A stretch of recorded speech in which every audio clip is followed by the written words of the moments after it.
Yo, what's going on, guys? My name is Chandler, the Geek Slays, and welcome back to the Scuffed As Podcast, episode 143. Today, we got a very special episode for you. We're joined by two of the GOATs. We got JakeTalkSports and MillerFootball. How you guys doing today? I'm depressed. Miller, go ahead. No, just the sigh and the breathe. Just. Oh my God! No, I'm feeling I was great. gonna wait for you to go until I started. Yeah, I'm good. In all retrospect, I'm fantastic. good. Football doesn't control my life. Oh, it I can't controls relate to mine.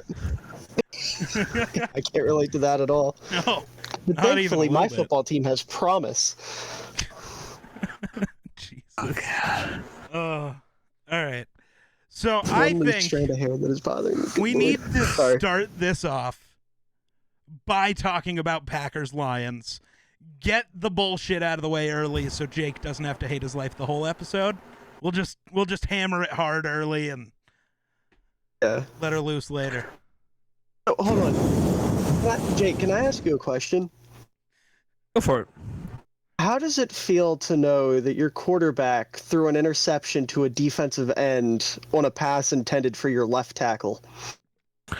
I actually think that's awesome.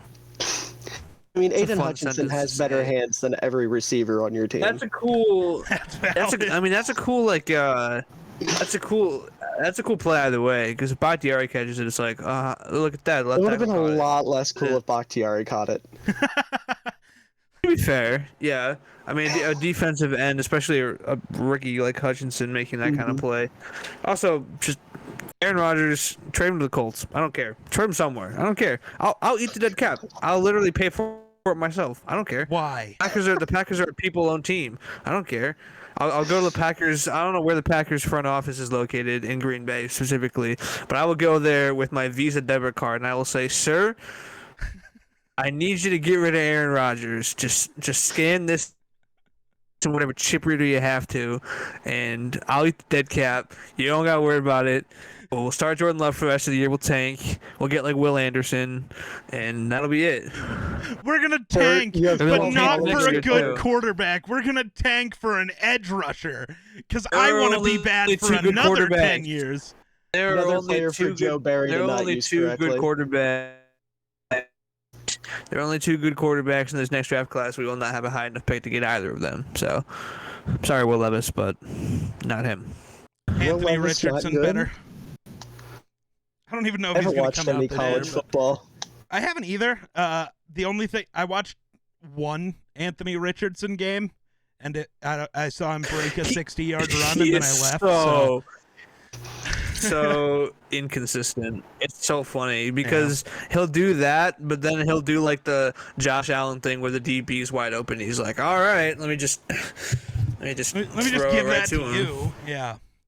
So Yeah, let me stab Justin Houston just ear picked off bit. Andy Dalton. no shot, really. All right, you know what? I don't know why I'm not. not watching this game in the background. I have it on in the background. I just looked up and Justin Houston was holding the ball running into the end zone. I mean, I got home from work and checked the score and figured it probably wasn't worth watching. So it doesn't seem like it was the most interesting of games. But Yeah, Calais Campbell just tipped it, and Justin Houston picked it off. See, like 10 minutes ago when Calais Campbell snapped Andy Dalton in half. I missed that one. I Oh, was not yeah. quite paying attention. Andy Dalton got murdered. Well, that's what he gets for being ginger. fair enough. What do we do? Why are we attacking the Gingers? I mean, Yeah, he's- Justin Houston has 2.5 sacks and an interception. He is having a day. He's having a He- season. He has I think 7 sacks. Okay, so before we continue Ricard just too much moved with this somebody. new game, we got to go back. Sorry, I gotta- We were talking about the Yeah. Packers.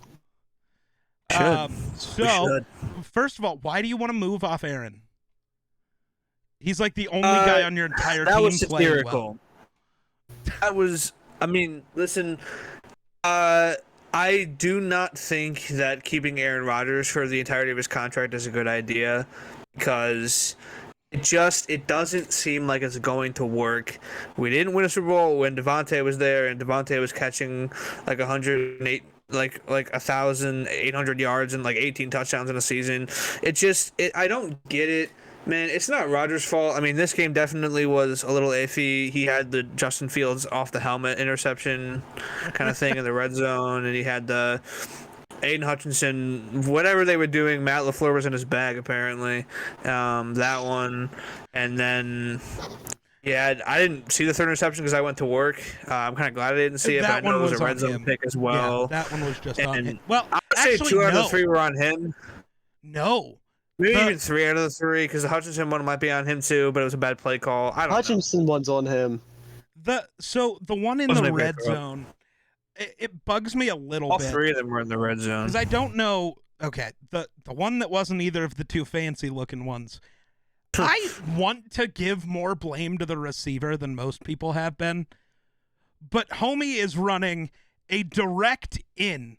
But as soon as Rodgers throws the ball, he starts running away from the ball and lets the corner jump in front of him. That's on the receiver. Go back to the football, you moron. Unfortunately, Aaron Rodgers should be able to anticipate that. Practice. Aaron Rodgers should anticipate his teammates being shit. That's valid. Yes. Yes, he At should. this point, he should. That's valid. Nothing That's but valid. that through 8 weeks of the season, okay, 9 weeks of the season. But expecting a guy to do something that he's been told to do since the first day of practice he had as a receiver I don't know who it was. is a little annoying. It might have been. If it was that Torrey guy, he's been on the team for like a week. I don't know who it was, if I'm being honest. It wasn't Romeo because he got hurt. Sammy Watkins probably got hurt at some point. I didn't watch the rest of the game after I went to work, but he probably got banged up at some point. Cobb's been on IR. Sammy Watkins also just ran the wrong route on one of the red zone. It wasn't an interception, but Rodgers threw a fade ball, and Sammy Watkins just ran a slant for some reason.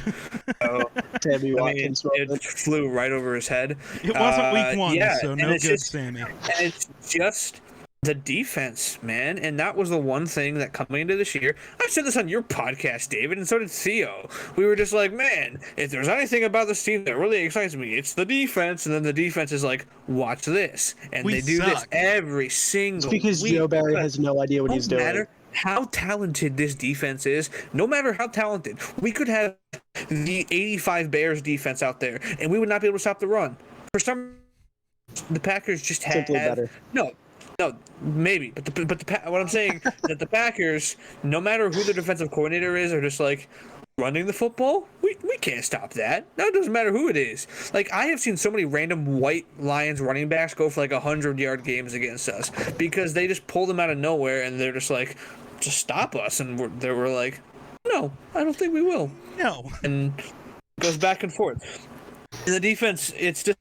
The offensive, I mean, I knew the offense was going to be bad. I don't think it was going to be this bad, though. I think he's good. He just needs to stay healthy, and he'll develop like Devontae did, hopefully. Not into Devontae, but he'll kind of take those steps that he needs to take. Mm-hmm. Gotta hope so. Christian Watson, I don't know what the plan is with Watson. He's hurt right now. He can't stay healthy when he's on the field. He played against the Lions. Rodgers doesn't even look his way. Like he doesn't even care about him. Like Tunyon is just there. Like he doesn't do anything. Mercedes Lewis, like he's randomly just open on like a 50-yard pass every once in a while. That's about it. I mean, Aaron Jones is hurt. AJ Dillon doesn't get the ball when he should. AJ Dillon's not good. It's a mess. And don't worry, they don't use Aaron Jones ever anyways, so it doesn't really matter. Yeah. They don't utilize the guy. What would you rather do? Have Aaron Jones carry the ball or draw up a trick play designed to your left tackle? Like, even if that ball gets to Bakhtiari, I'm not 100% convinced he's catching it. Like, it's a left tackle. Here's ACL again, be out for another 2 years because the dude refuses to actually rehab. He'd probably catch it and then get up and do some kind of wacky celebration and go down injured. And Rodgers would just retire on the spot. That would be it for him. He'd be like, I finally got money back, and now he's gone. Dude, I'm surprised Rodgers hasn't retired already. Surprised Rodgers hasn't pulled Avonte Davis. It's funny because he is the kind of like personality to like just retire in the middle of a season because he's annoyed, but he hasn't yet. I'm wondering what it'll take. Maybe if we lose. I don't know what our schedule is like the rest of the year, like as far as like the near future. shows. I think it'll be But if we when lose the to- Bears beat y'all. That'll be the final straw. If we lose to the Bears and he gets outplayed by Justin Fields, that might be it. That might be it. Realistic possibility. Weirdly, yeah. You got the Cowboys, Titans, Eagles, and Bears coming up. Oh my god! It'll be the Titans game because Derrick Henry will run for like 400 yards. Oh, and he'll be like, no. I can't do this with this defense anymore. I'm done. It'll be the Titans game because Malik Willis will find a way to have a masterclass or something like that. Are the Packers gonna win You don't need a another master game? You just need to run Henry. Like he said, 400 yards from Henry. I don't know if the Packers win another game. Yeah, there I is wouldn't a think they didn't. realistic possibility the Packers finish. What would it be now? 3-14. There's a Basically real 14, shot. yeah. If you finish disagree. 3-14, you might be bad enough to grab one of those quarterbacks. Honestly, I don't I think don't- the Lions sweep us. Maybe we get to 4-13. Maybe that's what I'll give the Packers credit for, is 4-13.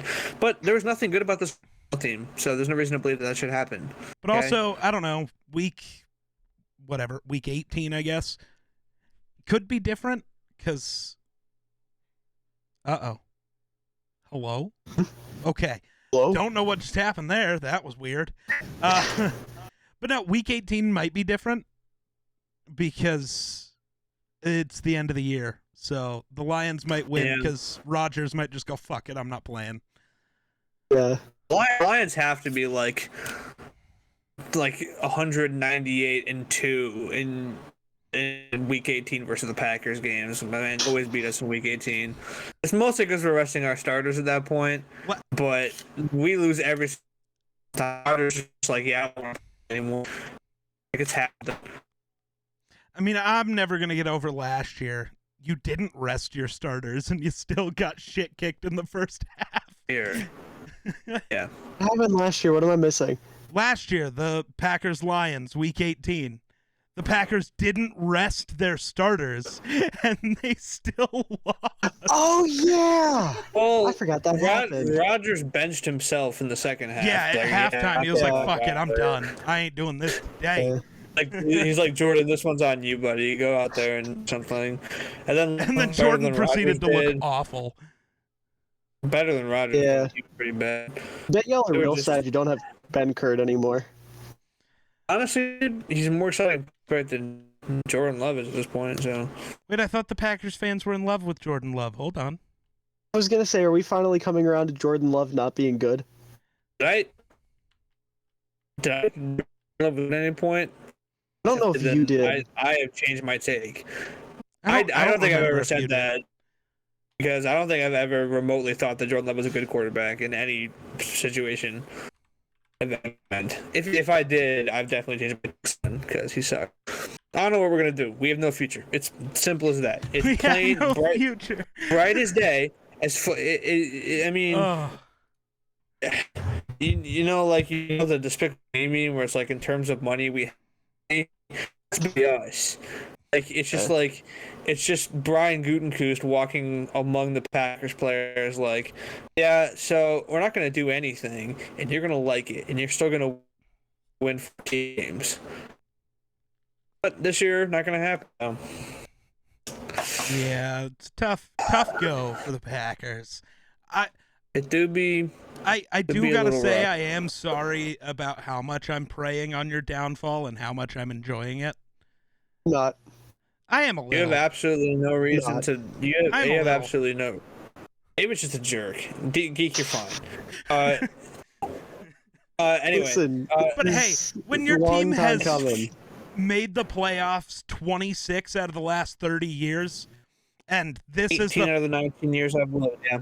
yeah, and the only year that they didn't while you were alive was because Rodgers was hurt. So I don't even count that year because it's like, yeah, Not really, they didn't even yeah. have their quarterback. Like, of course they mean- weren't gonna make it. I couldn't cake or I couldn't dance around for that one. I get a dance for this Whether or one. not, I get a brag. whether or not it's conscious, every single Packers fan, spoiled because they expect the same thing every year. Because every year something goes wrong in the offseason for the Packers and they normally are okay. And so this year Packers fans were just like, well, same thing will happen this year. We don't have Devontae. We'll find a way. And I said things close to that. I did not predict the Steelers to win that many games. I did. They were going to win more than they probably are. I will say that. Yeah. But the NFL's weird this year. The Giants are good. The Jets are good. They just beat the Bills. I mean, The Jets are good, but I don't care. They have the worst starting quarterback in the NFL by a mile. Aaron Rodgers exists. Aaron Rodgers can actually throw. Kirk Cousins. Yeah. Zach Wilson, man. Bottom Kirk's still three better than quarterback of all Fields. It's time. fine. Is he at this point? Yes. I'm ready to start a dialogue. You know what? Is he better We'll than get into that Fields? dialogue in a minute. Let's go to the games that aren't the Bears or the Vikings. We're going to spend too much time there. Hold on. I do want to say something about the Packers. Now that my internet seems to be like settled, and I feel like I can speak now. Okay. I am so put in that defense. Because even though I hate the Packers, I really did think that defense was going to be fantastic. But Quay Walker might have been the worst pick in the recent draft. I think that's very safe to say with how terrible he's been. And Joe Barry does not know. He was the absolutely the worst first round pick. I still am first round questioning. by far. I have been since they did it. Why did they pick him over Leo Chenal? Chenal was a better prospect in every way. Wisconsin. I don't get it. I mean, even Theo, who did pretty well with his draft grades, actually thought Quay Walker was better. What did he see? I didn't even think Quay was the best Georgia linebacker. I had Nakobe Dean as my number one linebacker on the board. Any defensive rookie would be looking underwhelming with Joe Barry as his quarterback. I don't think they would. I will probably I don't know if I agree. I think Dean. Well, I can't say Jaguars Nakobe Dean boy, would. He doesn't play. Lloyd would. I think Dean doesn't would be play. fine. Yeah, Devin Lloyd. Muma would. Lloyd would be fine. Chenal would be fine, and I'm fully convinced Dean would be. I have a lot of confidence in I'm Dean. convinced Chad Muma would be the Jaguars' other linebacker. How's Muma been? I haven't really paid attention to Jacksonville's defense that much. You know what? Why? I think Devontae Wyatt was a worse pick because Devontae Wyatt doesn't even Wyatt play. played? Especially since what's his fuck? God damn it. What's his fuck? George Karlaftis was still on the board. Oh, Karlaftis. Yeah, because guess what? Karlaftis is a fucking dog. Sean Gary just tore his ACL, so wouldn't it be great if we had a promising young rookie edge rusher ready to step up into the spotlight? Mm-hmm. It would be, but here we are. He might. I mean, Wyatt Karlaftis was might have even even the taken best Preston Smith's interior job. lineman on the board when y'all picked. No, he wasn't. Devontae Wyatt might be worse than the Quay Walker pick. I supported them both at the time, so I was like, oh yeah, bolster what's already a pretty good defense. But they're both bad, so who cares? I should have been harder on them than I was, because I really didn't like those picks at the time. But I thought if I came out and I was like, man, Green Bay whiffed on their first two picks, I would get killed. You would have at the time, but yeah, and not only that, I felt like I would have gotten, it wouldn't have aged well just because it's Green Bay. But that's probably valid. Yeah. First picks, I mean, both of them were absolutely terrible. You're right. Muma has not started a game because they have Foye Olakun and Devin Lloyd. Is that how you say his name, Olakun? I don't know. That's how I say it. I just don't know how to say his name. I just call him Foye. See, I just say names because I get them wrong all the fucking time anyways. It's like half of my job to get names wrong. Somebody follows me on Twitch and I butcher their name every time. Every time. Who else did the Packers draft? Was any of their draft class redeemable? Like Romeo Doubs has been good. Doubs is a justified pick. Yes. Right. Torrey was that's a one I'll get pick, behind. right? Watson. They picked Torrey, or did he get signed? Don't know. Taking Watson over Pickens was a mistake. Oh, I forgot about Watson. Yeah. If we had Pickens and Doubs, I would be in a very, very, very good spot right now. I feel. I'm glad y'all didn't take Pickens. In the third round, the Packers took Sean Ryan. He played? No clue. He might have given the injuries on the line, but I don't know if he's played. I don't think he started. The other Interesting. The other 4th round pick they had, along with Dubs, was Zach Tom, an O lineman out Zach of Tom's Wake a Forest. good pick. Zach Stand by is Tom. great. Tom was a good pick. That was a good pick. He had a good I'm game. mad that the Packers got Zach Tom. Zach Tom's going to be a good NFL player. Yeah, I like him a lot. 5th That was a good round, pick. they got Kingsley Enigbari, I think. Agbear, I think is how you say his name. No shot. I think it's I an don't think he Agbear. has- Oh, Or an Ogbear. I don't know. Names. Yeah. Has he played? I don't have think no so. idea. And their 7th round pick was safety Tariq Carter out of Georgia. Carpenter. Where the fuck? Out of Georgia He's Tech. played, but he might have seen some like small rotational stuff with Adrian Name being hurt. Oh, I don't think so. wow. They had 4 7th round picks. Jesus, hold on. Corey was definitely one of them then. Jonathan Ford, Rashid Walker, and Samori Torre. Okay. Yep. Corey is not going to be like great. No, but he was a 7th kinda round like pick, him. so like meh. Yeah, The but it's fact just that like he's a seventh gotten round playing pick, time, he's overachieved. Yeah. A 7th round pick who found his way wide open against the Bills. I'll take it. Right? Like, he has caught a pass in the NFL that is better than most 7th round wide receivers. So, Yeah. He had a touchdown. He had a touchdown way earlier in his career than Jacoby Myers did. So, all I gotta say, he got one out of the way quickly. Okay. poor Jacoby Myers. But yeah, the Packers draft class was kind of bad. It was was bad. awful. When was their last good draft class? I mean, like, Ever. where the good Just outweighs kidding, I the don't know. bad. Eric Stokes was a good pick last year. I believe that. Like, they picked Jordan Love the year before that. Like, that's automatically a bad draft class because it's Jordan Love was your first pick. I don't get it. Who was still on the board?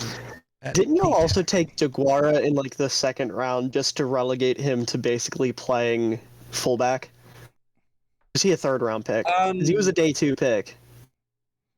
It was a day 2 pick, yeah. That was the It was same early. year y'all I took don't think it Jordan was Love. 2nd round. Yeah, Oh, he's the best rookie from that Packers draft class, probably. so I'm going to start He's naming. the 20th best fullback in football. That's sad. So here's some D linemen, like If you just leak actual the listed ranking. D linemen that the Packers could have took over Devontae Wyatt. Logan Hall, totally forgot about him. Could have had He's been Logan okay. Hall. Yeah. Let's see. Really?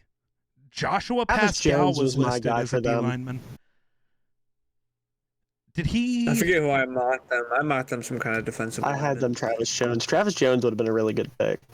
I don't know if he's getting much time for Baltimore right now, but he was like a Oh, I had 4th or them. 5th round pick.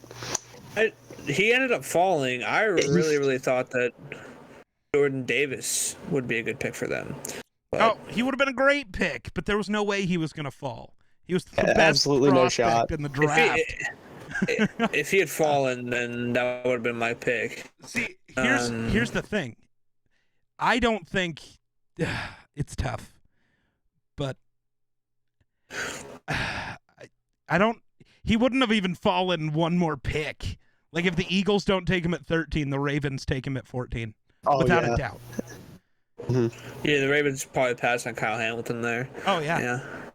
Well, if the Vikings were smart, they would have taken Hamilton at 12. But man, That's a guy who I have not heard a word about. Not is at Mr. all. Kyle Hamilton. What's going on with him? I don't hear anything like the national media. He's not from him, starting even for though them. he's I like don't one think of the he had an interception called back in the Monday night game. damn. He's just.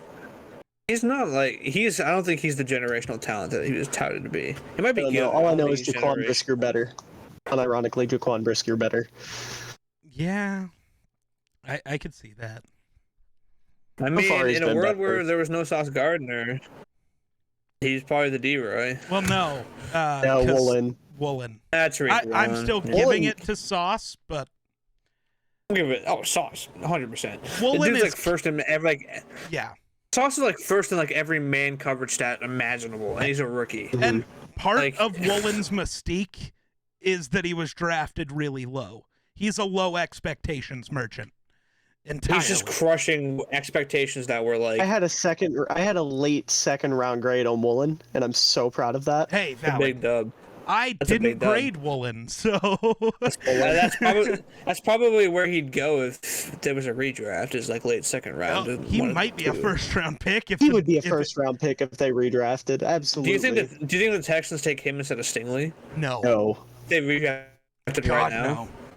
No, absolutely not. Stingley been would be They good just if use Lovey Stingley ran the right stupidly. defense. This use Stingley. It's just that Lovey, he got drafted to Lovey Smith, who refuses to do anything but run the Tampa 2 defense, and Stingley is a press man corner and is being criminally underutilized and not being allowed to do his thing right now in Houston. I love Lovey, but what he's doing with Stingley right now is borderline malpractice. He's running that defense like he still has Urlacher, Tillman, Briggs, Tommy Harris, Mike Brown, and all those guys out there, and he just doesn't. He doesn't have near the caliber of any of those players, but he's running the defense exactly like he does. I mean, Derek Stingley is the best player on the Texans defense. Like, yes. Actually, he's being... Jalen Petrie. Okay, that's fair. I can get behind that. Jalen Petrie. Yes, sir. No firsthand. I can get behind Petrie. He's just been playing better all year. Yeah. But again, it's because the defense does fit. I was going to Petrie. say, Yeah, but a safety because of the benefits scheme. more from a Tampa 2 than a corner does. they were playing a scheme that played to Stingley's strengths, which they absolutely will be next year when Lovey gets fired. I'm so annoyed at Lovey. When they hire Mike Zimmer next year, that'll be the Magic. Actually, point for them. that might be better for them. It would Than be. Lovey, it would be better than Lovey. I don't know if it At would least be from a great, defensive but it'd be better than standpoint, Lovey. it would be. But I think they'll go an offensive-minded head coach because they're going to be drafting a quarterback. Yeah, I feel like it'll probably end up being the Reich could Seahawks. end up We'll see. in Houston. Get his name. Frank Reich deserves to be somewhere. He'll be a head coach next year. He'll I be don't a have a head doubt in my coach. mind. If he wants to be, he will be.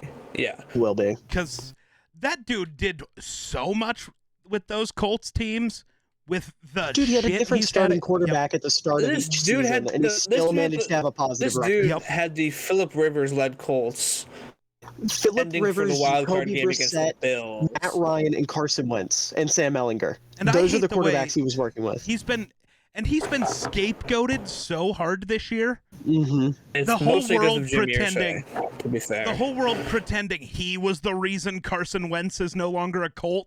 That was Reich's guy. He wanted Carson. And That was Jim the Irsay, Colts would have. Irsay. Like- keep his fingers off of anything. He's got sticky fingers. Well, I get Irsay's a the issue. fucking joke of an owner. But pretending Matt Ryan is better is wild. Genuinely thought Matt Ryan would be better, but that dude fell off a fucking I cliff. didn't think he'd be better than Carson Wentz. He's Ryan the hasn't Falcons looked like that quarterback, guy for unfortunately. years. He looked a lot better than he has this year. Yeah, but also you gotta look at like the weapons situations. The Colts' weapons suck. The Falcons So weren't did the that. Falcons last year. He still had Kyle Outside of Pitts, Kyle Pitts.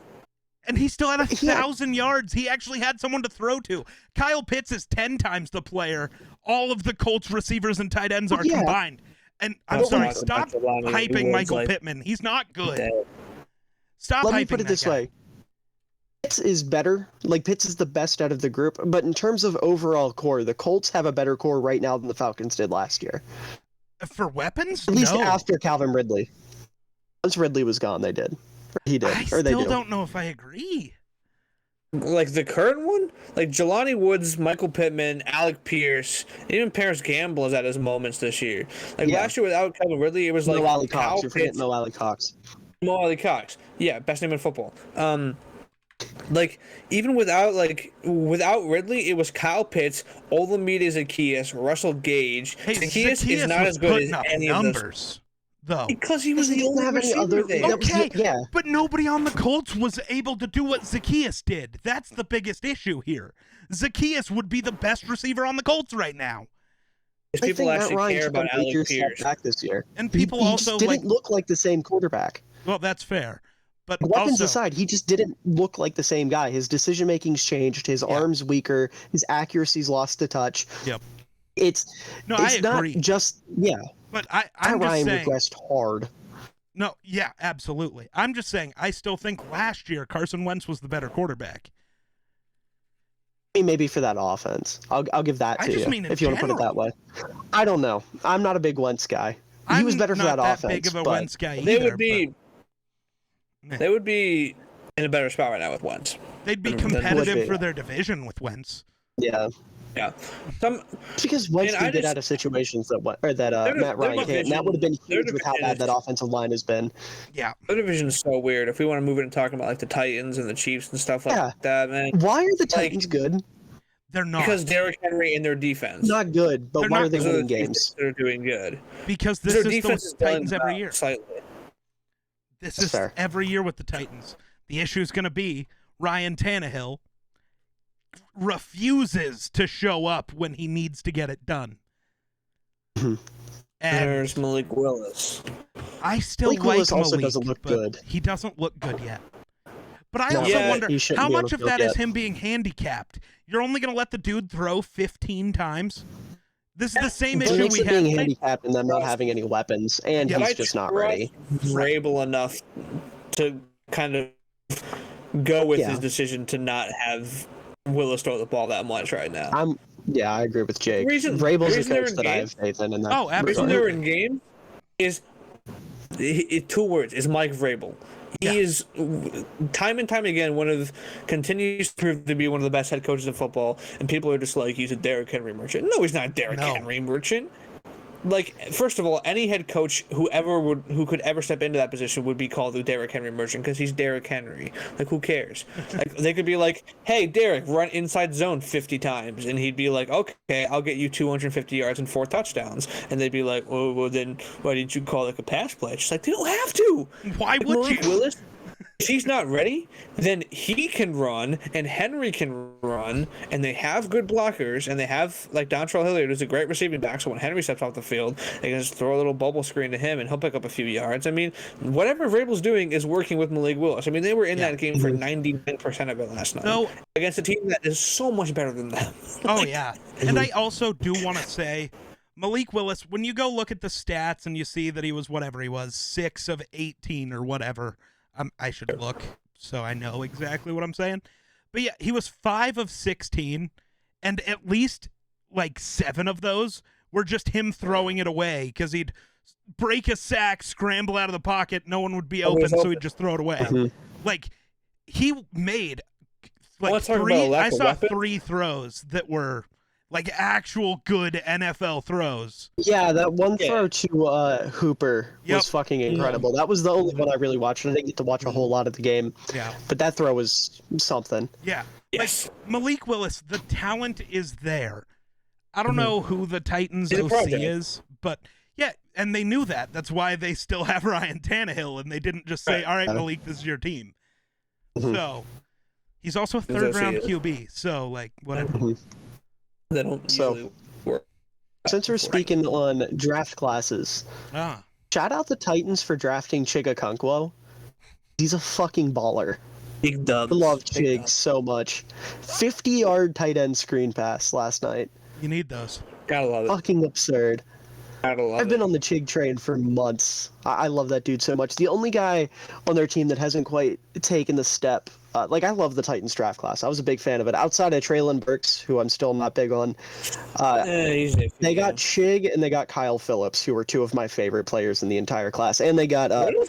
Nicholas Petit-Frere, who has played pretty solid for them, if Yeah. I'm not mistaken. I mean, I don't watch the Titans, so is Kyle Phillips playing? Yes, he's getting a lot of snaps, but A he's not surprising doing a amount whole of lot. snaps. Yeah, if you look, he wears either 8 or 18, and he's just the white guy with absurdly long hair. Yeah. Mm. What is it with all the But white I'm- guys in the NFL having absurdly long hair? It's Jay I mean- Hawkinson. It's the white guy vibe now. Skoranek. Chronic. Trevor Lawrence. All of the tight ends. Yeah. Pretty if you're a much. tight All the end, tight and- yeah. Komet is like the only Unless you're white tight old. end that doesn't have long hair. Well, because like Kyle Chelsea Rudolph doesn't. So old, he's still old playing, white isn't he? guys don't have long hair. Yeah, Kyle Rudolph's on the Buccaneers, isn't he? yeah, Yeah. but didn't he get hurt? No idea. He He did got get hurt in the Packers game. Yeah. Yeah, he did get hurt in the Packers game. But yeah, I love that Shig is balling out for the Titans. I made a video about him on TikTok, and I already want to make another one. I'm not going to. Why I'm not? thinking about it. Because I've only made like 4 non-fullback film reviews, and I don't want to double up yet. Fair enough. I gotta spread the love. Oh, No, you I'm know making who my we second Fields video this week. What? you know who we forgot? Oh, yeah, we forgot. Was he drafted this year? Yeah, Roger McCreary, the other star of their draft, the Titans Oh, yeah. draft class. He had a He had pick last didn't night. he? Yep. Yeah. Yep.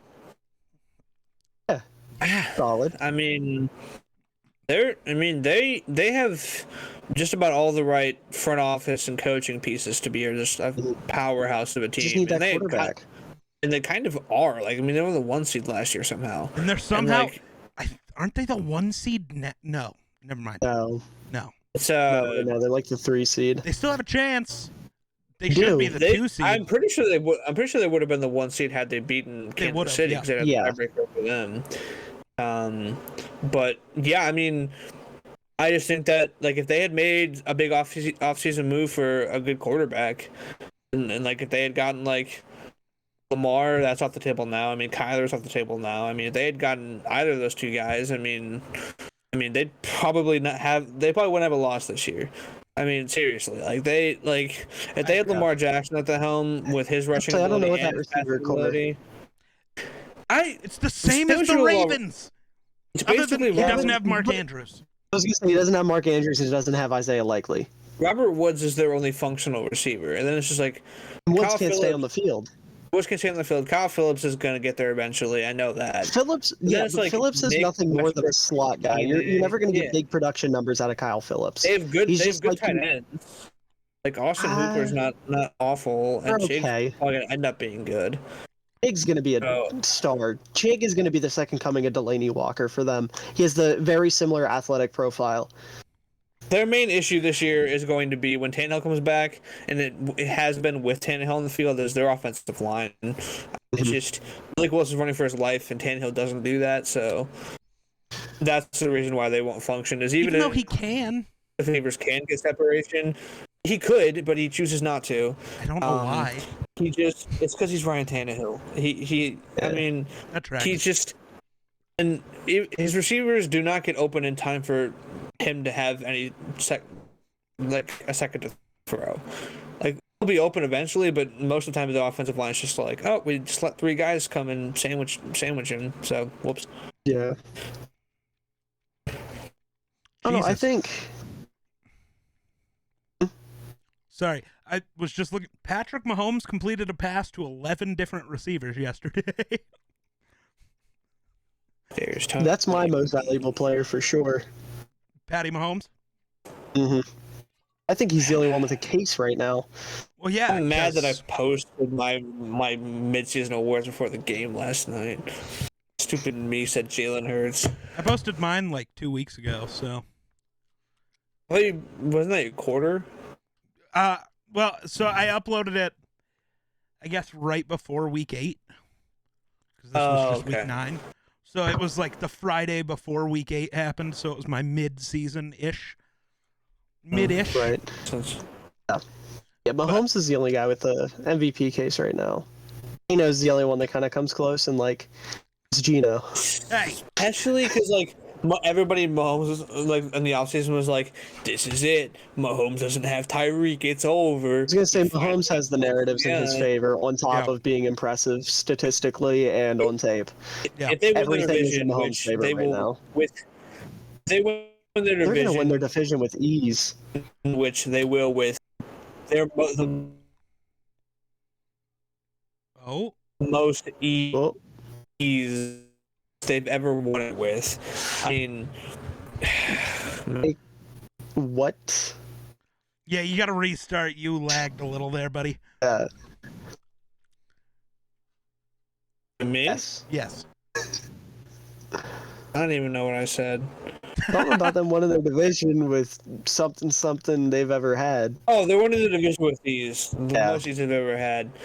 Yeah. They'll beat the Chargers. They'll sweep them. The Broncos suck. The Raiders Doo-doo suck. ass water. They just. The They might Raiders only have and one- Broncos they're- need new coaches. Actually, everyone in that two division that's teams- not the Chiefs Needs new coaches. I'm glad people are finally on the fire Brandon Staley train. I was on that train He's a last year. fraud. He's a Also, fraud. when are we firing Zach Taylor? Not soon enough. Right? They have to stop there blowing needs to be out such bad a teams. big coaching overhaul in the NFL right now. There needs to It's be. insane. This Kingsbury, offseason, the coach Taylor. firing. Yeah, Kingsbury, Taylor, the two teams in the AFC West. 3. 3, sorry. My hot take, and this might not even be a hot take anymore, is that LaFleur should be on the hot seat. Green Bay, absolutely. They're Detroit. not going to, though. Detroit shouldn't be on Dan that Campbell list might at be. all. What? No, just because you see idiots on Twitter who know nothing saying that. I don't know. Dan Campbell's an offensive coach, and their offense is one of the top 5 in the league. You're not firing that guy. Fair, the defense sucks. You have no players on defense. You have Hutchinson, Okuda, and Rodriguez. That's it. No one else on that defense is worthy of being out there. Don't blame the offensive coach because you haven't put the pieces on this team yet. Fortunately, Relax. he is the head coach of the football team. Therefore, he should make sure everything works at all times. Name one coach that makes sure everything works at all times. Eddie Eberflus. Your offense sucked for 6 weeks. Yeah, Everything man. about it. I'm not letting you have that one. Yeah, and then Your Eberflus stepped in special and was teams like, has been bad all year.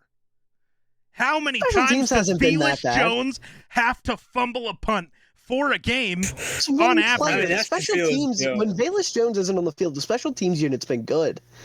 It's Too just bad Velus. Velus Jones is your starting returner, dog. Not anymore. He got benched. A Ugh, healthy scratch last week. tough. Yeah, like he's not getting snaps at punt returner anymore. Dante Pettis took that over. He's done. Remember He how fumbled excited twice, and I you said, were "Yeah, for fuck you." Velus Jones? I still think Velus has potential as a gadget guy. I don't. It's just that they're not getting him touches. He's a guy that needs manufactured touches. Because when he gets touches, he drops the ball and gives Yeah, it he's to not me. He's not a deep threat. No, That's right. but when he catches it and gets hit, he's supposed to be a gadget guy. That means you're going to work over the middle and get hit. Dude can't hold on to the ball. You flick him in the forehead. He throws the ball to the other team. It's not. It hasn't really been that. It's that he takes his eyes off the ball, and that's what happens. It's not that he has trouble containing it. And It's you're going just that to teach a 26-year-old to be better? 25. Thank you. He was Uh, 25 at teaching the to keep his draft. eye on the Before we ball. go any further, Geek, are you wearing a Jalen Reagor jersey right now? No. Teddy That's Bridgewater. disgusting. What it is would have wrong been with funnier you? if it was, though. It would be Scripted. funnier if it That was was. scripted. He told me. He told me to say that. He told me to say that. It's wow. I You're forgot gonna about reveal it up that it until was this scripted? point. That's fucked up.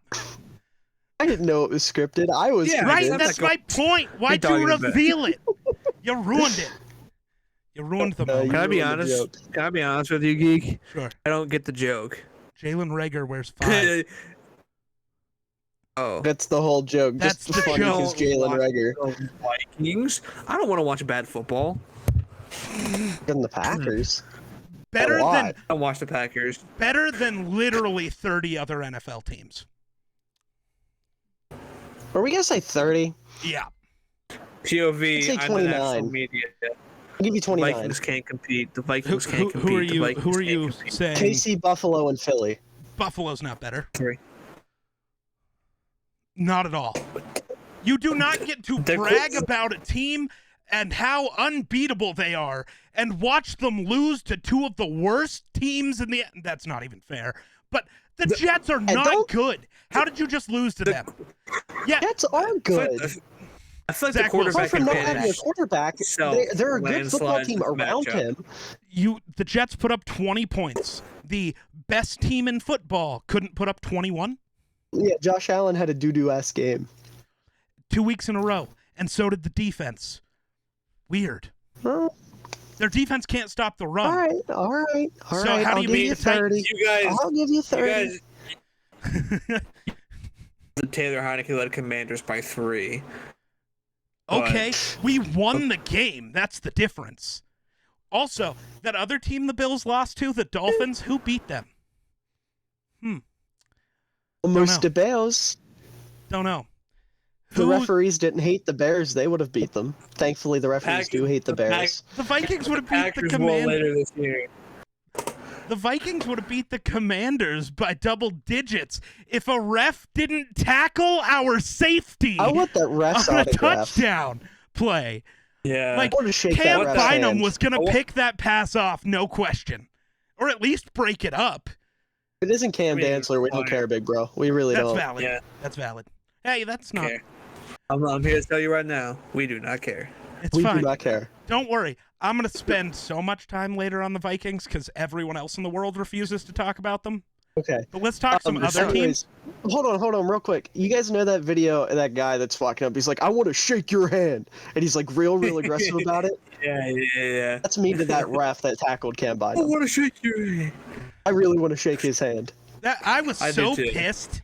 I was I was so pissed. happy. And I laughed everybody's my like, ass it off. wasn't even that Like, bad. The ref was just can't trying to get get out of the away with way. No, he wasn't. If you watch the video, the ref turns, looks at him, and then starts running and lowers his shoulder. That was the most intentional shit I have ever seen. Well, It is the possible NFL that doesn't care if it- refs make contact with players. Remember when the Bears lost a game last year because a ref fucking hip checked Cassius Marsh? And they then were like, flagged him. Yeah. yeah, Oh, yeah. that was great. It is Oh, what it is. God. Listen, I don't bitch about refs. No, Okay, I was bitching just about so refs is the mad most at that pointless exact thing in the moment. world. I Yeah, was but- so mad. I mean, yeah, but bitching about refs after a game is the most pointless fucking thing in the world. Like Saints fans that are still crying about that playoff game, Valid. you're pussies. You're bitches. Like It's valid. it's football. Refs aren't perfect. Because their team sucks now, and they're just like, well, They're if- reminiscing on if- that one if the pass moment. interference- Well, if the pass interference call hadn't been happened, we would have gone to the Super Bowl, and then Brady would have beaten us instead of the Rams. Like, who cares? Yeah, pretty much. Oh, so we should move on to another fraudulent team. We should talk about the Packers? Eagles-Texans Sorry. game. No, according to the internet, the Eagles are frauds, so we need to Oh, talk okay. about That was a sarcasm, Yeah. fraudulent. I was about to smack the shit out of you virtually. Dude, I think what everyone in the world forgets, because I still have Eagles fans trying to attack me, because, yesterday I made the video talking about how people are stupid for calling the Vikings and Eagles frauds, and the Eagles fans are still like, we still beat you, haha. It's like, I'm on your I'm on side, your side, asshole. yeah. What the fuck? I think what most people don't realize, I was on the Eagles' side in August when I predicted them to win the Super Bowl. Like, Yeah. what? People take the primetime Kirk Cousins thing too far. Absolutely. Because I was on Twitter and people were just like, the Eagles haven't beaten anyone. I was just like, well, they beat the Vikings, and he was just like, I'm not moved. It was primetime Kirk Cousins. Anybody can beat him. That I was wasn't just like, man. Okay, to primetime be Kirk fair, that Cousins, was the that was wor- a defensive masterclass. No, it Yeah, was just they did Kirk. so well. Shh, No. let me help the Eagles narrative. No, I won't. Eagles Because narrative, Eagles narrative, I like the Eagles Eagles, narrative, but Eagles I'm not going to narrative. let Eagles this. narrative. No, I'm putting all of that game on Kirk. That game Yeah. has to rest on his shoulders. He missed a wide open Justin Jefferson 7 times. Those were touchdowns. And 2 of them, Kirk underthrew him so bad that Darius Slay got to intercept them. Like, it was entirely Oh, boy. Kirk's fault. Our defense, the entire second half, didn't give up a point and kept forcing turnovers. We had every chance to get back in that game. It was Kirk. That's it. If Kirk just played like normal Kirk, we win that game. But for some reason, he was like if I was the quarterback out there. Like, that was bad. You can't handle the pressure, man. I wonder if like he has like astigmatism or something and just can't see under the lights. No, I think he just has a small penis, therefore he chokes. I don't That's know. more You know what likely I do after know that. about Love Kirk insulting Cousins? Kirk Cousins' manhood. Real quick, did you two see the video of him on the plane yesterday? Corniest shit I've ever seen, No, yeah. I don't even care about the corniest shit. Did you see the zoomed out angle? Did No. you know Kirk was fucking jacked? Because I No. didn't. Wasn't paying attention. The dude's like got like genuinely defined abs. It's wild. I thought Kirk was like, dad bod type. Dude's jacked. No, I was that too picture. busy watching a white man parade around with gold chains on him, like he's 2 Chainz for Halloween. Hey, Or, his teammates sorry, gave Flava it to him. Flav for Halloween. And then good old Chef D decided to be good old. Oh my God, him and Kirk football Cousins are the 2 tonight. most insufferable douchebags in football. With Aaron Rodgers, that's your trifecta. What? Okay, hold on. I'm perfectly okay with slandering Kirk on the field. What did he do off the field? You just said No, I Kirk just is like to worse insult his than manhood. Deshaun Watson? Fuck you. There's I a hope difference you between die a in a douchebag fire. and garbage. Hold on, No, no. fuck you. There's a difference Nope. between a douchebag Nope. and non-human garbage. I'm not letting you walk that one back. He's right. He's right. He's right. He's right. Do you really think I would be light enough on Watson to call him a douchebag? I don't know. There are way more words in the English You're being lexicon like that overly describe what that aggressive on my thing quarterback is. today. Yeah, that's my thing. I know, but like, Go at Kirk fuck. Cousins' Okay, manhood constantly. we're off topic here. We're supposed to be talking Eagles Texans. As Yeah. per usual. Troy Hairston's really good at football. That was my takeaway from that game. Who? Texans fullback, Troy Who? Hairston. No, I'm kidding. No, like genuinely, the dude was playing defensive end last year, and the Texans at the combine were like, "Hey, can you do the fullback stuff?" And he was like, "Sure, man, why not?"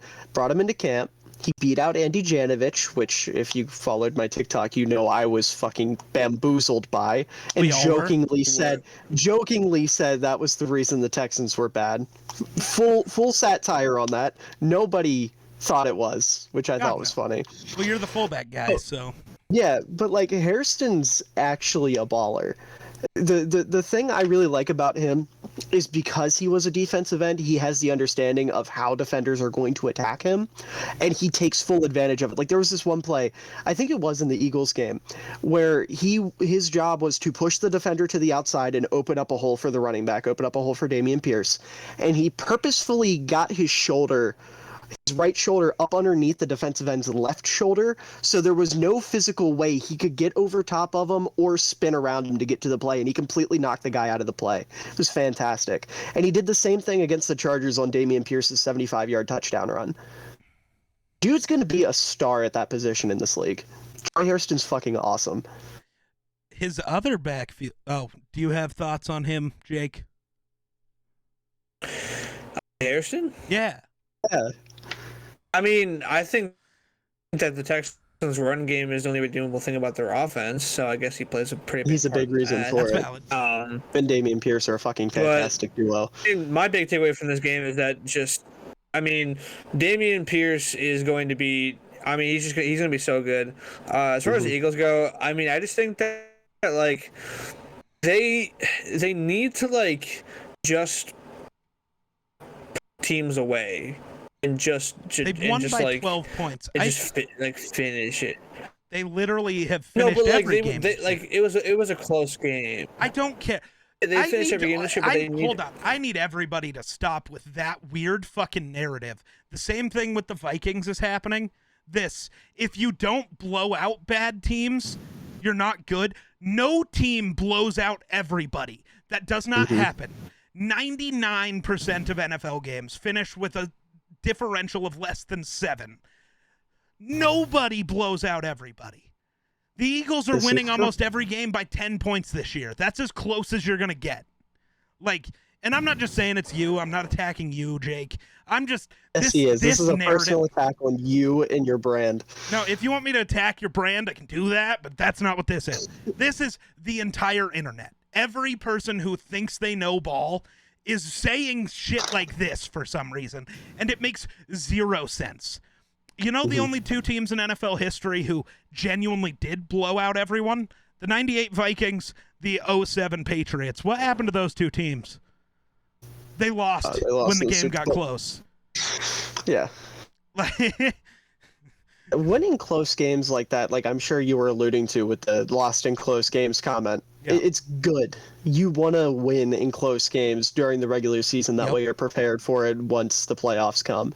Because even though the NFC is bad, Like if Philly goes up against Minnesota, they're Weak. most likely going to be in a close game. Yep. And Philly's going to need to know how to close out that game versus Minnesota's going to need to know how to close out that game, however you want to twist it. Yeah. It's integral. And the Texans are a team, for all their faults, they're very scrappy. Yeah. There's a lot of heart, you can very much tell. And that's the big thing with Lovie Smith. He might not be the perfect fit for their personnel in terms of coaching, but he's always going to get his guys to play hard, and he's always going to get his guys to play with heart. And it's very, very apparent. Like you saw, I can't even remember the fucking receiver's name. Whoever number 15 on the Texans is absolutely went off as like the fourth guy on the depth chart because Brandon Cooks didn't want to play and Nico Collins is hurt. And Damian Pierce absolutely popped off. Second best game of the season for him, his second game over 100 yards rushing. Troy Hairston was moving dudes. The offensive line was holding up very well against the Eagles front for the most part. Davis Mills was Davis Mills, but he did deliver some nice throws here and there. And the defense was playing the Eagles well.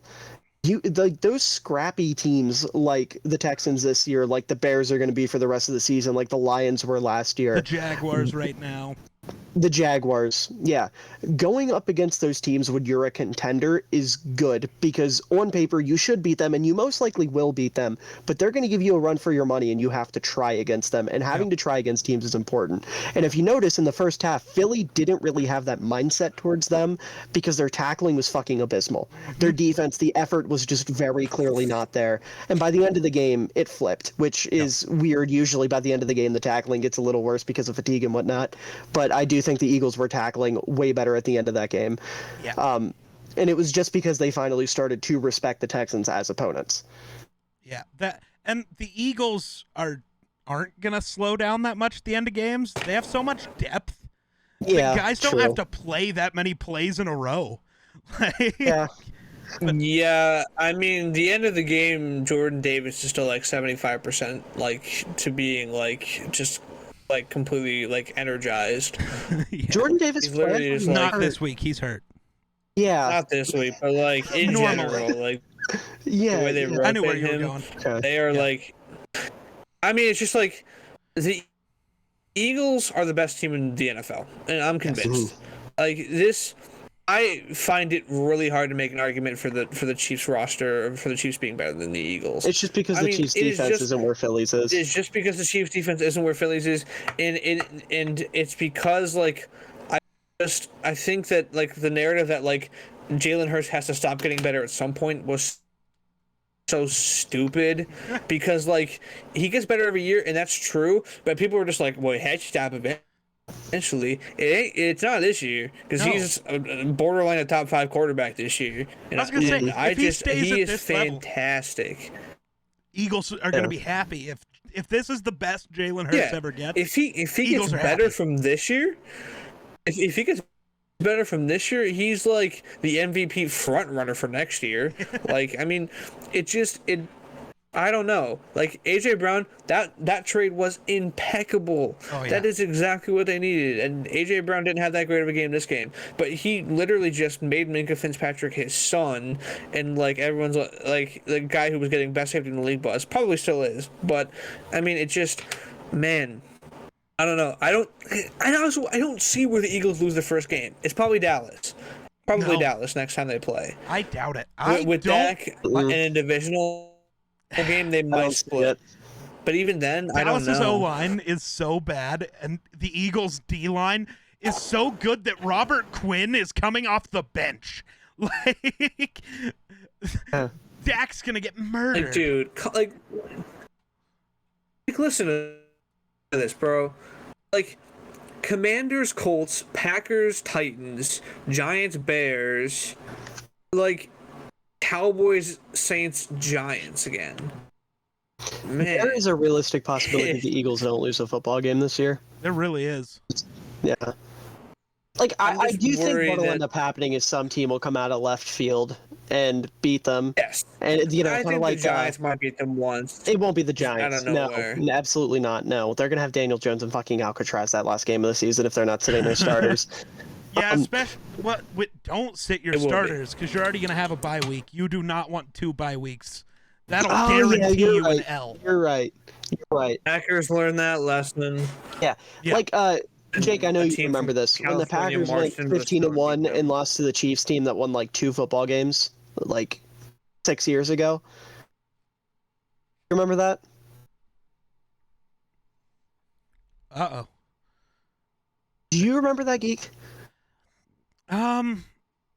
Yes, I think They so. finished 15-1 and lost to a Chiefs team. I think it was the year the Chiefs took no, I'm not going to go that far because I don't know for sure. But the Chiefs finished with like 2 or 3 wins that year, and they just fucking out-efforted the Packers up and down the field. It was just all heart. I do think that'll probably end up happening to Philly once. Yeah. And I mean, a game like that, you lose it, it sparks a new jolt of energy into your team, and it ends up being beneficial. But The thing is, the Eagles have almost... Uh-oh. Well, for now, it's just us two. oh, he's back. He's already back, maybe. Okay. There he is. Okay, welcome back. Probably bugging a little bit. I You're think all I'm good. good now. All I heard was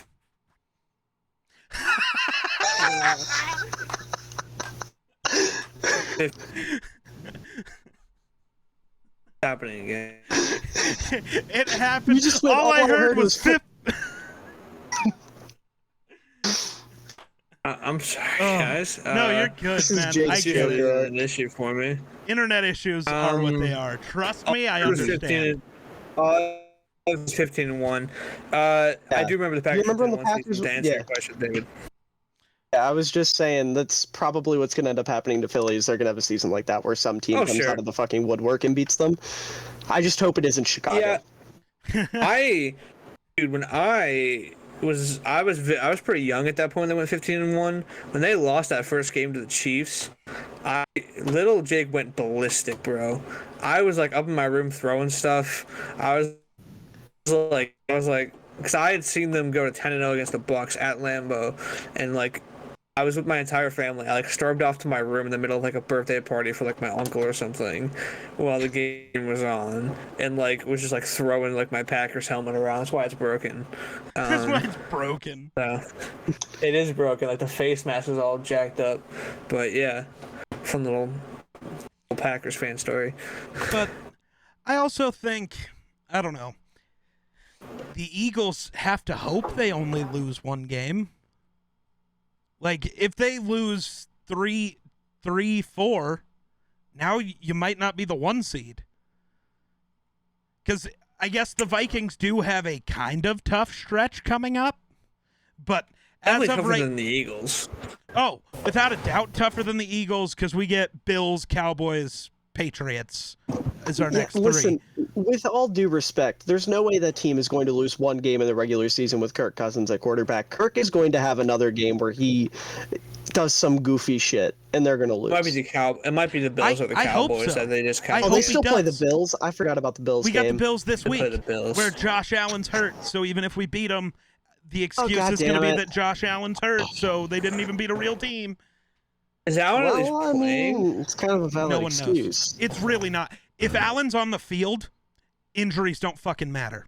If you're Oh, healthy enough you to mean be if on the Allen's field, playing through the... I thought you were saying if It's like- Allen no, doesn't It's play. like If Allen it's like the plays- situation. I see. I you don't get to gotcha. make My the mistake. excuse. He was Baker. hurt. Yeah, No, yeah, he's yeah, on the I field. gotcha. You don't get to excuse it. I thought you were saying Allen wouldn't play, and that would be the excuse. No, if Allen doesn't play, I kind of get it, but also Case Keenum revenge game. I might be more scared of that than of Josh. Oh my god. Imagine the narratives you and I Keenum could to cook Diggs. Oh, I already have been. This is like the Bizarro World Minneapolis Miracle. I don't like it. I don't want to see Keenum. I don't. Hello? Give me Josh Allen. He's less scary. Please tell me it's in Minnesota too. It's in Buffalo. You could have really had up. Case Keenum walks up. You're in my domain now, bitch. Drops 40 on the Vikings. I could see it, dude. Diggs goes off for 3 The TDs. narratives I would have if Case Keenum starts and beats the shit out of us of, see what I mean? We should have kept Case, damn it. Oh my god. Case would have went guys into probably Buffalo and beat the shit out of Josh Allen. He's better. Case would have wanted to beat Kirk. Imagine that's the You guys bizarre word. could, you guys Kirk Cousins is the backup for probably Josh go out Allen. and get you. You guys could probably go. You guys probably go out and get Teddy Bridgewater for pretty cheap at this point with the way Tua is playing.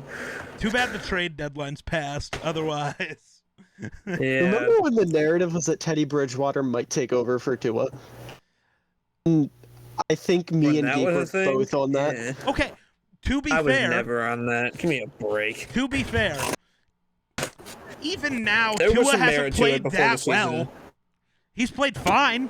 He Like, misses throws constantly. He's getting bailed out by Tyreek Hill constantly. How many times does not Tyreek? Tua slander? I'm not slandering People- Tua.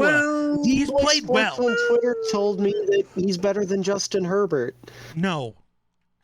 And did you just take the word of what's You'll that watch fucking him, man. moron's name?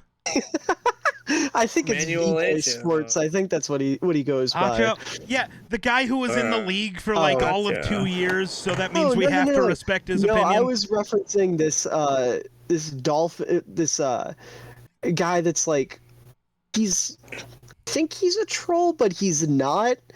And he just shits on Justin Herbert constantly and praises Tua because he's a big Dolphins fan. Oh. I think it's V-Boy Sports is what he goes by or something. Like, and then the only reason I'm against him now is because he was trying to push a Justin Fields as a running back narrative after Sunday. Don't worry, Justin Field. He's definitely going to get called that for the rest of his career. Well, Welcome I was to having talking to a my dad today quarterback of about color. that. I was getting ready to say, I was just talking to my dad about that this morning. We're officially past the is Justin Fields a bust, and now we're in the is Justin Fields a running back territory. He's moved up a stage. Even though, don't worry, Josh Allen runs more than both Lamar and Justin Fields, but he's a quarterback. Wonder why. Mm-hmm. Because Josh Allen can throw the ball 80 yards, and people are like, "Wow." Hey, guess what? Lamar's Wrong. led the It's league because in. his skin looks like this. Yeah. So can Baker. Hey, hold on. Lamar has done this cool thing called lead the league in passing touchdowns. Josh Allen's never done that. Probably never Lamar will. Jackson also did this really cool thing called winning the most valuable player award. Yeah. Josh Allen's never done that either. Yeah. And probably never will. Probably not. It's beginning to feel like he won't. This was his best chance, and he's Because every single time he has a Allen, because every people don't single like to year he acknowledge is in it. the league, it'll just be like Mahomes.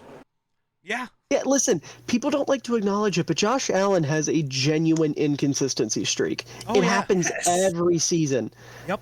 Like he's not That's why he has no fully argument for evolved QB1. from that rookie Josh Allen that didn't look like an NFL quarterback. He comes out every once in a while. Like this Jets game, prime example of that. Yeah. You cannot win the most Oh, valuable gosh. player award when you have games like that in the regular season and Patrick Mahomes exists.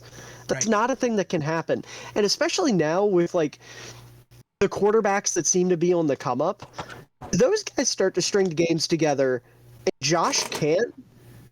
Patrick just has like a couple off games or gets hurt one year. Josh isn't going to have a chance over guys like Hurts if he keeps improving, Fields if he keeps improving, Lawrence if he gets his shit together and they get him weapons. Lamar. Like, they're Herbert. Lamar, If Herbert gets a couple of Burrow. weapons. And that's just Yeah. mostly AFC teams. What if Yeah. Fields figures it all out and I feel launches? I feel like he'll always be that kind of like Drew Brees quarterback where he's always like there, but like there's always somebody better. Yep. And Yeah. there's always somebody who's a better case. Like Josh Allen has a good team around him. Yes. Very, very good team around him. And so does Patrick Mahomes, but it's nowhere near as the Bills' defense. That Chiefs' defense is nowhere near the level the Bills' defense is at, defense and his isn't near as weapons good are as nowhere weapons near the are level either. that's. Yeah. And then he has just Stephon Diggs, and then it's just Mahomes throwing to Kelsey, who's the best tight end in football. But then it's like Juju is his wide receiver one, who's okay, but he's not Stephon Juju's been Diggs. playing his ass off. Give Juju his respect. Juju has No, earned but he's his not Stephon flowers. Diggs. That's He was valid. playing hard against the Titans last night. I noticed Now that. He was- Kadarius Toney, he might be my God, Stephon I- Diggs, but I'm sorry. I Oh don't my, think it. don't get carried away. But the point is, you don't Darius see Patrick Mahomes throwing the ball directly to a corner like Josh Allen just did to Sauce Gardner. It's Right. not in his game. No, it's not a he thing. doesn't do it. Like No. Mahomes' interception, or either because he just tries something wildly insane that no quarterback would even think to try, or Yeah. he like Or it or bounces or out it's- of somebody's or hands. It's like, or Tyreek would drop it, or like Or it some would corner bounce off makes someone somebody's godly helmet, play. Right. or a corner makes someone godly. Yeah. Yeah. Like Or he doesn't just he. Mahomes' worst interceptions are him just seeing, a small gap that he's going to try to fit this ball through, and he just can't. Mm-hmm. It's like he didn't throw it directly to the corner. You can see the vision. It just the execution wasn't there. I think one thing that like they said in the broadcast last night is that he doesn't run quite as physically or as fast as Josh Allen, but he runs smarter than Josh Allen does. Yeah. Yep. Like he doesn't run away from guys, but he knows where to run and how to take the angles. Because he had bigger runs last night than Josh Allen has most games, but it wasn't because Josh Allen just puts his head was down and says, faster than "Fuck it." everybody. Josh Allen embraces the contact. Patrick Mahomes just I'm not even gonna even put myself in a position to get hit. My take that Josh Allen's career goes the same way as Cam Newton's is aging beautifully. Unfortunately. Yeah, he did. I don't know. Just I feel like he's not gonna. He's not gonna tough. I feel like he's not gonna have he's not gonna win MVP, and I also don't think he's going to go to the Super Bowl because of Mahomes. If I'm being honest. No, he can definitely get Kansas City. I think he once. can get there. Yeah. I think this year he still can. Right. But I mean, the thing is, he'll never carry a team to the Super Bowl the way Cam did. Yeah, that defense was good. Who were his weapons? Ted Ginn? Greg Olsen was his best receiver. Yeah, but Greg Olsen, let's be honest, he's not that much of a weapon. Dude was slow. I love Greg Olsen, but he wasn't Travis Kelce. You couldn't build an offense around him. He was a football IQ merchant. Absolutely, which is fine. David's I am so not here mad for this Greg Olsen slander. It's not slander. He's Just great. call him a merchant. Everyone's a merchant. Cam Newton's a merchant of his goddamn physique. So is Josh Allen. What's that make Kirk Cousins? Kirk Cousins is a Bible camp merchant. No, Kirk Cousins is a Justin Jefferson merchant. Kirk Cousins is a system quarterback. Can we start that narrative? Okay, no, he is. But we finally found a system that he might be able to win with. So I'm down. I don't care. Justin Jefferson's a purple uniform merchant. A purple uniform merchant. Hey, real quick, just while we're on the topic of Kirk Cousins being a merchant, can I just say my take that I had in the offseason when I did my quarterback rankings of having Jalen Hurts above Kirk Cousins that I got slandered to all high hell for has aged fucking beautifully. I feel like I did too, yeah. Well, because everybody. Go ahead. Everybody in my TikTok comments when I made my all 32 starters ranked before the season were just you're ranking Hurts based on potential, and I'm like, yeah, but I just know this is going to end up being right. Sure, it's based off potential, but it's gonna happen. So who cares? And it did, and he's better than Kirk Cousins, and he's a top 10, borderline, near and on top 5 for me. I mean, I don't even know where I'd put Kirk at this point. Football. I think right now, I'd probably put him at 13, so a little higher than he was in the offseason. But that's because some of the quarterbacks that we thought were going to be better aren't. Matt Ryan sucks, so that moves him up. Derek Carr does not belong above Kirk right now. He hasn't played well enough. No, he's been inconsistent. Unfortunately, not. Hasn't played well enough. He's swearing up and down all off season on we can talk about that. Yeah, no, I don't want to talk about Derek Carr. No, we need to talk about the Raiders. It's important. It makes me sad. I like me Derek too. Carr. I like the Raiders. The Raiders are my second favorite team. Damn it. I wouldn't go that far, but I want Derek to be good, damn it. No, the Raiders are my second favorite team. They always have been. They're the Broncos' biggest rivals, so yeah, root for them. Fair enough. So, I really want to go next year. The Vikings are in Vegas. I want to go, and I want to be the asshole who shows up in a Justin Jefferson jersey, but also my Raiders pants, and just confuse everyone there. Just I'm just here for the vibes, Well, man. dude. This is just good time. The hell did you just You say? hit the slot machines after. I said bandwagon.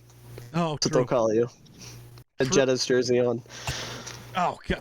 I probably won't have a Justin Jefferson jersey because I still don't, and I refuse to buy jerseys of players on the team because they always leave. So I'll probably... Yeah. Odds are I'll rock up in a Harrison Smith jersey because if he's still on the team by the start of next year, he's retiring a Viking. Like, he'll be 35. Like, he's about at the end. So if he's still there next year, I'm just going to buy a Harry jersey because he earned it. I Cam Dantzler jersey. No, because he'll leave. What? That's the goal. I want to like Cam Dantzler. You can because he's not a Packer. Oh, no. Hey. No, Hey. we need to stick together, David. It's all of us against the green guys. We haven't done anything to you. It was them. You employ Kirk Cousins. That's enough for me. Dude, what are you He's going got to you. do if somehow the Vikings win the Super Bowl this year? What are you going to do? I'm not going to I acknowledge will it. find every single reason why they won that isn't Kirk Cousins related. There'll be something. See, I hope you guys do scrowling. because you've heard me before say this take. Whoever wins the Super Bowl for the Vikings, I'm crowning them the GOAT and defending that with my life. I will die on that hill. If it's Kirk, I'm crowning him the GOAT. I don't care. Who's the Vikings backup right now? Nick Mullins. Nick Mullins. Oh my god, please give me a Nick Mullins, Nick Foles run. Oh my God, I'd be so down. I'd be The so Vikings have to win the Super Bowl. I don't want it to be because of a Kirk Cousins injury. I wouldn't wish injury on anybody. down. Well, But okay, I would I like might on a Kirk few Cousins. people.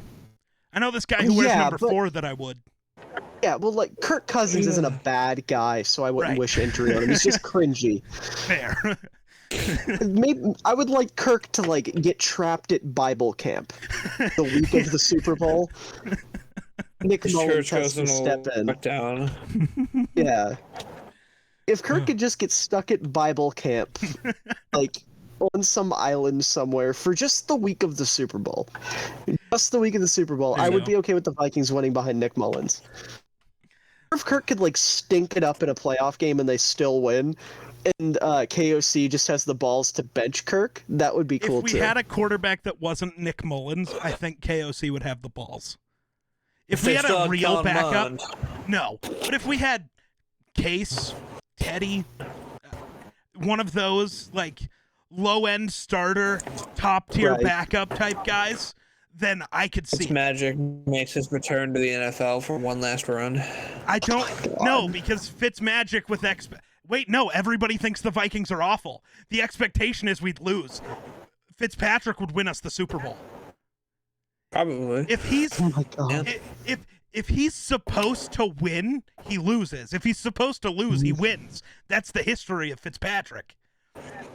Give me some Fitzmagic in Minnesota. Let's do it. Yeah. I'm down. Let's go. No. To answer the question, what would happen if Kirk Cousins won a Super Bowl? I genuinely think. Minnesota would burn. Oh my god, no! without a Listen, doubt. State. you would get a TikTok video of me posting my morning routine and then claiming I have to go return some videotapes. Like, What? do you not get that reference? Not at all. American Psycho. Oh, fuck. Okay. Those I two don't American watch stars. Yeah. a ton of movies, so I've seen it once. To go full Like 10 Patrick years ago. Bateman is my point. Gotcha. The fucking scene of him with the axe. Yep, like, yep, hey yep, Paul, yep. that would be me to Kirk Cousins. Whoa. You know what? Except it wouldn't He be- already won us the Super Bowl, so whatever. No, I would get like a mannequin and dress it up with Kirk Cousins, and I would recreate that scene on my TikTok. Also, if it's worse, because if the Vikings win the Super Bowl, we're gonna lose our entire team. Yes. Harrison's gonna retire. Thielen's gonna retire. Kirk might. He's 35. Kirk's Kirk is old. 35 years Kirk's old. an old dude. I think he's 35. How old is Kirk? Kirk Cousins. Kirk He's would 34. be that My guy. bad. I'm a year off. Kirk would be that guy who would retire and before he retires to be like, if a team comes to call, and I'll be ready, but then nobody would call. Nobody would And call. he would just sit on his couch for the That's rest fine. of. But don't get. But Kirk could retire. I'm trying to think of who else is on our team. But Thielen's gone. Harrison Smith's Probably. gone. Pat Pete's gone. Zadarius Smith is probably gone. Like, most of I have our a best strange players. feeling. Eric Kendricks might retire. He's getting up there too. Jefferson leaves in free agency. No.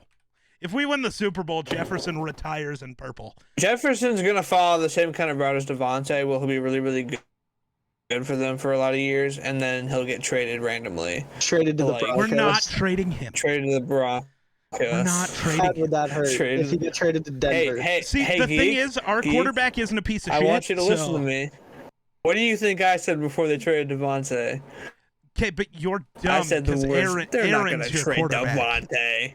Aaron Rodgers is your quarterback. That's the issue. As much as Joke's on Kirk you, is dude. cringy, He's a at least decent JJ human doesn't hate him. being. Like, Yeah. those two hang out. They I just talk. wish- They do stuff. Rodgers talked to Devontae when he was in the Am I building. stupid That's it. for thinking that there was?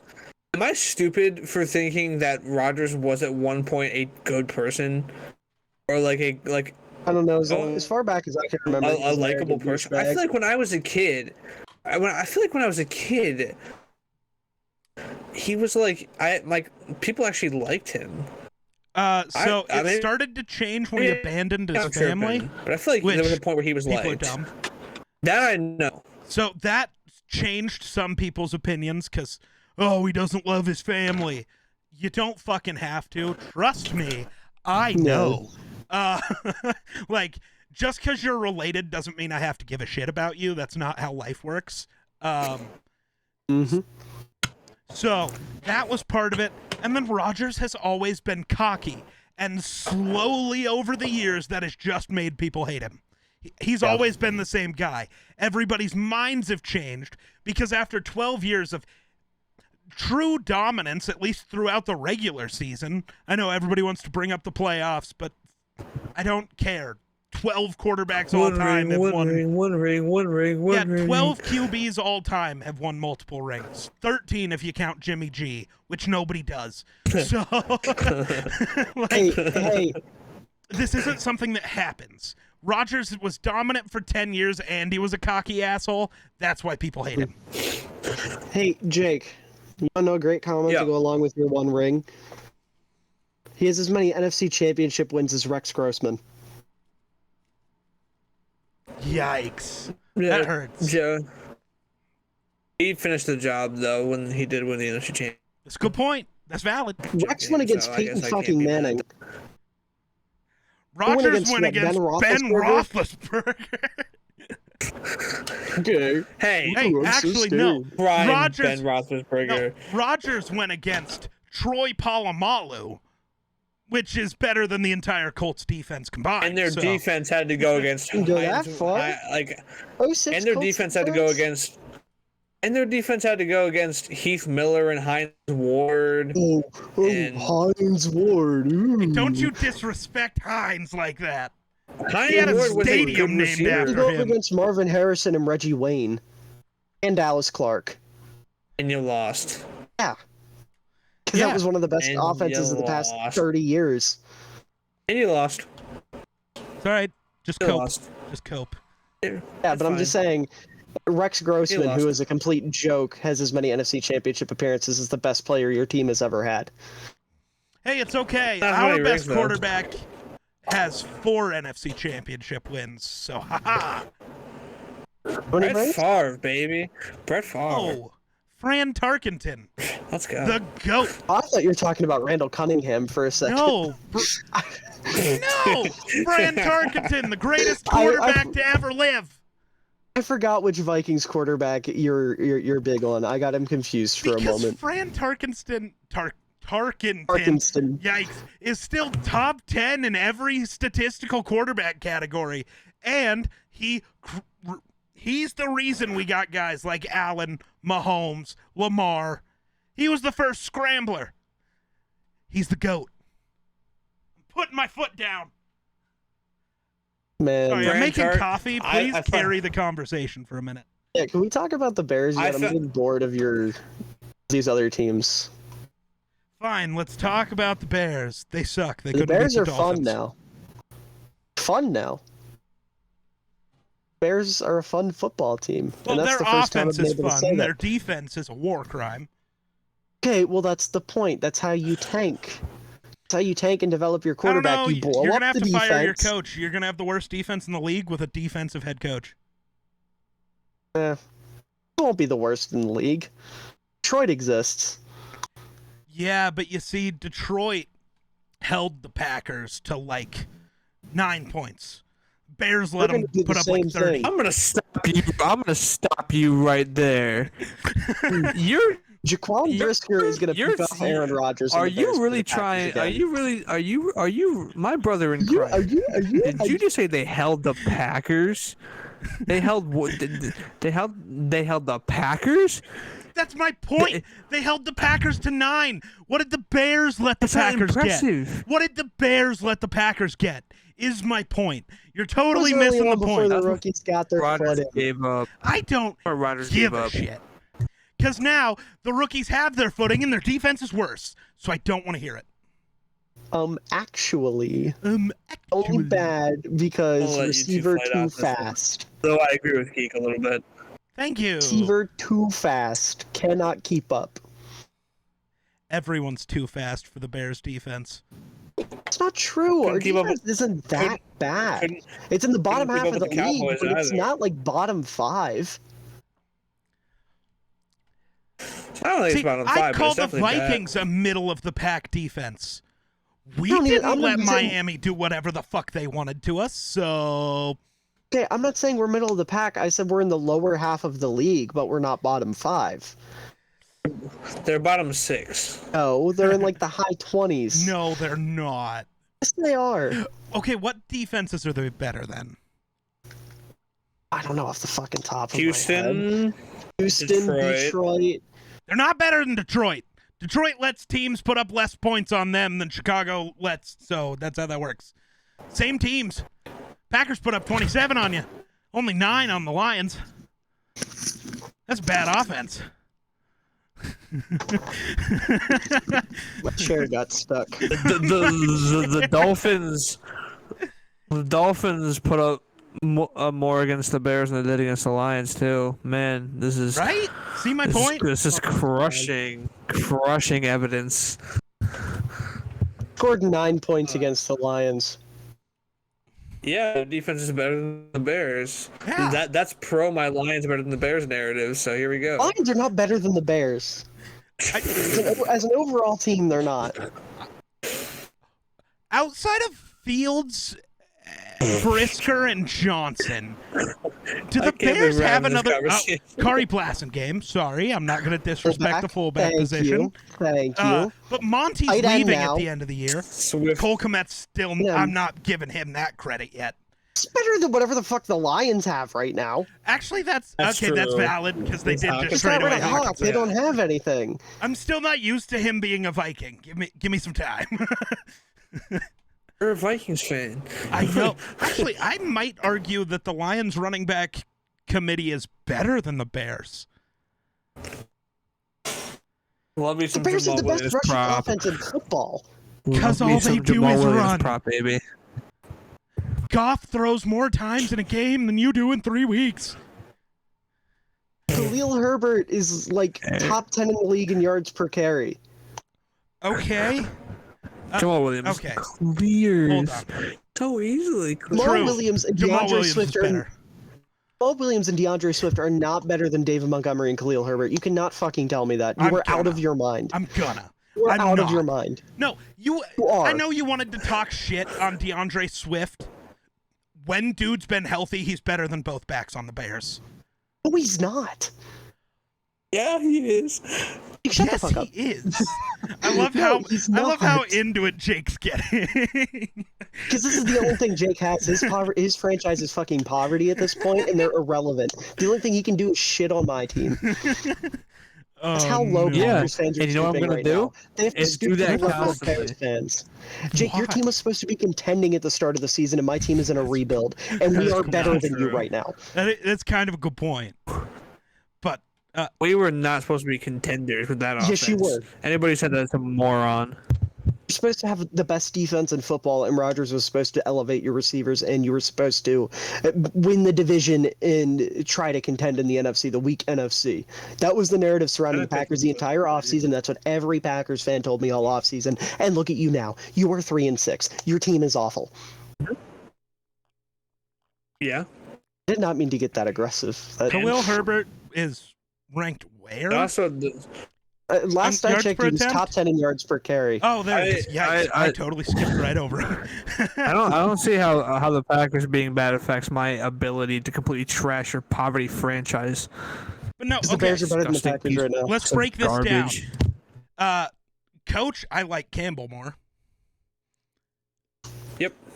Better than Eberflus. I mean, I'll give you that because Flus is only coach for half the More season. higher of So the I'm- offseason. I'm taking Campbell. Josh Flus has been a McDaniels great like head that. coach. Shut Now the the fuck Bears up. do have the quarterback of the future, which the Lions don't. So credit. Running backs though, Monty's not even going to be on your team next year. So I don't agree with that. I think Monty's getting extended. That's I'm a fully dumb confident choice. that he will. Why? You can replace Monty fairly easily. I don't think you can. If you're not one of Is the it- 5 or 6 best running backs in football, you're easily replaceable. Dude, Donta Foreman is averaging 5 yards a carry this year. I don't know. I hate this fucking narrative that's arisen around David Montgomery. He's still a good running back. No, he is a good running back. He's gonna want Dalvin Cook money, and he doesn't I deserve it. really He's don't not think he's going to Dalvin. expect Dalvin Cook money. I think he is. Don't think he's going to. Especially With the season with the- he's having, he's not going to expect Dalvin Cook But also money. with the narrative that he's a top 10 back, he's gonna believe he Nobody deserves thinks that he's money. a top 10 back right now. The narrative on Montgomery is completely flipped this season. That's fair. I'm the only one still defending him like that. No, I still think he's good. If I'm the Bears, I don't see giving a. Let me put now, it this way. if you can get If him he for wants big- $7 million a year, without a doubt.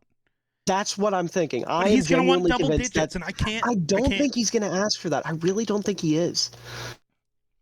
But maybe I'm wrong. But Let me Even put it that then- way. If he wants double-digit money, yes. you're But right. I don't think he's going to ask for that. I really don't. If he doesn't, then yes, keep him. But if he's Okay. trying to get Dalvin Cook money, let him walk. Yeah, can I agree replace with you him on way that front. cheaper. I agree with you there. I agree with you there. So, I just don't think he's going to be asking for that type of money. but I don't know.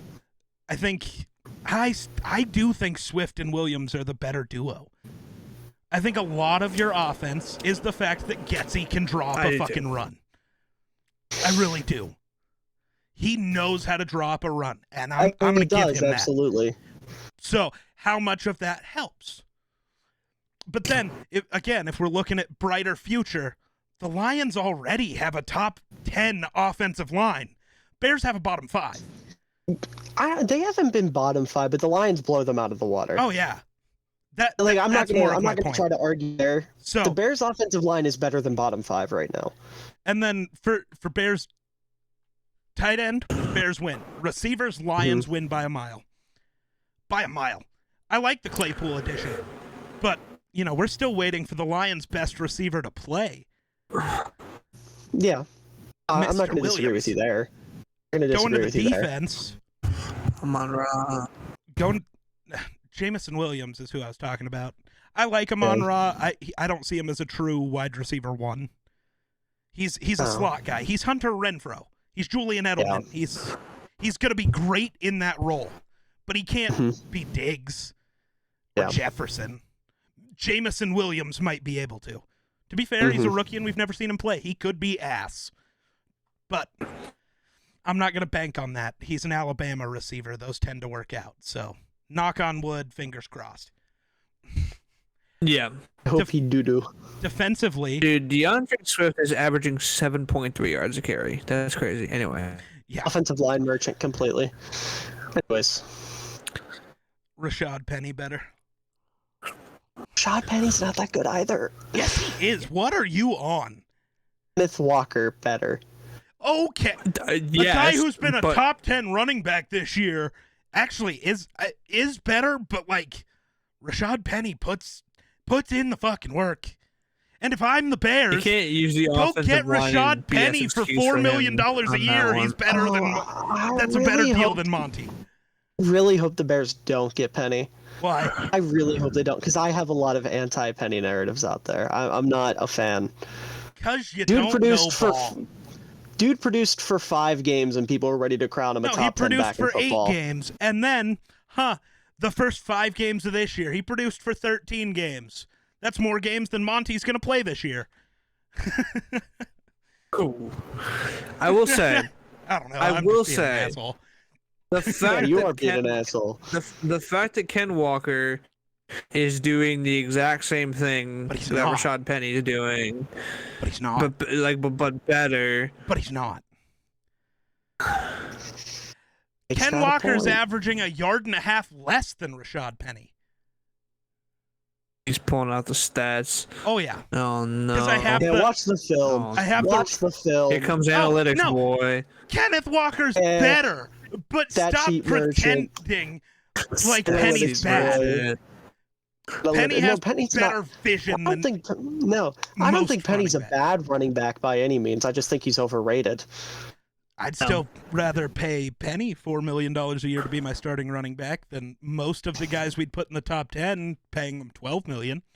Give me Rashad Penny over That's most different. guys. You're talking value's a little bit different when we're talking running backs. If we're talking the pure talent of it, putting Rashad Nah, Penny I as a want a top 10 running valuable back in running any. back.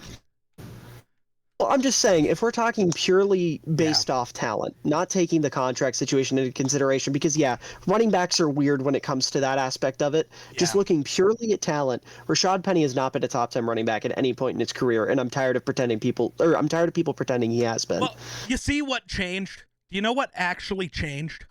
Is the same thing that has changed for a lot of other running backs to make them good. Rashad Penny wasn't good all of his Seattle career until who showed up and mentored Here him. comes the Adrian Peterson stuff again. Okay, Yeah. but it's not just Adrian go. Peterson. No, he's got this, a point. This He happened. definitely has a Oh, with, point. baby. this happened with Derrick Henry. Remember how Derrick Henry was bad as a rookie and bad for the first half of his second year? And then what happens? Eddie George comes and talks to him, and he becomes a running back. The Titans added Kari Blasingame. Not at the same time. It wasn't Kari far hasn't off. been in the league that long.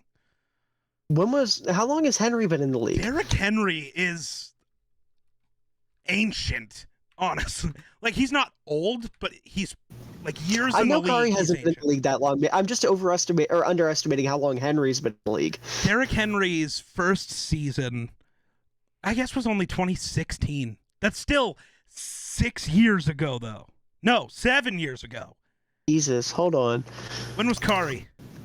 Looking that up. He started in Mini. Well, it's just us already. It's not even midnight. 12:30 was what he said. Oh, yeah, Kari didn't pop in until 2019. Yeah. No. So this is a thing with running backs. That's why Najee Harris called Jerome Bettis right the fuck now. Like, call Adrian Peterson, roster him. You've seen that it works. At bare minimum, he's going to help that guy become maybe something. If you can get Adrian Peterson to just tell Najee to stop being a pussy, like, you're a big dude, run pretty through much. people. Like, it's not that hard. Yeah. I'm gonna message Jake real quick. He's typing in the chat. Oh, is he? I can't look at the Discord chat, so that's gonna be up I'll to you, tell you I what he guess. says. Yeah, no, I think the Steelers personally should bring in Rashad Mendenhall, and he can teach Najee. Two different styles of back. That's why I didn't No, say I- Le'Veon Bell. Well, I know, and the that's team the hates joke. I Le'Veon was Bell. naming But, another Steelers running Yeah. back. I wasn't putting too much thought into it. but like, It's just Rashad Mendenhall was the first one that came to mind. this is something that teams have done. Like, his Wi-Fi's bugging. He's exhausted. Yeah. Valid. Also, we're a lot to deal with today because both of us are excited about our teams, and this is the first time in his life he's not excited about his.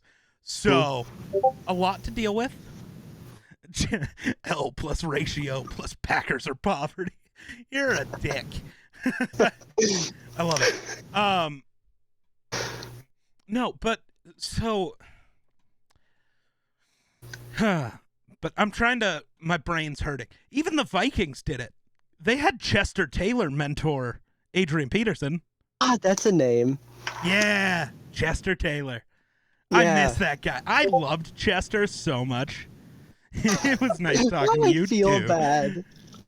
Yeah, you're a dick. At least I I'm did a just an wiki. asshole. Well, that worked.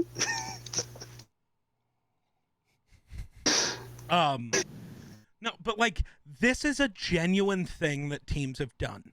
I genuinely believe you're right. Rashad Penny wasn't that back.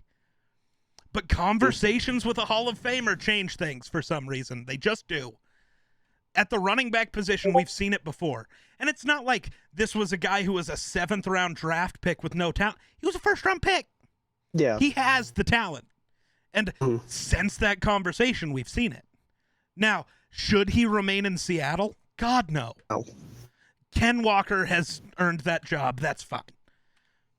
But is Rashad Penny, without a doubt, one of the 32 best running backs in football? Yeah. Yes. You're not going to hear me my bigger say point. otherwise. Yeah, no, I just think, it all goes back to that certain somebody who likes to sway the minds of NFL, TikTok, Everyone, and for Twitter. some reason? Well, I'm referring to the big hoss that gets everybody. Yeah. Wait, which Haas? Yo. Now I'm confused. Yo. Okay. I was thinking Yo, of the 'cause right guy. Yeah, he started to push that Rashad Penny top 10 narrative, and then everyone bought into it. Right. Now, I think that's he might have been overrating top him. 10 last year. I think guys can be a top 10 running back for a single season, whether it's due to injuries or just a crazy performance. That's valid. At the end of the year, Rashad Penny probably was a top 10 running back due to injuries and other things. Because Derrick Henry, I couldn't, like, if you were just talking about that year, he wasn't a top 10 running back last year. You can't rank Henry, you can't rank CMC, you can't rank Saquon. So, like, Rashad Penny's probably in there. Yeah. I gotta remember to type in the Discord later. I feel like an asshole. I hope he knows that I just can't because of I gotta record the Discord screen, so I don't want to leak our DM.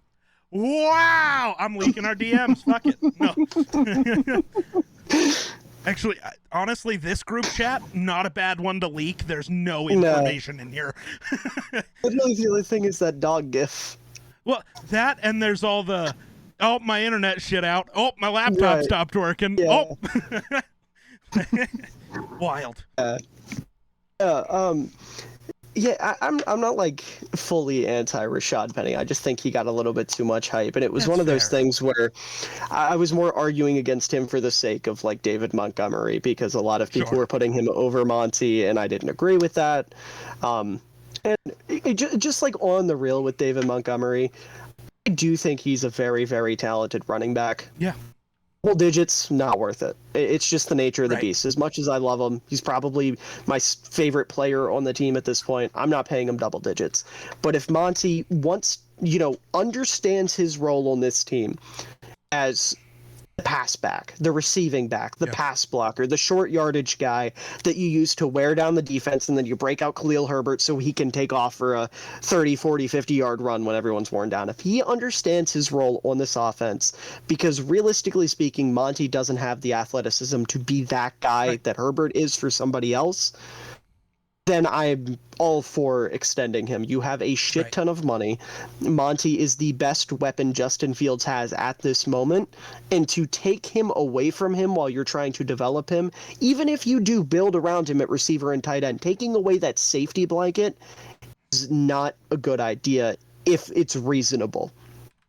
No, I'm not paying $10 million a year for a safety blanket, but so, 5, 6, 7 million, the other different story. Thing that's tough is I'm trying to go check it now. Like the best free agents this offseason.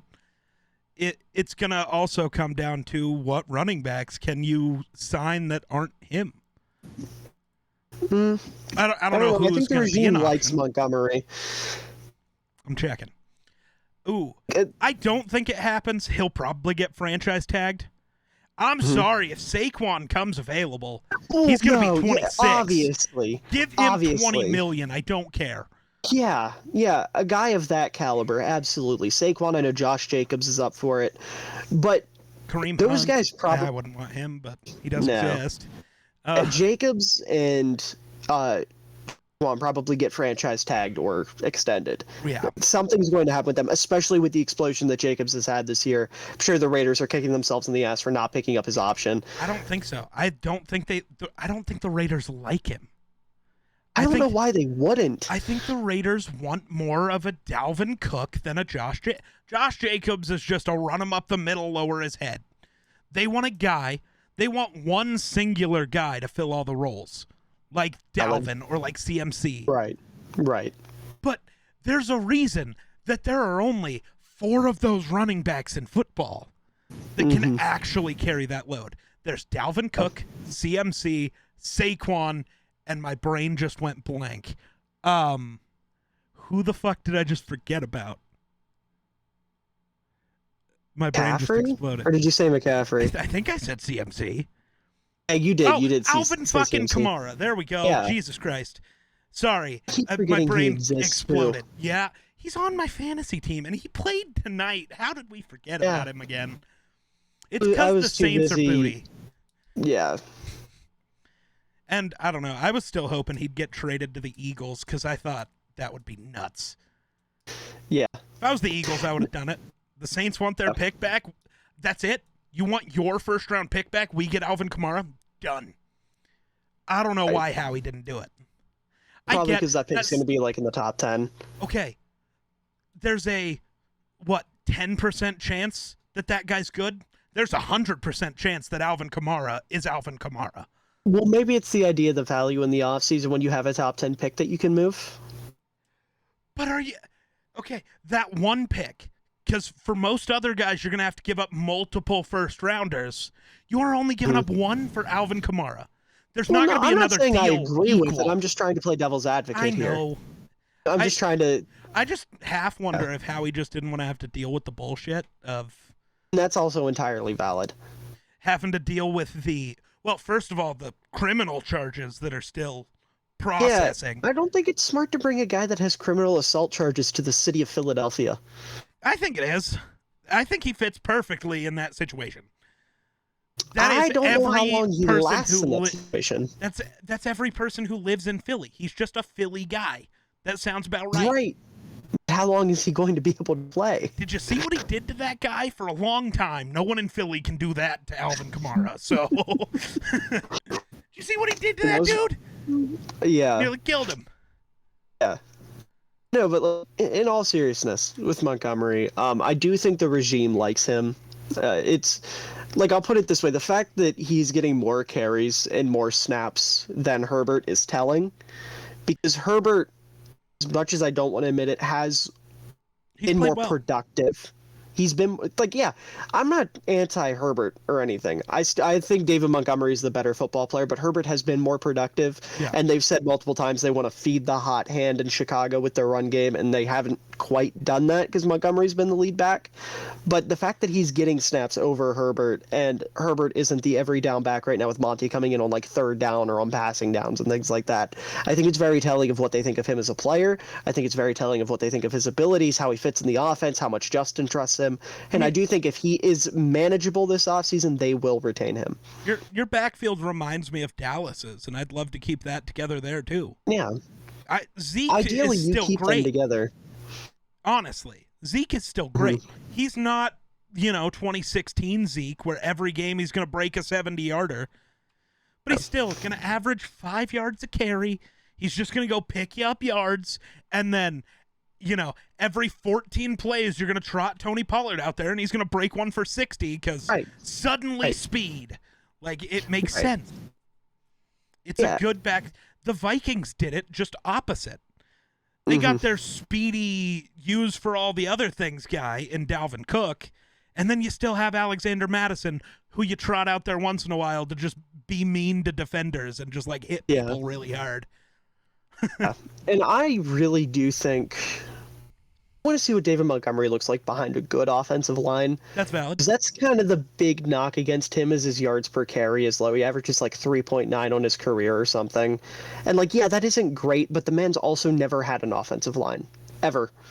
The offensive lines have always been horrific.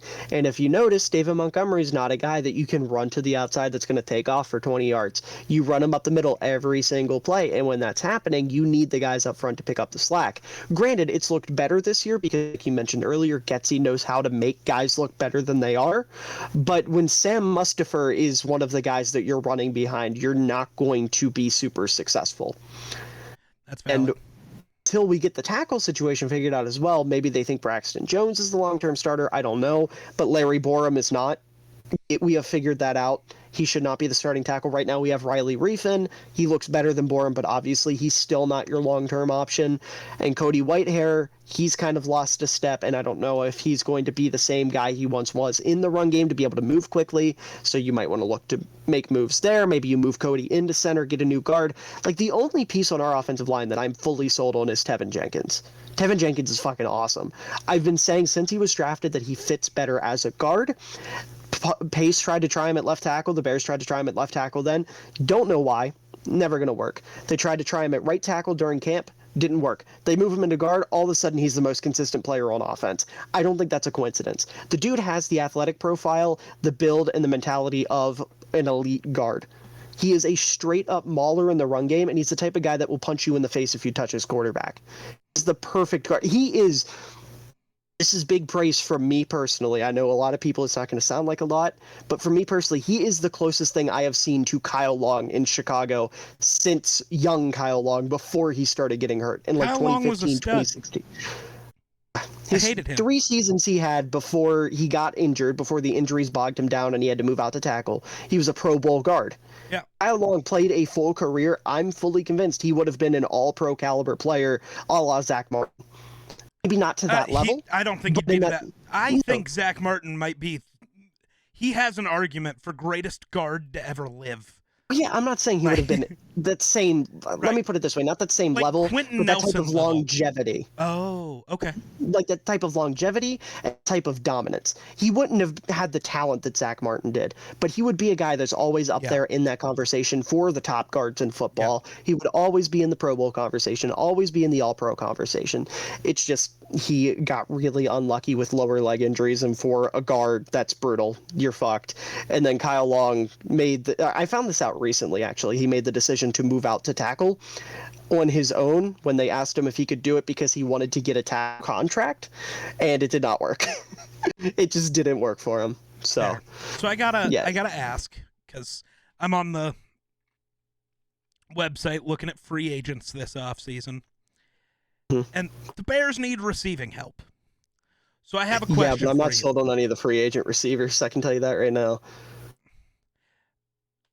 Okay, do you want to use your high first-round pick on a wide receiver? No, I don't think you have to. You don't draft another shitty second, third, fourth-round receiver. If you want to help Fields, get him real players. Stop giving him Velus Jones and Darnell Mooney.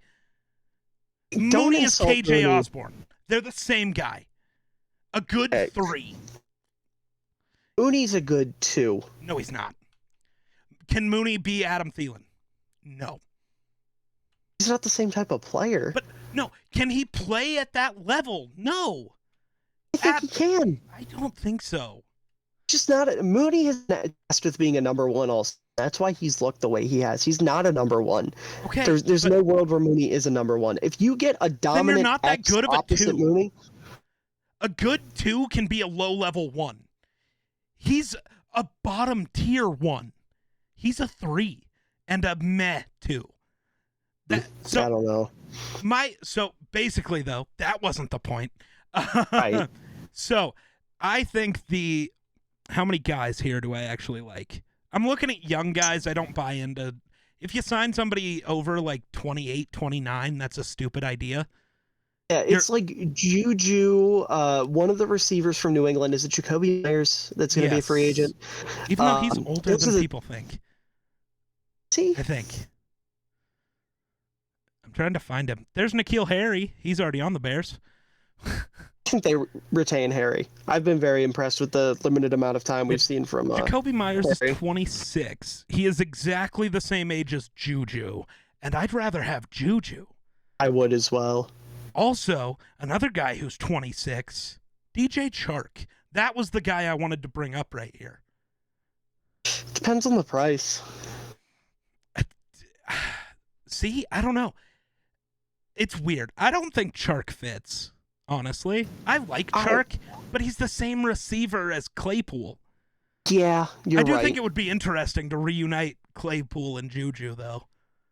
That'd be fun. Yeah, I'd be good with that. No,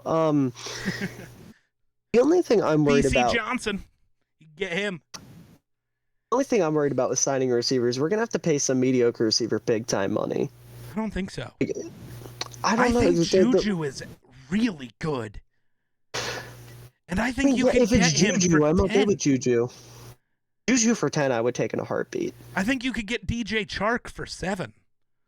Again, I don't know if I want two I was gonna Claypool-esque say, once you receivers, mentioned it, but you yeah. can't. But I'd be happier with that than trotting out the same receiving core plus a third rounder. No, So I want the. No, I don't know if you trade for another receiver. I don't think that's possible. okay, you could. I just don't know who's going to become available. Is more the thought. That's valid. It's just me for a second. We'll just hold it. He'll be back. I think. I hope. I want. But I hope it was a misclick. He's muted, but he's back, kind of. No. I think though that I don't know what you just said. No, I don't remember where I got left off there. I don't know either. I think it was right when I mentioned a trade, and you were like, "Oh, okay," and then T. Higgins could become available. Yes, it's possible. T. Higgins becomes available. I want Ryan Poles to do everything under his power to go get T. Higgins. I think the Bengals would be stupid to let him become available, especially since Tyler Boyd is 27 or 28. Like, let him walk. Keep the young guy. You know, like, if you could keep Higgins and Chase for all of Burrow's career, you're going to be a competitive team. You know, he could become available. I know people like to say Adam Thielen could become available, but that would be a dumb idea. Yeah. Not because Adam Thielen's bad. He'd be the best receiver on the Bears by a long shot. He's old, and I hate old. in-division trading. Fair. Trading in division's gross. I know your team does it. It's wrong. Morally, it's wrong. Because Kwesi doesn't give a fuck. Give me the best deal. Fuck yeah, you. Kwesi commits football incest. It's okay. At least he doesn't trade a second for Chase Claypool. Kind of had to. You don't have to. You could have just not got Claypool. The Bears have wanted Claypool since before the draft. Then they should have drafted him. It's not like he went first overall. Wasn't he a third-round pick? You had 3 tries. mean, Poles wanted him. Poles wasn't in Chicago when Claypool got drafted. Once Poles got to Chicago, Bears wanted him. So if it was the Bears, I meant the current regime. My apologies. Gotcha. The current regime. Poles wanted him. Yeah, they've been on and off with Pittsburgh since before the draft, and then they found out that Green Bay had offered their second-round pick the day of the deadline, or the day before the deadline. So, no, it would have been the day of, right? Yeah, because it was early in the morning. So the day of the deadline. And Poles was like, okay, you can have ours. And also the Patriots were in on that, which gives me hope. Because Belichick isn't going to try to trade for a receiver unless he has hope. I trust it. No, okay. For all the problems he had, I trust Belichick evaluating players. At least NFL caliber. Guys that are in the NFL already. Okay. Let me put it that way. Like, if this was a draft pick, Belichick traded up to draft a guy, different. Yeah, but this is a guy he's already seen play in the NFL and knows what he can do in the NFL. That's fair. I trust him in that sense. Like, he drafted N'Keal Harry in the first round. Obviously, he struggles. I'm going to go back to Claypool in 2 seconds. The Bears could go sign this offseason Dolphins legend River Craycraft. Oh, my God. Super Bowl bound instantly. I would so unironically love River Craycraft. Did you know he's 28? What? I thought he was a rookie. He might be. Oh my god. What a legend. Brandon Whedon ass over here. But good. But with talent. Mid. He can catch a football. That's better than So Brandon could Whedon Brandon could do. Whedon. He had to do it all the time. He's a quarterback. You catch more balls as a quarterback than you do as a wide receiver. Quarterbacks have better hands. That's just the rules. This is my Joker arc. No, he's also he's been in the league for 4 years. Really? Yeah, so he was on the Niners practice squad last year, the Eagles practice squad the year before, the Niners practice squad the year before, and then the Broncos before that. Yeah, he's been in the league since 2018. He was on the Broncos till 2020, spent some of 2020 in San Fran, then with Philly, then with San Fran last year. Interesting. Yeah. No wonder the Dolphins wanted to go get him. Mike McDaniel had talked to him before. Mike McDaniel has the connections, yeah. Hey, dude, at least that's the connection instead of being Matt Rule, where you're letting guys start over Terrence Marshall just because they were his guys from college. Yeah. Dude, the fact that Marshall has looked actually good. Dude, I genuinely... I haven't watched the Panthers since the trade deadline. I have no idea what's going on with that team. I just know PJ Walker threw good throw. One time, and then he got benched for Baker yesterday, and Baker came in and looked good. It was weird. Yeah. Like, Baker did look good. Like, he looked like if you start him in that game, maybe you don't lose by 20 touchdowns.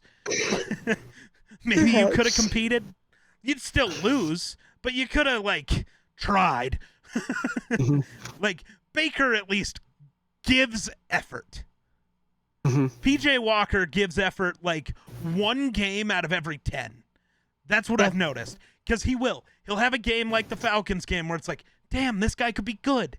And then he goes out and has a Bengals game immediately after. Yeah. Now, I'm kind of off the Baker is even mid thing, but like, Yeah, at least I've the given dude up on plays Baker. hard. Yeah. Like, which, if you're a team like the Panthers, you're not expected to win, but don't be uncompetitive and useless. That's just a terrible way to live. Be the Bears. Be bad, but be fun. Baker's fun. If nothing else, Baker's fun. If he's good, it's fun. And play shootouts. Right. But like Baker, if he's good, it's fun. If he's bad, it's still fun. Yeah. Like, trot 6 out there. I don't care. He's the best quarterback on your roster by Matt Corral could be better. But yeah. I don't know. I don't watch the Panthers. I don't often. I have no interest in that team whatsoever. But no, I saw Terrence Marshall moss somebody on a pass from Baker Mayfield. There is absolutely nothing about the Panthers that interests me whatsoever right now. There's J.C. Horn. Yeah, but like watching a corner. I do it. Every time the Broncos are on, I stare at Patrick Surtain. I'd rather watch a linebacker or something. Why? Watch a linebacker stand in the middle of the field and do nothing? I like linebackers. I'm an old school football fan. Well, I understand football now, and linebackers are meh. You don't need them. Put an extra safety out there. Yeah, I was mainly just trying to bring up the fact that the Panthers have the worst starting fullback in football, so. Do they? Giovanni Ricci, yeah. Okay. I'm going to take your word for it. I'm going to be honest. I don't go watch fullback film. Yeah. Like, okay, that's a lie. I do. Which is weird. Like, I've watched fullback film on, Ingold and Juszczyk and Ham and Ricard and, like, guys that are worth watching. Yeah. Ricci, I'll put it this way. Ricci should be a tight end, not a fullback. Ouch. Ricci doesn't have, like... No, like, Ricci can block fine, and he can catch okay, but, like, he doesn't have that vision to be a good lead blocker, and he doesn't have that, like, umph to him that you want in a fullback. Like, I know, it's like he doesn't have the fullback intangibles. I don't know how to quite describe it. If he was, like, your third tight end, you feel okay about it. Okay. That's it. And that's pretty much what it was. He was the third tight end. They're like, fuck it, put him in the backfield, and then they changed his designation to fullback, and he's not that good. Now, Tommy Tremble. I know he's a good tight end and no one wants it to happen, but at fullback, Tommy Tremble would be fun. Don't do that, Tommy boy. Don't do Tommy that. Tremble would be a really good fullback. He's got the build for it and the athletic profile. Spot rack, Spotrack. I don't know how the fuck you say their name.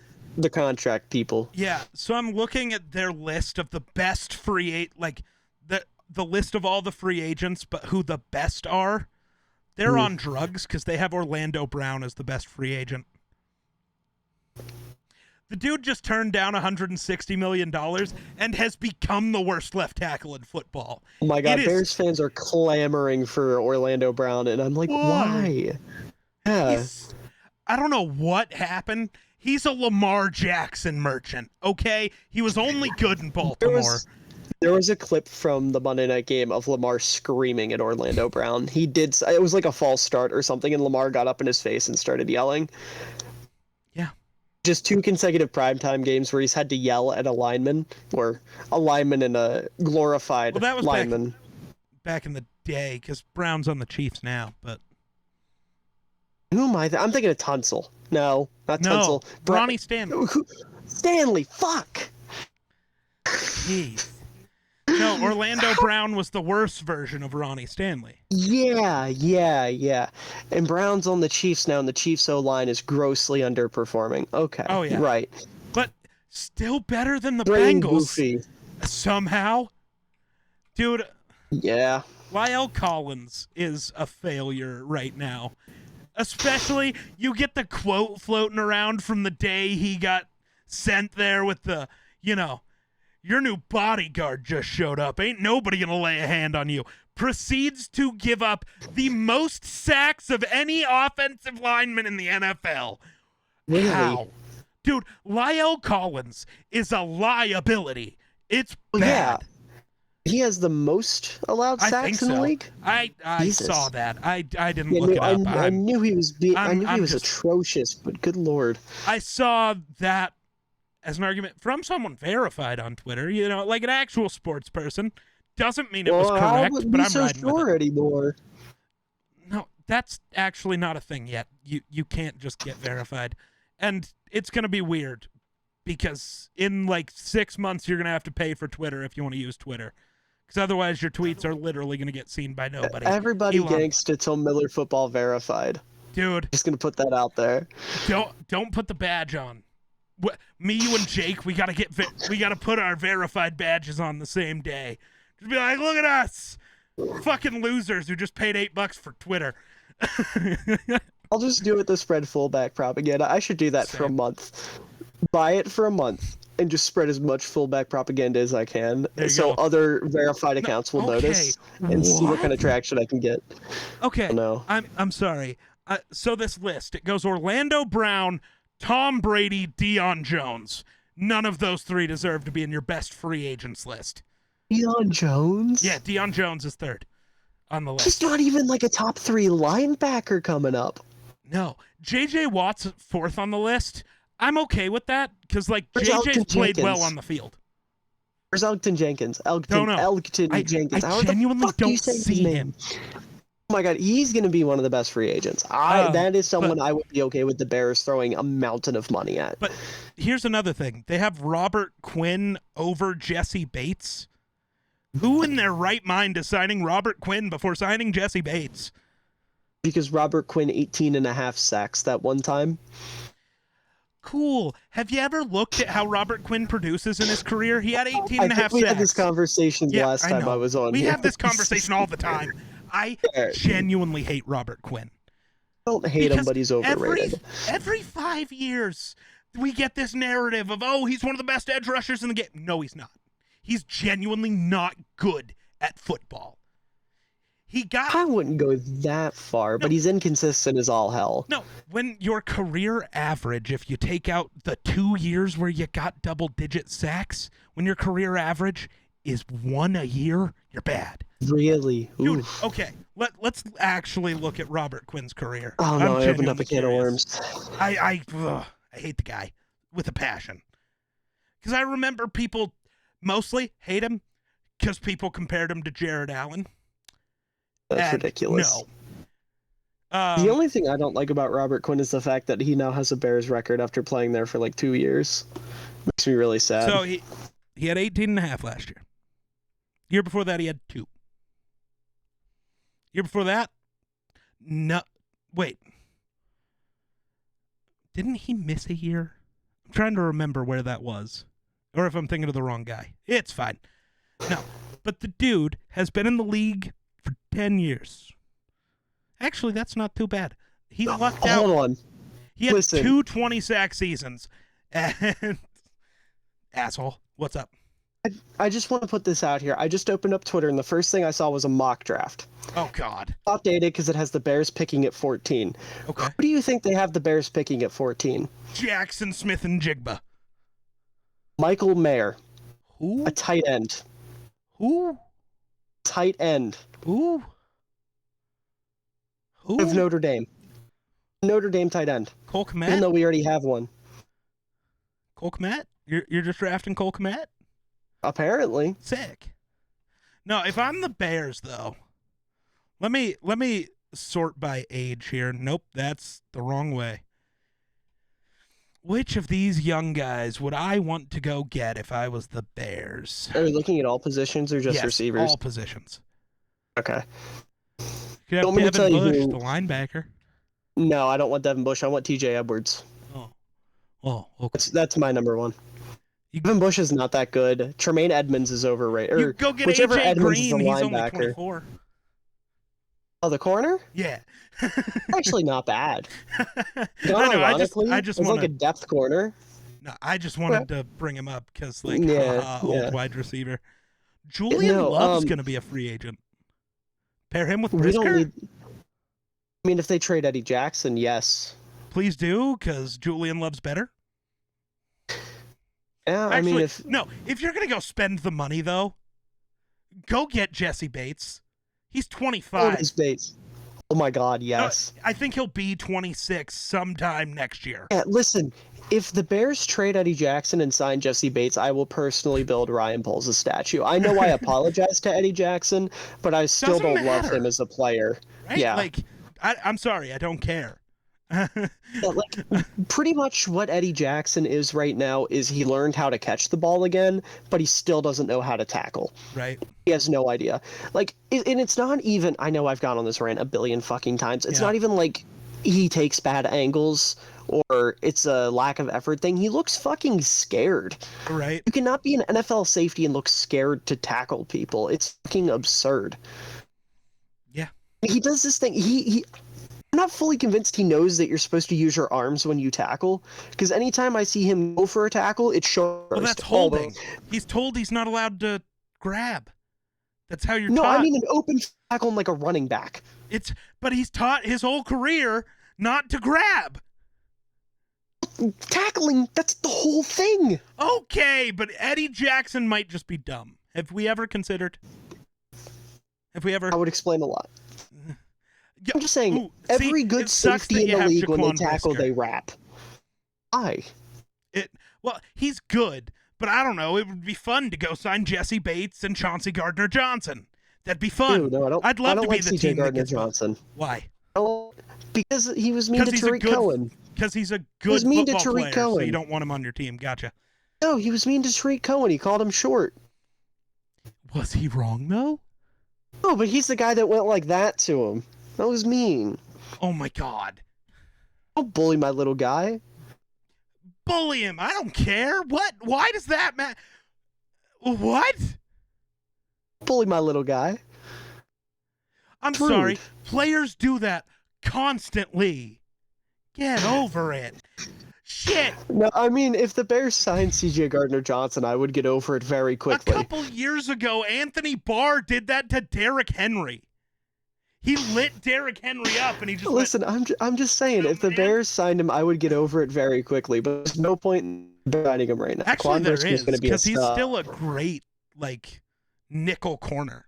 No, they swap up and down Kyle Gordon's the nickel corner. Don't And they're care. not going to sign him. They're not going to sign him after he just drafted a corner in the second round last year. Don't care. Sign him. I don't I'll care trade that Bates, though.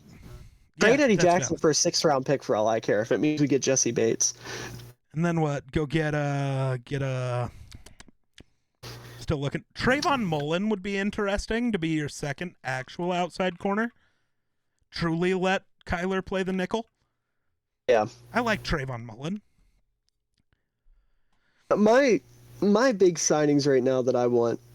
Can you hear me? Yeah, I'm still just reading the list. I was making sure because your screen went away.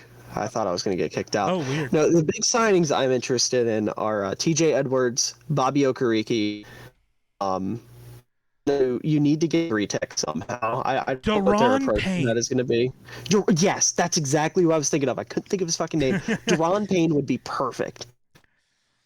Listen, Okereke would be great because he knows Eberflus's defense. Eberflus already knows what he's getting, and he can be the outside backer. You bring T.J. Edwards in to play inside, and then you get Daron Payne to be your 3-tech, and all of a sudden your defense has talent again.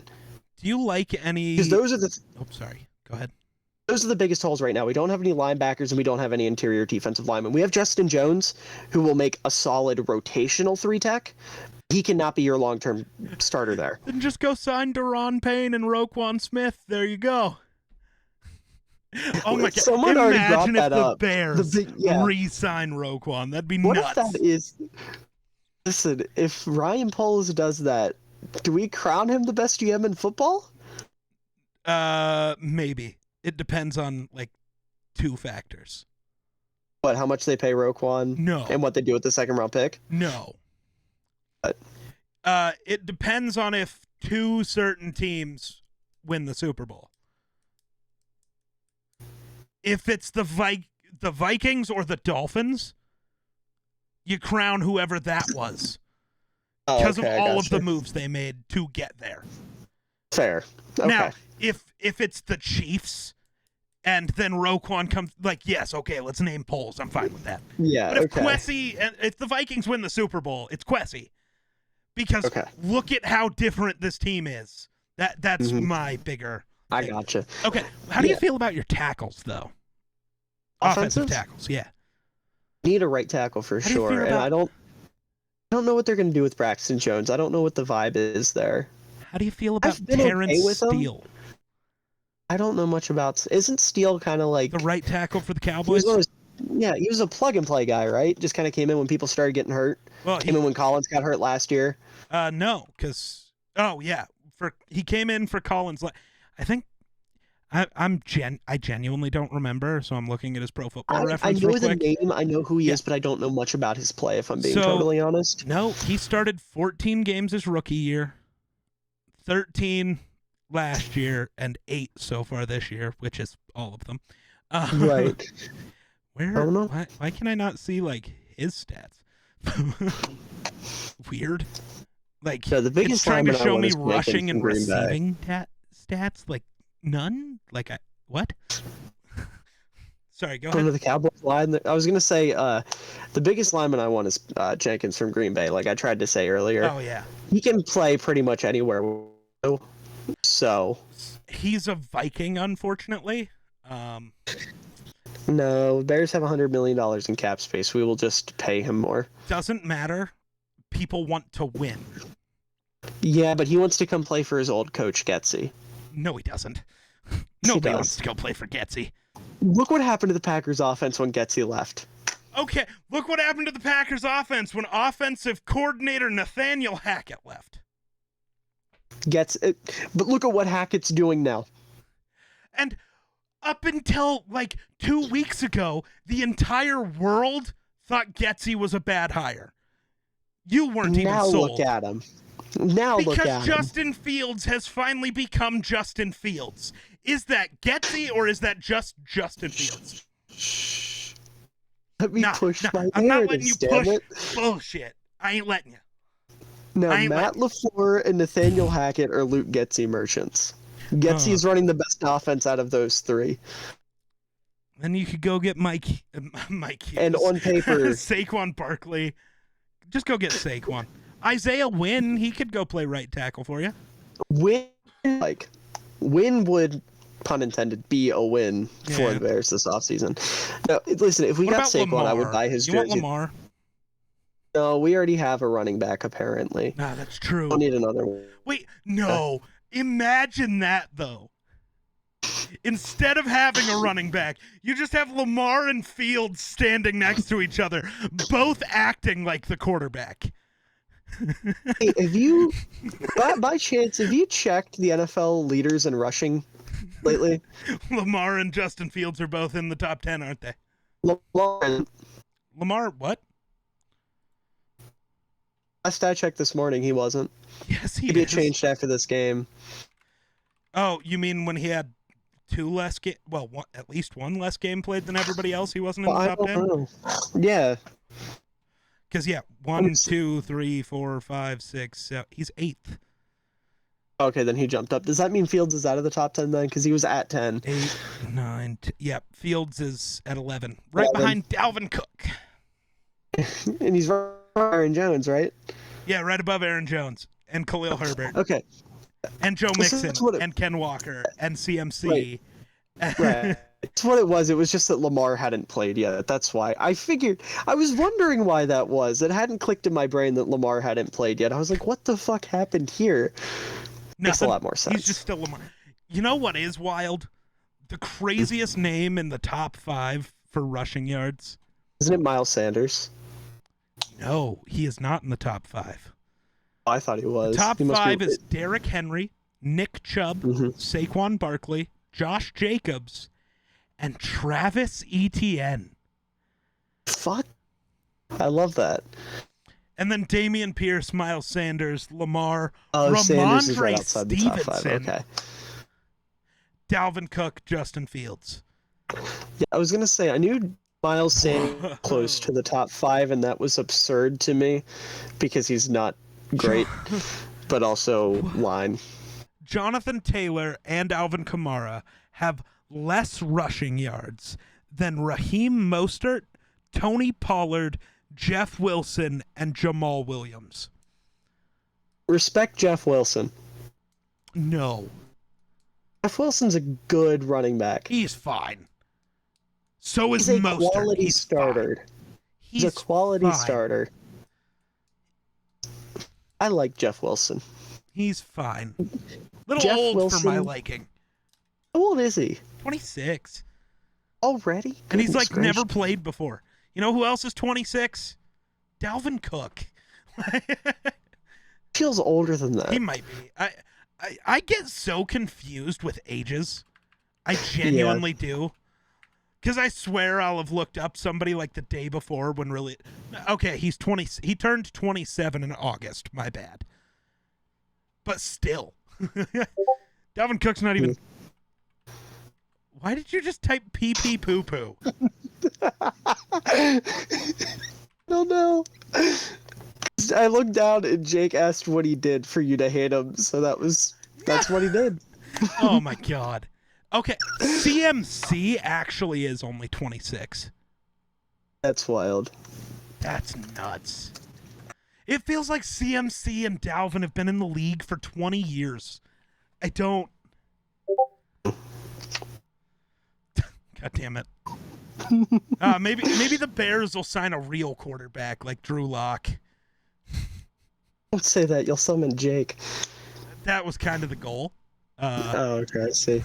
No, Giovanni Ricci's going to be a free agent. There you go. You can get your guy. Akari's going to be a free agent too. Oh I unironically hope they extend him. Oh, God. Imagine if, like... imagine if you replace Kari with Ricci, and then your 3-tech, you add Jerry Tillery. Oh, my God. If the Bears sign Jerry Tillery, I'm crowning Poles as the worst GM in NFL history. Whoever signs Tillery is gone. That GIF I just sent, that would be me to Ryan Poles. If we sign Giovanni Ricci, that would be me to Ryan Poles. You could go sign the GOAT, Marcus Allen. He's a free agent. Not the one that was actually good, the safety.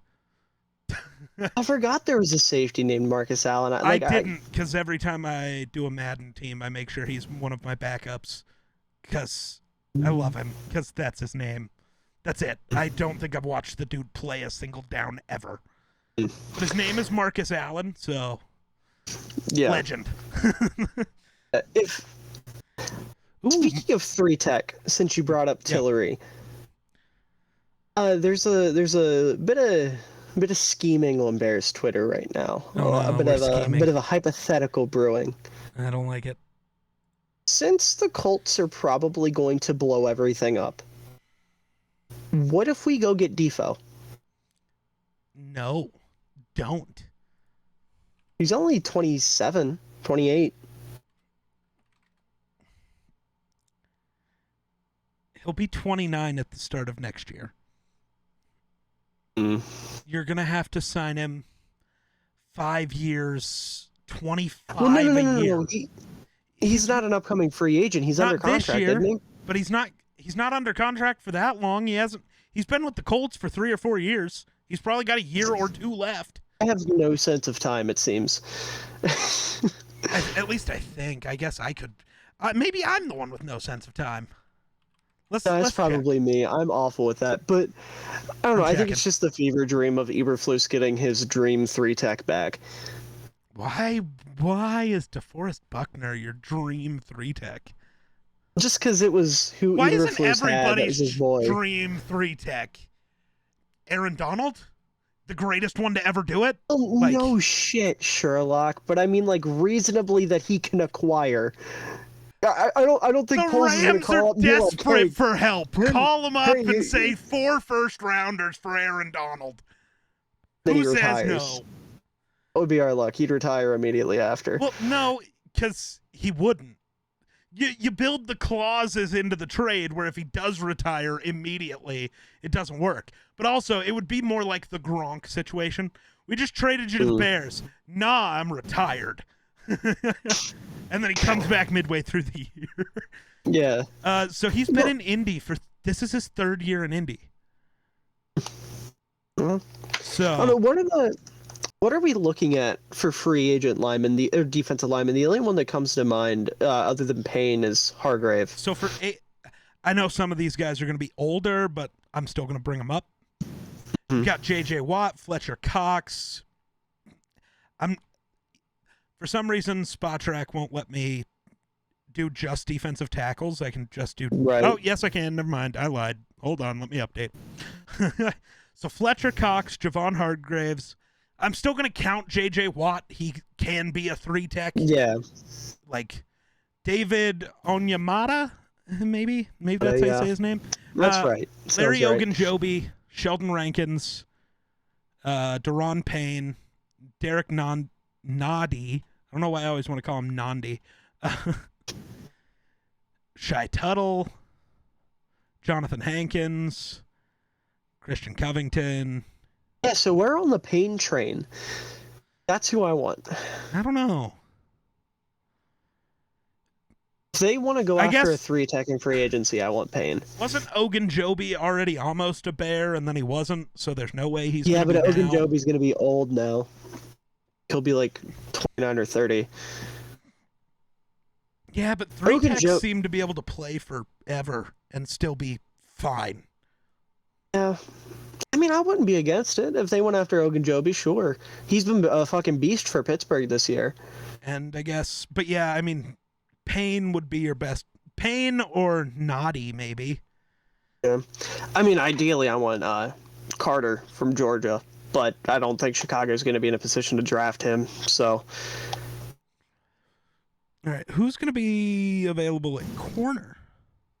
The Bears need another corner. I'm intrigued for the Vikings. Marcus Peters. James Bradbury. I know, you're looking for younger. I'm not, because the Vikings are competitive now, so I don't care. Yeah, the Bears need a true number 1 corner. I'm going to sort by age to see if there's any young guys who, like, maybe, like... Right. A guy you want to... Greedy Williams, Trayvon Mullen.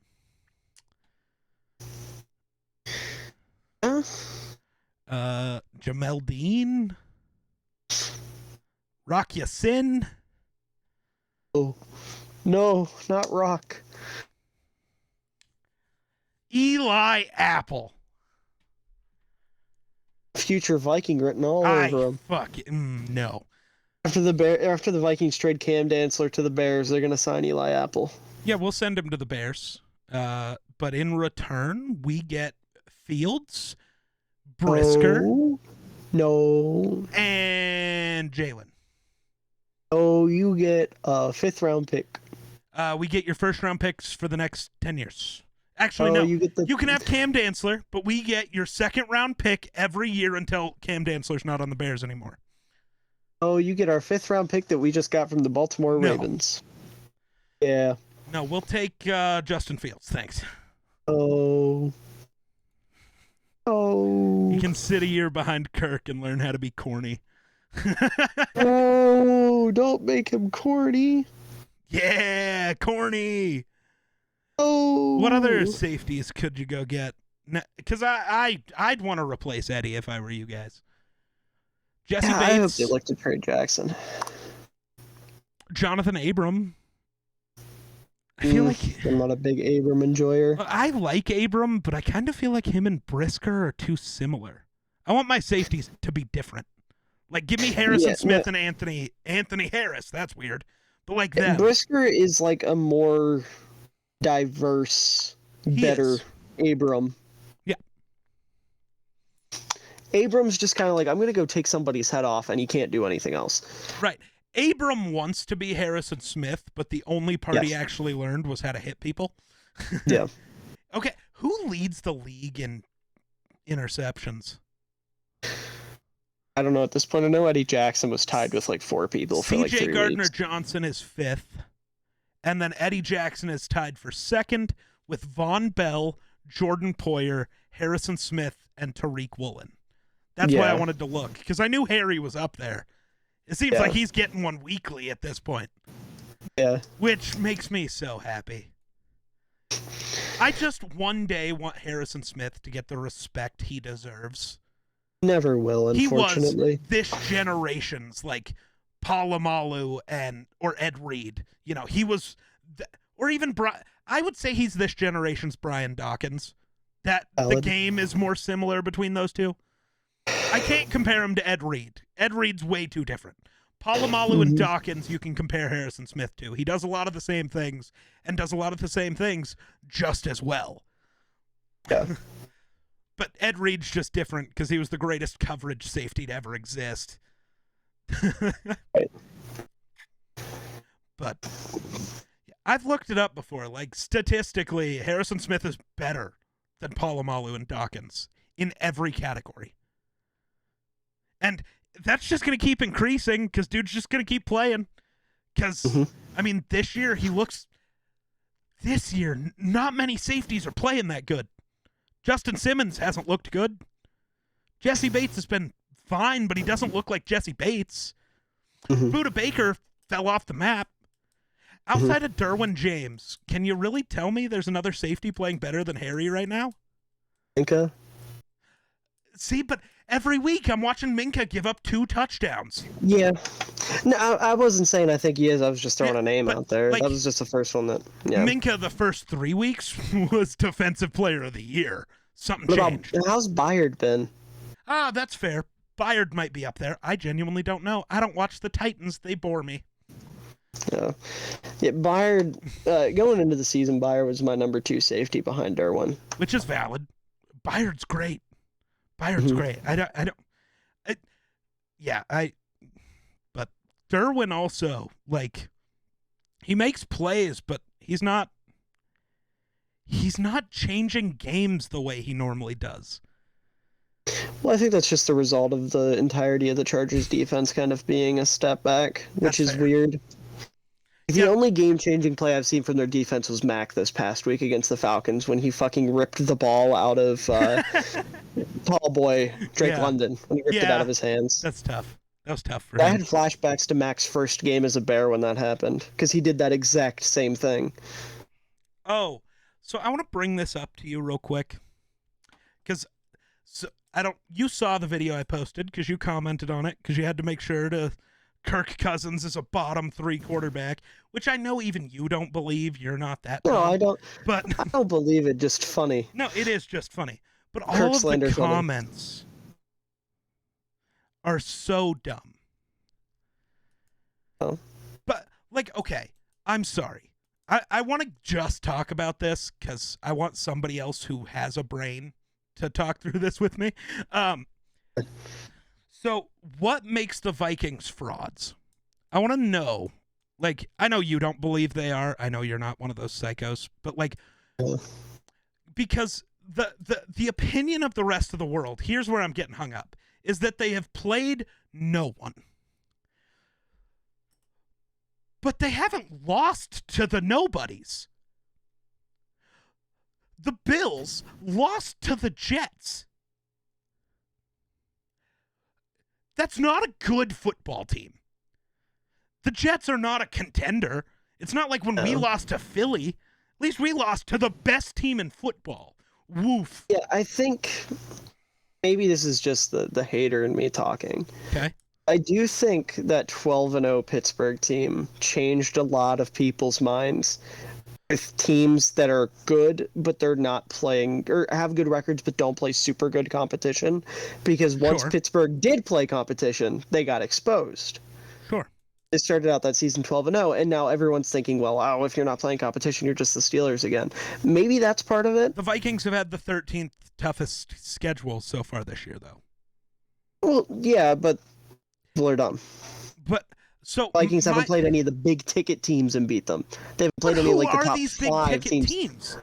Well, that's another thing too. There's not a lot of big ticket teams right now, so it's hard to beat an elite team right now. And it's one of those things. So my biggest complaint has been, first of all, you play who's in front of you. You don't decide your schedule. A win's a win. Mm-hmm. The whole, they barely beat Washington. Win's a win. Whether it's by an inch or by a mile, I don't give a fuck. Mm-hmm. I truly don't. And Washington's, like, won 3 games in a row. This isn't some ass team. They're 4-4. Same record as the Jets, by the way. Yeah. But, like, my bigger issue is that the 2 teams that everybody is, like, holding on to as their top 2 teams, the Chiefs and the Bills, have lost to that lesser competition. We haven't. Neither have the Eagles. In what world is beating lesser competition worse than losing to lesser competition? Like, what type of moron do you have to be to believe that? And it all boils down to narratives. Everyone thought the Chiefs and the Bills were the teams going into the season, Right. and they're performing well, Right. so they're still the teams. But then the other thing that I had an issue with is some guy tried to tell me the Vikings are boring to watch because they don't have anybody fun on their team. Jefferson's cool, but he doesn't really impact games the way, and he's not as fun to watch as Cooper Kupp. Yeah, that's just fucking He's stupid. There's no more way to fun to defend that. What? Yeah. And, well, Dalvin Cook, he's also not that fun.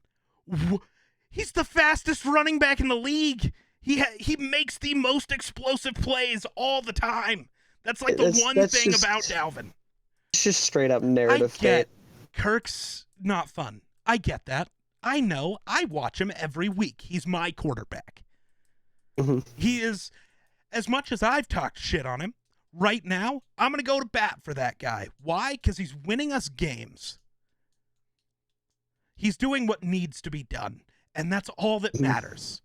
Trent Dilfer did all that needs to be done and won a Super Bowl. I'm not asking him to be Patrick Mahomes. I don't want him to be. He can't be. Can he beat Dilfer? Just ride a good team? I think so.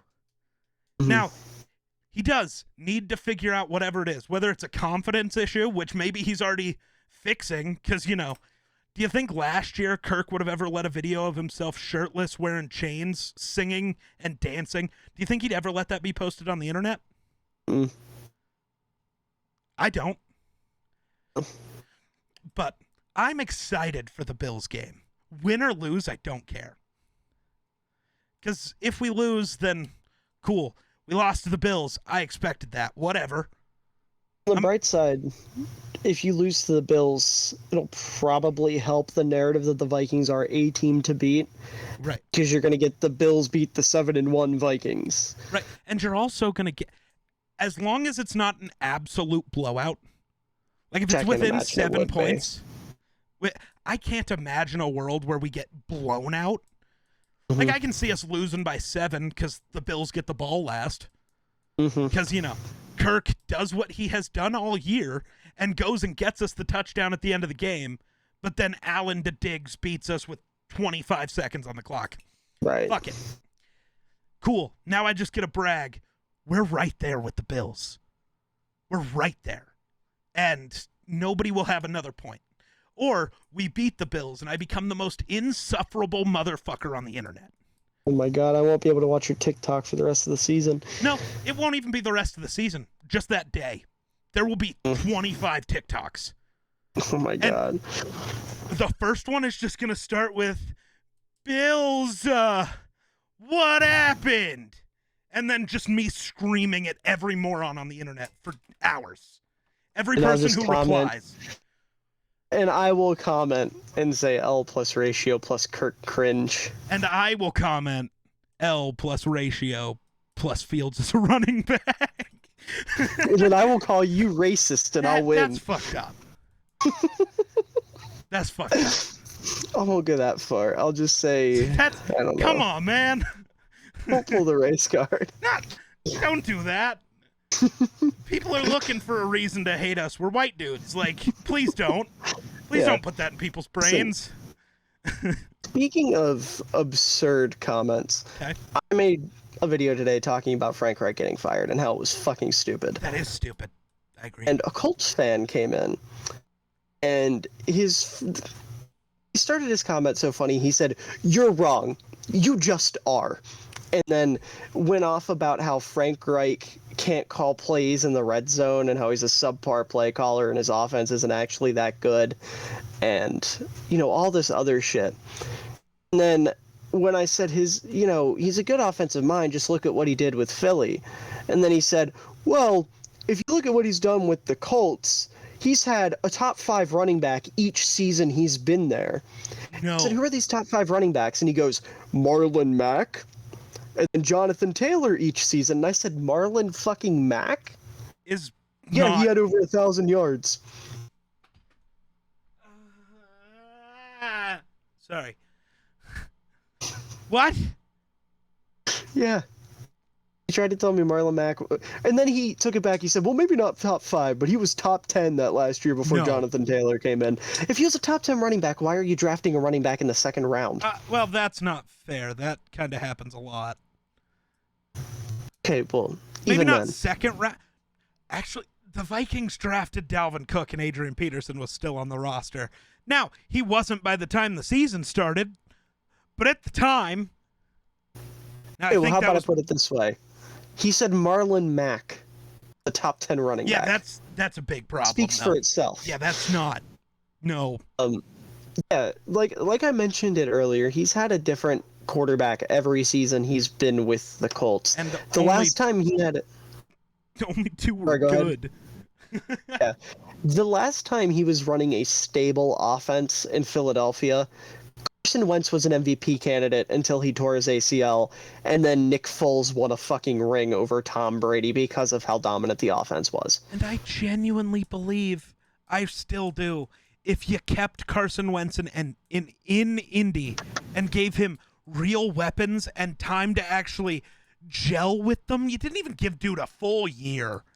Like, I genuinely think... Is Carson Wentz ever going to be a top 5 quarterback? Absolutely not. Could he be a franchise guy in Indy? Absolutely. He could have been, but you were too in a hurry to try to what is Matt Ryan doing? Or I'm sorry, who else? Who are you going to go get this year? You going to go get Teddy Bridgewater to be your replacement? I love Teddy, but I know Indy, so he's going to go out, lead them to the wild card game because they won't win the division because their team's not that good anyways. But they'll get to a wild card game. Teddy will get blown out by Josh Allen, and then you'll go, oh, he's not good enough either. Let's go get That Kenny Pickett guy's available now, probably. So let's go get this guy who's not Oh my good. God, what if Mitch Trubisky's a cult? Could be next year. Yeah, absolutely They're could gonna be. go get No. one of those guys. They're too dumb to draft. Yeah. Jim Irsay is struggling.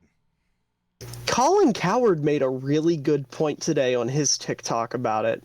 Oh God. He said the unfortunate nature of the beast, not word for word, but like to paraphrase, he said the unfortunate nature of the beast is that you have a very reactionary owner who's very hands-on, and because of that, somebody has to be the fall guy, and it's never going to be him, and it's not going to be the general manager that's been around. So it's going to be the head coach, and Frank Reich is going to get himself a job somewhere else next year. And he didn't say this, but I will go as far to say that it's probably best for Frank Reich, because he's going to get to go somewhere and actually be a coach with a team that is competent, or at least more competent than the Colts, possibly, building up a young quarterback. If he goes somewhere where one of these teams drafts a quarterback, Carolina. Hear me out. Or a team, Denver. that could also be fantastic. In Arizona. If Cliff finally, oh my God. not if, when Cliff gets fired. He better. That's another thing too. Cliff Kingsbury is employed and Frank Reich's on the streets. What the fuck? Cliff Kingsbury is employed, and a lot of guys are on the streets. I'm sorry. Mike Zimmer's worst day is better than Cliff's best. Same with Fangio. Yeah. Fangio wasn't a bad head coach. I stand by this.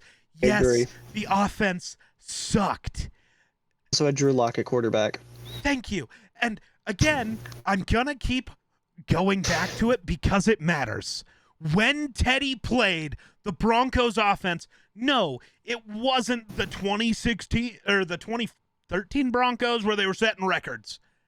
It was a competent offense that could win you games, especially with that defense. And if you look at the first 4 weeks, it was the best offense in football. And then what happened? Judy and Sutton got hurt, and then Teddy got hurt. So you got Drew Lock throwing to KJ Hamler, and you're expecting to be a good offense? What? You had the best defense in football. What does suck for Fangio? You still have the best defense in football. So it does kind of look like Fangio didn't do anything. Yeah. But that's just... That defense is very talented, and I think there's an argument. It's going to piss you off, I feel like. There's an argument that Patrick Surtain's the best corner in football by a lot. I wouldn't go by a lot, but I think there is definitely an argument that he's the best. I think I've seen him give up one catch this year, and it was to DK Metcalf, who's just bigger. Yeah. It wasn't even bad coverage, it's just DK big. Yeah, I'm not ready to say by far, just because Jalen Ramsey is still Jalen Ramsey, and Jair Alexander's still really good. And Jair's been bad all but one game this year. I don't know. Jair's the guy who got paid and then became bad. That happens every year. Jair's him. But the bad version of him. Patrick Surtain is him. I'll entertain Surtain number one, but I'm not going to entertain him by a long shot yet. But there's a lot of guys I would pick over Jair, if I'm being honest.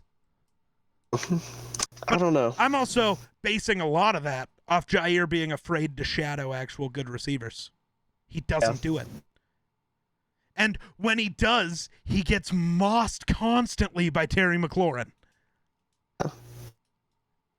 But, yeah, you want to brag about him because he covered Justin Jefferson once in the first game of the year, and what actually happened was that their ball was thrown out of bounds because that wasn't good. That wasn't great coverage. It was just a missed play for the Vikings. Kirk underthrew him. That's it. Mm-hmm. Like, Jair is currently, along with the entire Packers defense, is riding off the fact that they were good last year. Yeah. Because Devondre Campbell hasn't been that great either. Just nobody wants to talk about it. Because he has somehow been the best player on their defense, which is tough. Yeah. You know who the Packers really are missing? Hmm. That guy who's second in the league in sacks. Oh yeah, Zadarius Smith. Yes, sir. No shit. I remember people clowning on me for saying that was a great signing. No, it was objectively a good move, even at the time. Even if you didn't think he would be uber productive, he's a good fucking pass rusher, and the Vikings needed a guy. Yeah. Oh, I guess he's not second anymore. Justin Houston moved past him tonight Mental. because he's got 7.5, and Houston Interception. What? 7.5 and an interception. That's true. But Zadarius Smith has 7.5 and multiple game-winning plays, so I'm taking him. I like a little versatility. Why am I talking like that? Oh my god, I've gone ballistic. That was wild. I just did the baby voice. Jesus Christ, Yeah. it is late. Yeah, I genuinely think we're about to reach the 3-hour mark. We'll probably wrap up soon because I'm just in the mood to talk about the Vikings for a minute, and you're the only one. You and Jake are, but Jake left, so you're the only two that I can talk to about the Vikings we aren't going to spend the entire time creating bullshit other than about Kirk, but that's whatever. I get it. But Bad, all Viking bad. that's not Free Justin Jefferson. free him from what? Being the second most productive receiver in the league? Because, God, I gotta From get catching passes from dude, I gotta get to work on that video, and I'm sad about it. I gotta get to work on my owning up about the Tyreek Hill thing. Oh yeah, because Tyreek Hill's a fucking demon. Like, I'm not gonna Lift say that I'm hard on wrong that. until I make the video, though, because I Lift told hard. everybody I'm making the video to say that I was wrong. Yeah. Yeah. Yeah, I'm glad my biggest whiff of the offseason wasn't that big. Why did Tyreek learn how to catch, though? Hold on. He hasn't been able to catch for 7 years. Where did this come from? I mean, he talked all that shit about actually, Tua. he gave Jalen Waddle the catch problems because that dude can't catch now. He just said, "Here, Jalen, you have my problems. I'm the best." Yeah. It's You wild. whiffed on Tyreek Hill. My biggest whiff of the offseason was saying that Sky Moore would win Offensive Rookie of the Year. That's a pretty Even big then, whiff. that was a long shot. It's not My as whiff bad was as just saying Tyreek. Tyreek wasn't top 10. He's the best receiver in football. No, he's not. You're letting Theo Ash corrupt your head again. Why are you letting the Packers fan get in there? Stop it. I'm kidding. No, in all seriousness, I'm like, not even talking shit. I like Theo, but people follow him like he's a god, and it's weird. Have your own opinions. yeah, I feel like there was definitely a route for Sky Moore. It just didn't happen. I don't know if there was. Mm, We I ever think seen he a coulda rookie got- receiver get playing time in Kansas City? No. I was hoping maybe listen, at the time I knew it was a long shot, but I wanted to be different. I don't even know who I picked for oh boy. My second pick would have been Damian Pierce, and that pisses me off so bad. I genuinely probably picked Ken Walker because I was obsessed with dude. He's so good. Yeah, I wish Brees Hall would have stayed healthy. Actually, my prediction probably would have been somebody like. My prediction would have been Jamison Williams, but I'm shocked dude still hasn't suited up at all. Yeah. That worries me a little. I also know I wanted to pick Mechie. I really did. Yeah.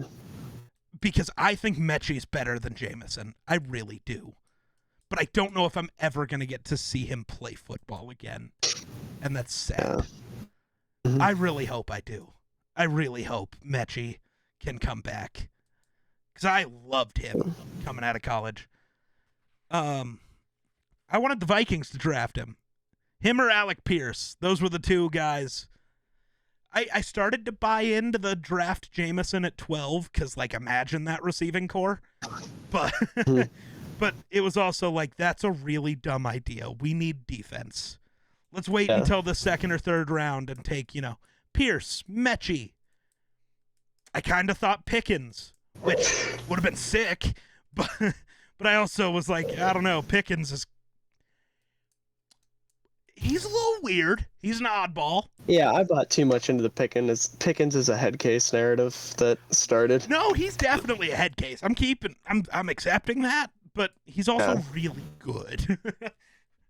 Yeah, I also have to hate Pickens because every Bears fan is on his nuts, and I can't stand it. That's valid.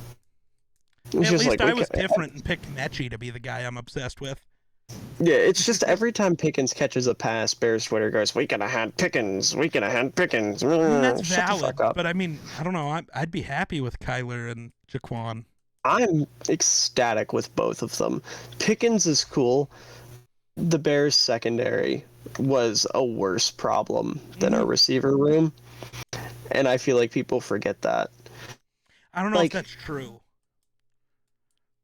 Listen, let me put it, going into the draft, Jalen Johnson was the only player that should have felt confident about in our entire secondary. And Darnell Mooney was the only player you should have felt anything about in your receiving core. And Jalen's better at his position than Mooney is at his. Right, but it's harder to build a secondary than it is a receiver core. That's valid. And when you have, like, I would rather have one good receiver than one good DB. Valid. Look at Minnesota for like 5 years with Harrison Smith. Right. Like, the Bears, our corner room going into the draft was Tavon Young, who can't stay healthy and didn't stay healthy. There's a reason he's not on the team. Kindle Vildor, who nobody thought was going to be good. He had a little bit of a stint at the beginning of the year, and now he's getting burnt every fucking game. He's not that good. He's a zone merchant.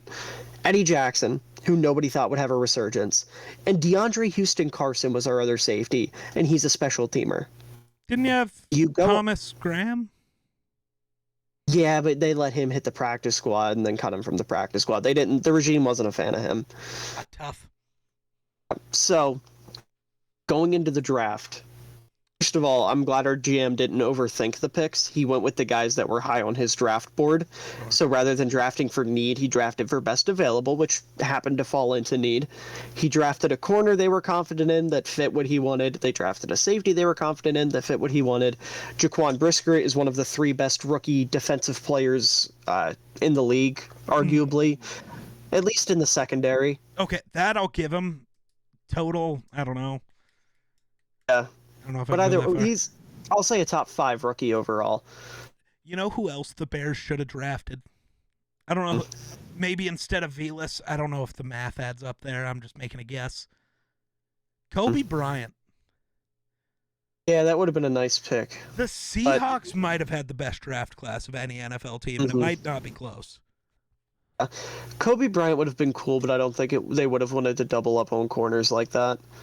Wish the Vikings would have. Yeah. Well, instead of taking... I love a Caleb Evans, so this sounds horrible. But man, Kobe fucking... I don't know why, but I love the kid. Even coming out of college, I had him ranked as like corner 5. I don't remember. I had him above Khair Alam, but that's because I don't like Khair Alam at all. Still not. Yeah, I've never liked Alam. I loved Booth. Booth was my corner 3. And I think I had, was it Roger McCreary? Who'd the Chiefs get? McCreary, right? McDuffie. Trent McDuffie. I don't know why I get those two mixed up. I do too. Yeah, Trent McDuffie was my 4, and then Kobe Bryant was my 5. Yeah. Because it's like, I get, he was on the same team as Sauce. Who cares? Antonio Cromartie was on the same team as Darrelle Revis. Did Cromartie, was he only a Revis merchant? No. Cromartie was great. So was Revis. I also, Indeed. Why are the Chargers doing to J.C. Jackson what the Eagles did to Nnamdi Asomugha? That's a name you haven't heard in a long time, isn't it? I have no idea what you're saying. You keep cutting out for me. Fuck. I heard C. Jackson, Nnamdi Asomugha, Eagles. I don't know what the context is. So why are the Chargers doing the same thing to J.C. Jackson that the Eagles did to Nnamdi Asomugha? I am too young to remember what happened to Nnamdi Asomugha. Oh, really? Nnamdi Asomugha was the best man-to-man corner in the league. That in a I time remember. when Darrell Revis did exist, Nnamdi Right. was better. Yeah, with the Raiders, right? Yeah. So he was with before. Okay, yeah. The Eagles That I do signed remember. him, made him only play zone for the rest of his career, and he was awful. Okay. What Yes, did the Chargers when do? I They was took little, the best, one of the best man-to-man corners, and now play Hmm. him exclusively in zone and wonder why he's bad.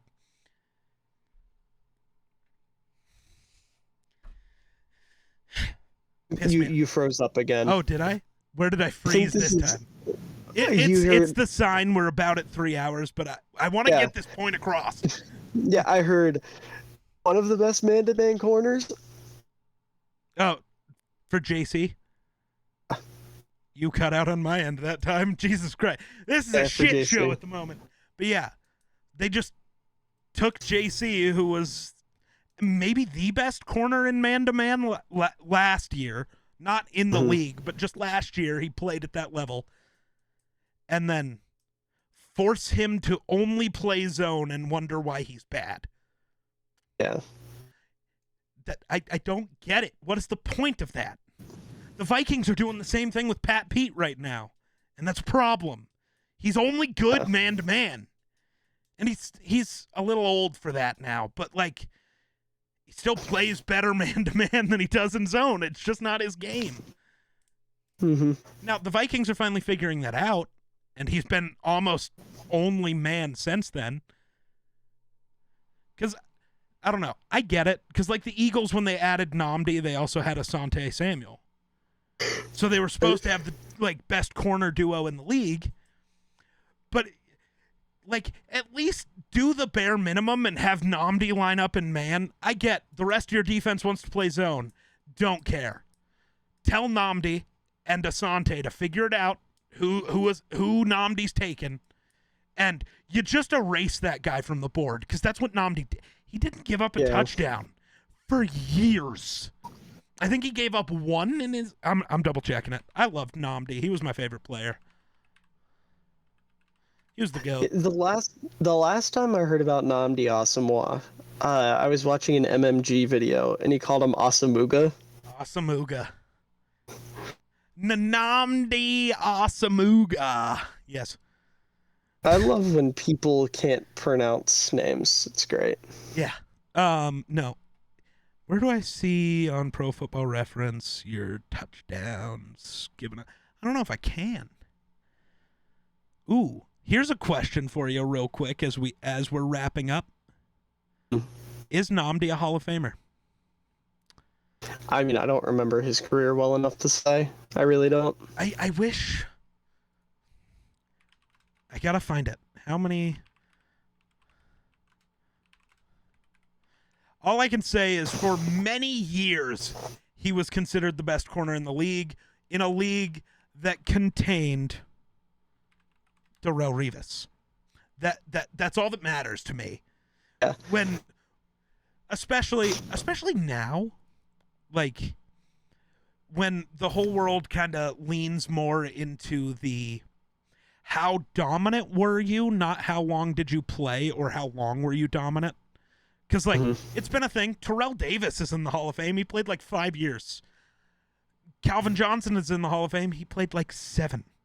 Like, it's... And I just Nnamdi made a played video longer talking than about Gale Sayers. He had, like, 4 years, 5 years maybe, that. Like, the NFL before really he does. completely ruined his knees and he made it in the Hall of Fame first ballot.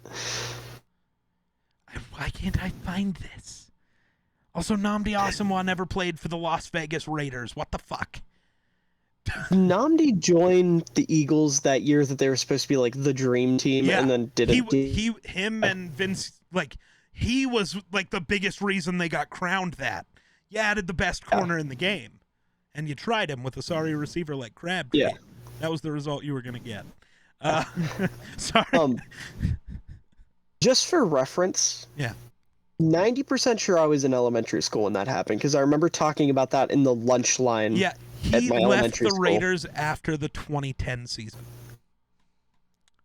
So yeah, you were a little guy. When did he leave? You cut out. 2010. His first year with the 2010. Eagles was 2011. I would have been 7. Yeah, you were a little guy. That's why I don't remember Namdi that well. You got to think, God damn it. 7-year-olds aren't watching corners. Okay, here we go. They're This the is quarterbacks fucking and the running wild. backs. Okay, so let me find where it first lists him. Where the fuck? During Asamoah's first 5 years as a pro, Oakland had a losing record. Why is that what you bring up there? What the fuck? Namdi slander. No, but just that was weird. So basically in 2000, where the fuck was that? In 2009 and 2010, he allowed 13 completed passes. Oh, no. In 2009, it was 13. In 2010, it was 10. That's it. He gave up 23 completions in 2 years. Jesus. That's nuts. No, it got to the point where it truly was. Wherever Namdi's lined up, whatever receiver he chose, that guy just didn't get thrown to. They refused to put the ball near him. Yeah. That's nuts. Damn. Yeah, but he was on the dream team. That's tough. I remember that vividly. 5 years, $60 million contract, and just never was that guy for the Eagles. 5 years, $60 million for the top corner in football. That's hilarious looking at it now. Right? Yeah, so here, I can look at this. So how long was he in Oakland? 7 years? He only had a total of 12 interceptions. I guess his first year in Philly wasn't terrible. He had 3 picks his first year in Philly, but then they were throwing at him. Well, I think when you put the man corner in zone, you can throw at him. That's my point. Yeah. That's my point. Yeah. But he is, I think, because I want to answer the Hall of Fame question. He's a 2-time All-Pro, 3-time Pro Bowler. What the fuck is that? NFLPA Alan Page Award? How did I not know there was an Alan Page Award? But I can't click on it to, see what it is. Sounds like some sort of defensive award. Well, probably. What is that for the only guy to run backwards? NFLPA's highest honor. Oh. McLeod won it last year. The Alan Page Community Award annually recognizes one player who demonstrates a profound dedication to positively impacting his team's city and communities across the country, following in the spirit of the Pro Football Hall of Famer and social pioneer for whom the award is named. Okay. It's voted on by NFL players. Okay. So basically, he did good shit in the community one time. Yeah. Fair enough. He also had an 8 interception season. I didn't know that. Why the fuck can I not find? He said 2-time All-Pro, 3-time Pro Bowler. Yeah. Which seems a little low. Yeah, I was going to say that's... For as dominant as he was. But also, you're on the worst team in football. So, right. Who cares? like, Pro Bowls I definitely get because he was on the Raiders. And at the time, let's be honest, no one gave a fuck about the Raiders. Right. Except for Raiders fans. Which at the time, it was a struggle to find those. You were in the middle of, the Jamarcus Russell era. That wasn't a good time for Raiders and Raiders fans. Oh, yeah. But, okay, game-by-game stats and performance. Is this actually going to tell me some stuff? Fuck. I genuinely don't. No, I can't. I wonder if somehow, the advanced analytics just weren't there to tell me. No, they definitely were. Because I remember the list. I just can't remember. I think I can't remember the exact. Okay. He gave up only 1 touchdown in a 45-game stretch with the Raiders. Jesus. Wild. But he was beaten for 9 scores in only 32 games with the Eagles, which Oof. when that's the drop-off, when it's a touchdown every 3 games, that's still not a huge drop-off. Yeah. But, like, man and zone, that's the difference. Yeah. Not to change the subject on you. No, you're good. Just as a real quick aside, since we're close to wrapping up. Yep. Someone that follows me on TikTok tagged me in a video. Oh, no. It's one of these videos. Have you seen these on your no. For You page? I don't know. Can you see it? It's like... Not at all. Okay. It's where the guy and the girl are laying in bed on their phones, texting each other. Oh. He's like describing something, and then she's like, "You're silly, you're not." And usually it's like Spider-Man or Batman, and then it'll say he blocked her, and then it'll just show pictures of Spider-Man, and they'll say like literally me. Have you seen this? Not at all. Okay. We're on very different sides of TikTok. Okay. Well, apparently. I'm gonna send you this just so you God. get the frame of reference. Okay. It says the guy goes, "I have a trash arm. If I was a quarterback, I'd only be able to run with it." Girl goes, "Oh, so like Justin Fields?" Ouch. The guy says, "What the actual fuck are you even saying? He's literally playing by himself out there and is 3-0 against every other quarterback in his draft class. People are already ruling him out. Meanwhile, he's playing with Byron Pringle and Dante Pettis in a bottom 5 injured O-line. He's literally one of the most athletic motherfuckers on the planet and has shown so much more potential than Zach Wilson and Trey Lance, yet society won't even give him a chance to succeed. Stop ruling him out. He's a sophomore year quarterback who's going to be top 5 in the league when the Bears build around him. Put some respect on his name. Did you even watch him in college? He's an absolute stud." I stand by the only quarterback in that draft class that will be better than him is Trevor Lawrence. I agree. And I don't think there's a world where Trevor Lawrence isn't better. I agree. I Mostly think just Trevor's because gonna be pocket fine. presence, because that's not something you can really...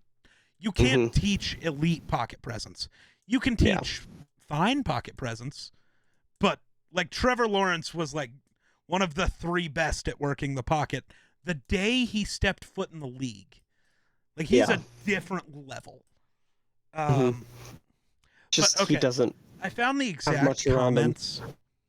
The problem with the Vikings, they have a lot of talent at nearly every position, but none of them have flair like Derrick Henry or Cooper Kupp.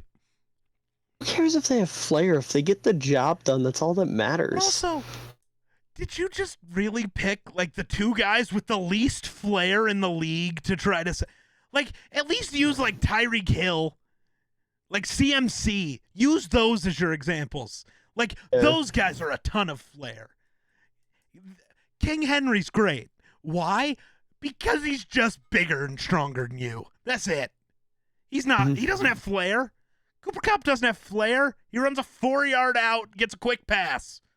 Cool. Like, come on. Yeah. But then I was like, Jefferson and Cook don't have flair? What? And he just goes, Jefferson hasn't done anything that impressive except for be the greatest receiver through 3 years of all time, and it's not close. He beat Jerry Rice's record for most yards through 3 years in week 5 of his 3rd year. He's just adding to a record right now. But no, he's not impressive, right? Not impressive. A top 2 receiver after 3 years in the league, that's not impressive. Nothing impresses you there. What?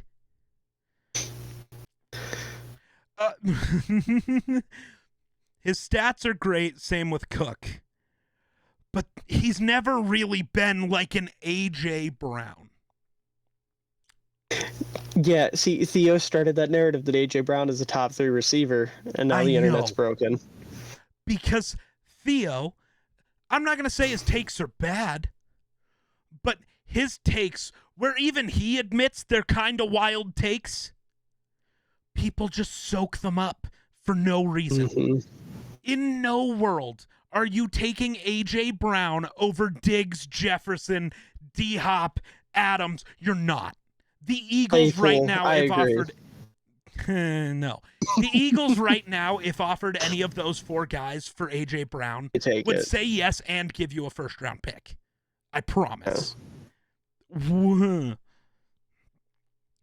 the world's not ready for the Bears to trade Chase Claypool for A.J. Brown, the first-round pick. You're absolutely right. Yeah, the Vikings are boring. And trust me, as a Broncos fan, that's what got me pissed. As a Broncos fan, I know. Get the fuck out of my comments section. Broncos fans aren't allowed here. Fuck you.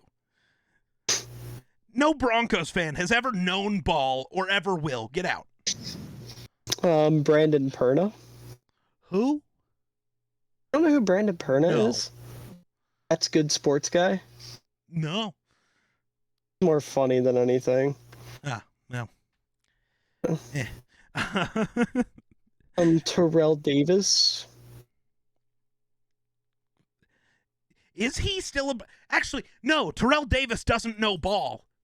Terrell Davis thinks Drew Lock's a good quarterback. Terrell Davis is actually an I idiot. wasn't even thinking of Terrell Davis. I was thinking of Charles Davis. And he's not a Broncos fan. What? No, I just got the Davises mixed up in my head. Listen, it is 2 in the morning. Also, I guess the only one that kind of counts might be Shannon Sharp. But also... Mike Shanahan. Does he know ball? John Elway merchant, I fear. Has he had a winning record without John Elway ever? Don't slander members of the Shanahan family around here. I absolutely will. That one worked for the Broncos, so fuck him. That one thought Kirk Cousins was a better QB than RG3. Fuck him. That should be enough for you to not like Mike. He wanted Kirk over RG3. You forgot about that part, didn't you? His son is epic. Cool. That doesn't mean he is. I'm epic. Kyle Do you is better. Without bringing up why, do you think my father's epic? No. I don't know your father. You know enough. Yeah, I'm joking. You know enough. Sorry. So, like, that's not... Just because you have a cool kid doesn't mean you're a cool dude, you know? You know what I'm saying? Yeah, but Mike planted the seeds for Kyle to perfect the perfect rushing offense. No, Mike had a good rushing offense once, and it was because of Terrell Davis. And then just Kyle because said, Kyle's a let me take genius. And also worked with a bunch of other geniuses when he wasn't on his father's staff, when he was on Jay Gruden's staff after his father got fired. They kept Kyle for some reason, though. Because he knew ball. And then they brought in, McDaniel, O'Connell, McVay, all of these actual good coaches. I'm glad you didn't say LaFleur. No, I don't like LaFleur.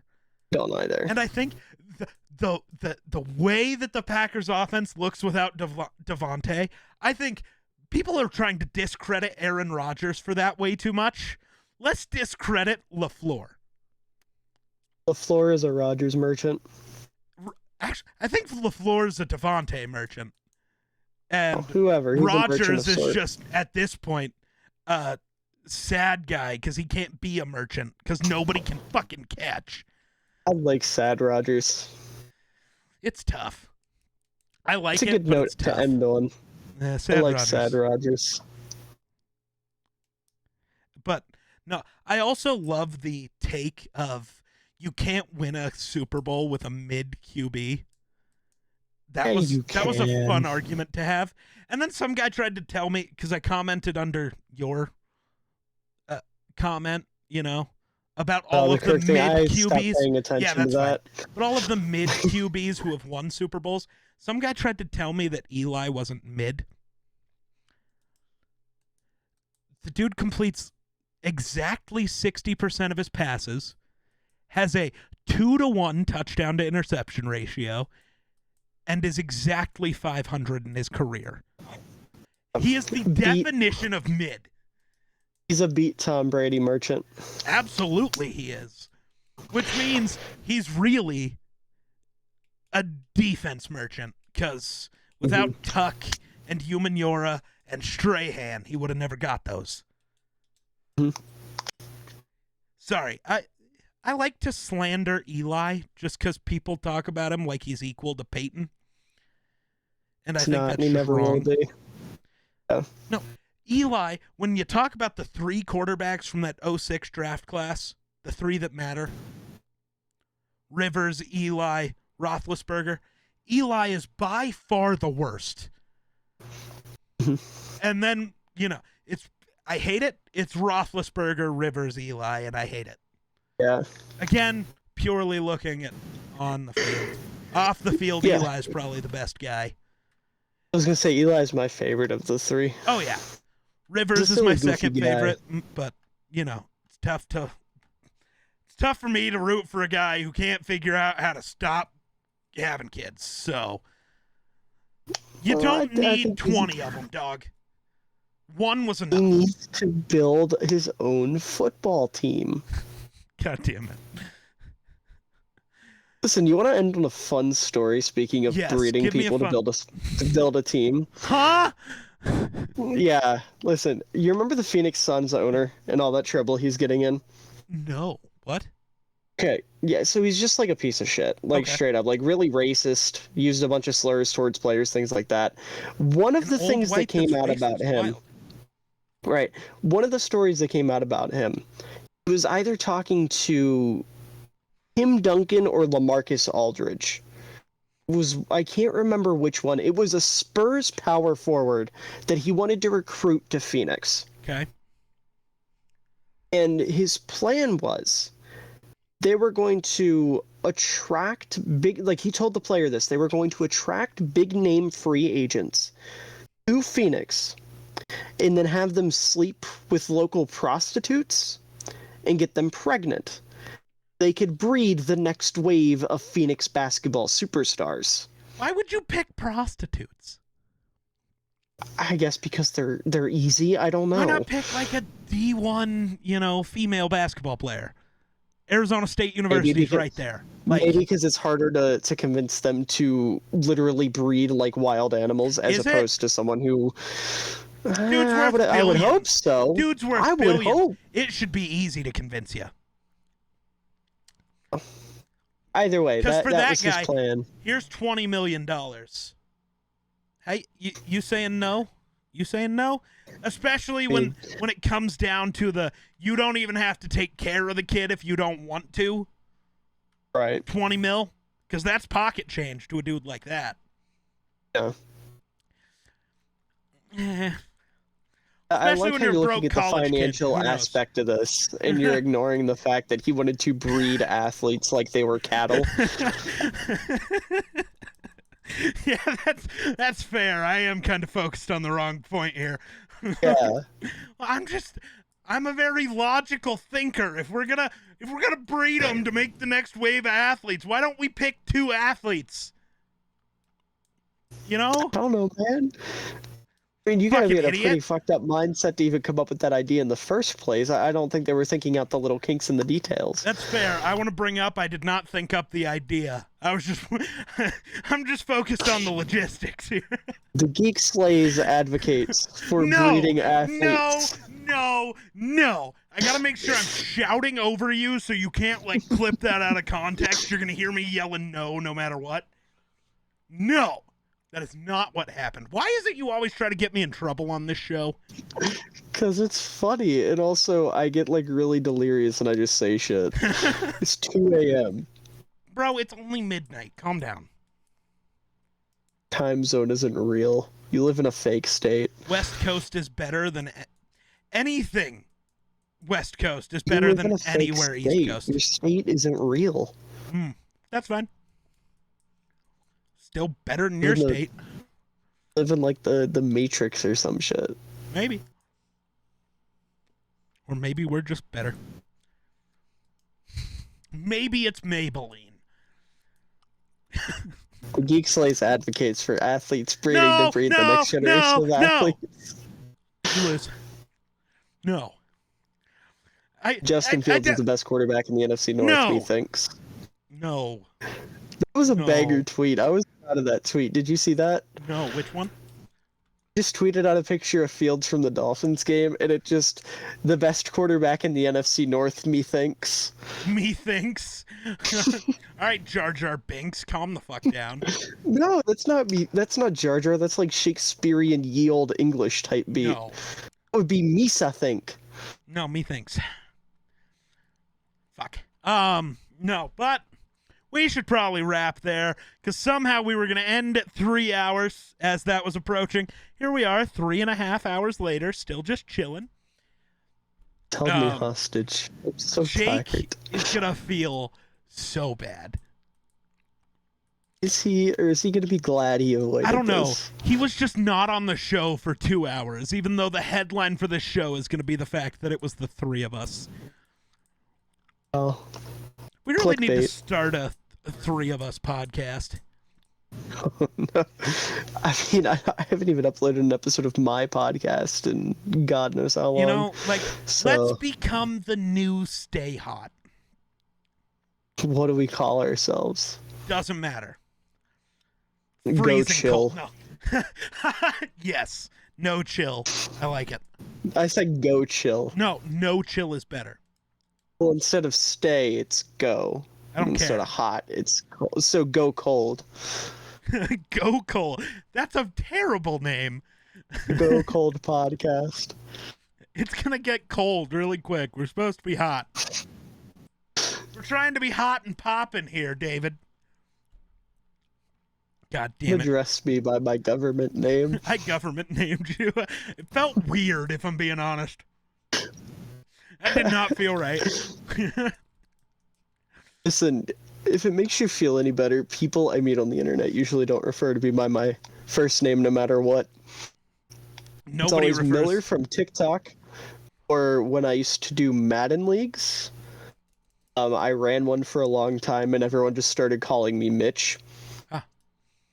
Because of Mitch Trubisky. Yeah, And that was the thing for a while. fair enough. It's weird. Yeah. No. a weird Basically, place. everyone in the world just calls me Geek now, so feels weird to hear my real name. Don't like it. Why isn't Might- that your government name yet? I'm genuinely thinking about it. Like, I genuinely am thinking about changing my entire name and Just genuinely the being. Geek Slays? Yeah. Oh my god, that would be such a sick, like, marketing thing. Dude, and I just can't wait. Because then, like, business meetings, it'll be so cool to be addressed as Mr. Slays. That'll be fun. Does that mean your first name will be The? Your middle No. name will be Geek? Fuck the middle name. I would legally change it to just Geek Slays. Oh. Valid. The doesn't really It would be fit like, as a name. You ever watched a regular show? Not like I've seen clips, but never like. Okay, so the raccoon, there's an episode where he legally changes his name to Trash Boat. Nice. And there's the whole, like, I don't know, the show always gets weird, and what happens is, like, a rock star travels from the future and gets mad because Trash Boat becomes a bigger name than his, because his name was, like, something different. It's a Nice. whole thing. Changing your name to Geek Slaves gives me major Trash Boat vibes. Hey, the But other it's one I bad, was considering just was the Crap idea. Sack. Oh. I also considered Princess Consuela Banana Hammock. You should change your name to Kirk Jefferson. I'm sad because you're not getting the Friends references there. No, I've never seen Friends. Oh, bastard. I'm more of a New Girl enjoyer. Okay. New Girl's really good. Never Don't watched sleep it. on New Girl. Okay. Here's There's a the character thing. in that show that is me, but if I was angry and an alcoholic, literally to a T. So you in like 2 years? Yes, is an angry middle-aged Bears fan named Nick Miller. Middle-aged at 21. What? I said 2 years, not 20. Well, I'm just saying that's what he is. No, but we've talked about this before, but genuinely speaking, 90% of the content I watch is YouTube and TikTok. Right. The other 10% is a mix. Really, the only things I like focus and watch, Marvel, Star Wars, Game of Thrones. Right.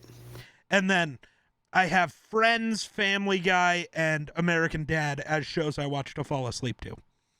Valid. That's it. I don't watch TV. Uh, Again, except for the opposite. I three watch a lot of franchises TV. that I'm like obsessed with. Yeah, I watch a lot of TV, but they usually fall into like franchises I like. Like I've seen every Batman cartoon all the way Sure. through 5 times minimum. Same thing with like Spider-Man, Avengers, Justice League. Like I was watching an episode of Batman today, Batman the Brave and the Bold, which is like Yep. a kid's show, right? Yep. And there's this really All the deep Batman shows were episode. great. Yeah, but Batman the Brave and the Bold is like especially cartoony. It is aimed at kids. There's this episode where Batman confronts Joe Chill, and then he dies in front of Bruce. After Bruce like is ready to kill him, he has like a minute of like, no, I can't, and then a building collapses on him, and he dies while speaking to Bruce. Yep. Really deep Uh-huh. for a kids show. But that also introduced us to the Music Meister, which is the most underrated Batman villain. You ever, just by chance, have you ever seen any of the clips of that? I don't think so, no. Hey, That's Neil one I don't Patrick remember. Harris. Neil Patrick Harris plays the Music Meister. His power is that when he sings really high, he can use it as mind control. The Batman the Brave and the Bold came up with the character for a musical episode. Nice. It's really cool. And now he's like recurring, like he's in the Arrowverse. They did a musical episode with him as the villain. Huh. And then he showed up in Harley Quinn, but they changed him. Like traditionally he's like theater music is his vibe. Speaking of Harley Quinn, real quick, you know I'm a big Harley Quinn guy. I had to grab something Harley Quinn related that was close to me. Yeah. I have not watched the new animated Harley Quinn show. I So feel like a bad good. fan. I feel like a bad So fan. good. You really should invest time I into just watching don't, it when you get I a just chance. haven't had the time is the biggest thing. Yeah. Because if I'm going to sit down and watch something, I have to binge it. That's why, that's why you never hear me saying I'm going to go sit down and watch Iron Man 2 tonight. I can't. Mm. If I start any of the early Marvel movies, I have to watch the entire series of the MCU. I have. That's why I watch them once a year. Maybe. Because I do a one-time-a-year binge of that. Same with Star Wars. Yeah. Like, I can watch the new stuff as it comes out, but I can't go back to the old. I just can't. Yeah. Something I really like about Harley Quinn, this isn't really spoilery because he's in a lot of the advertising, but like in the newest season, Nightwing's in it. Okay. They make Nightwing like really over dramatic, and it's awesome. Feels right. Yeah, like he starts on a bus and he's like narrating to himself, and Harley looks over like, "Do you hear him?" He's like real dramatic. He's like, "The boy wonder returns to where he came, a new man." Like, like real dramatic. Like they make Nightwing very much Good. Just He like a should theater be the campy kid. one. he feels like a campy theater kid, and it's great. I'm sorry. This is the weirdest thing I've ever seen happen. I am not currently live on Twitch. OBS always shows my live chat, though. Mhm. One of those stupid bot accounts that's trying to convince you to pay for viewers or followers or whatever just typed in my chat, "I haven't been live for 4 hours. Why are you in my chat?" They're late. That's weird. And also, I don't need to pay for 10 viewers. I average that. Why would I pay for what I already get, dog? Oh my. Maybe know whose chat you're going into when you're going to do this shit. Okay. But yeah, overall, Sorry. the Harley Quinn show is really good. It's awesome. It's weird. I think Kaylee Cuoco? Quaco? Guaco Taco? Cuoco. I don't know. Surprisingly a good Harley. I don't know if she'd be a good live action Harley, but I don't think she has the would. voice She for doesn't it. have the look, but the voice, yeah. Also, it's tough because Margot Robbie did so good that They also do the Joker really well in Harley Quinn, even though he's like Mark a side Hamill voicing character him for again? most of it. No, it's Alan Tudyk, I think. trash. But it fits better for the type of Joker they want. trash. Mark Hamill do better. weird things with the Joker that work. Mark Hamill is the best Joker, but they do weird things with him that make sense, and You Alec want me to Tudyk does offend well. you? Mm. I liked Jared Leto's Joker. I mean, I'm not offended by that. Okay. I A didn't lot like of people him, but- are, but that's because a lot of people pretend to understand comic books. And, well, Jared Leto didn't play a comic accurate Joker. Yes, he did. The Joker, there's basically been 3 different versions of the Joker. And if you want to look at them, the 3 different versions are Jack Nicholson back in the 80s, Heath Ledger, and then Jared Leto. Those are all characters ripped straight out of the books. They're just a different version.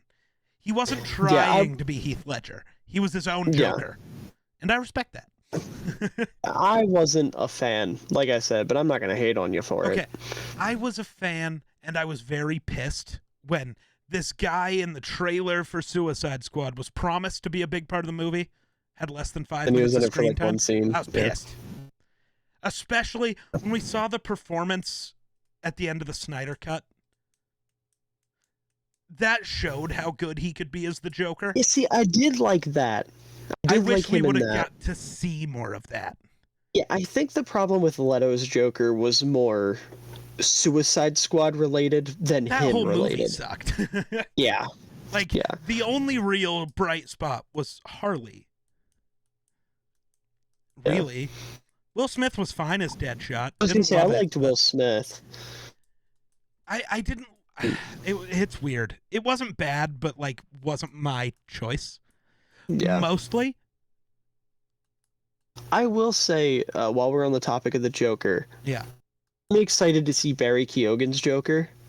I think he's going to be good. I just wish it would have been Jared Leto, but that's just me. I want the redemption arc for him. That's fair. But I think they're just trying to go an entirely new direction with it, and that's okay with me. It's just sad. Yeah, and I'm excited to see the direction they're going to take this Batman franchise because I have high hopes. I just think Leto with Pattinson would have been better. I can see that.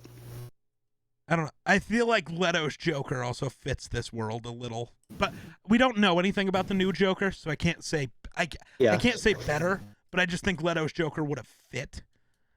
Yeah, especially the version at the end of the Snyder Cut. You want to know my Joker hot take?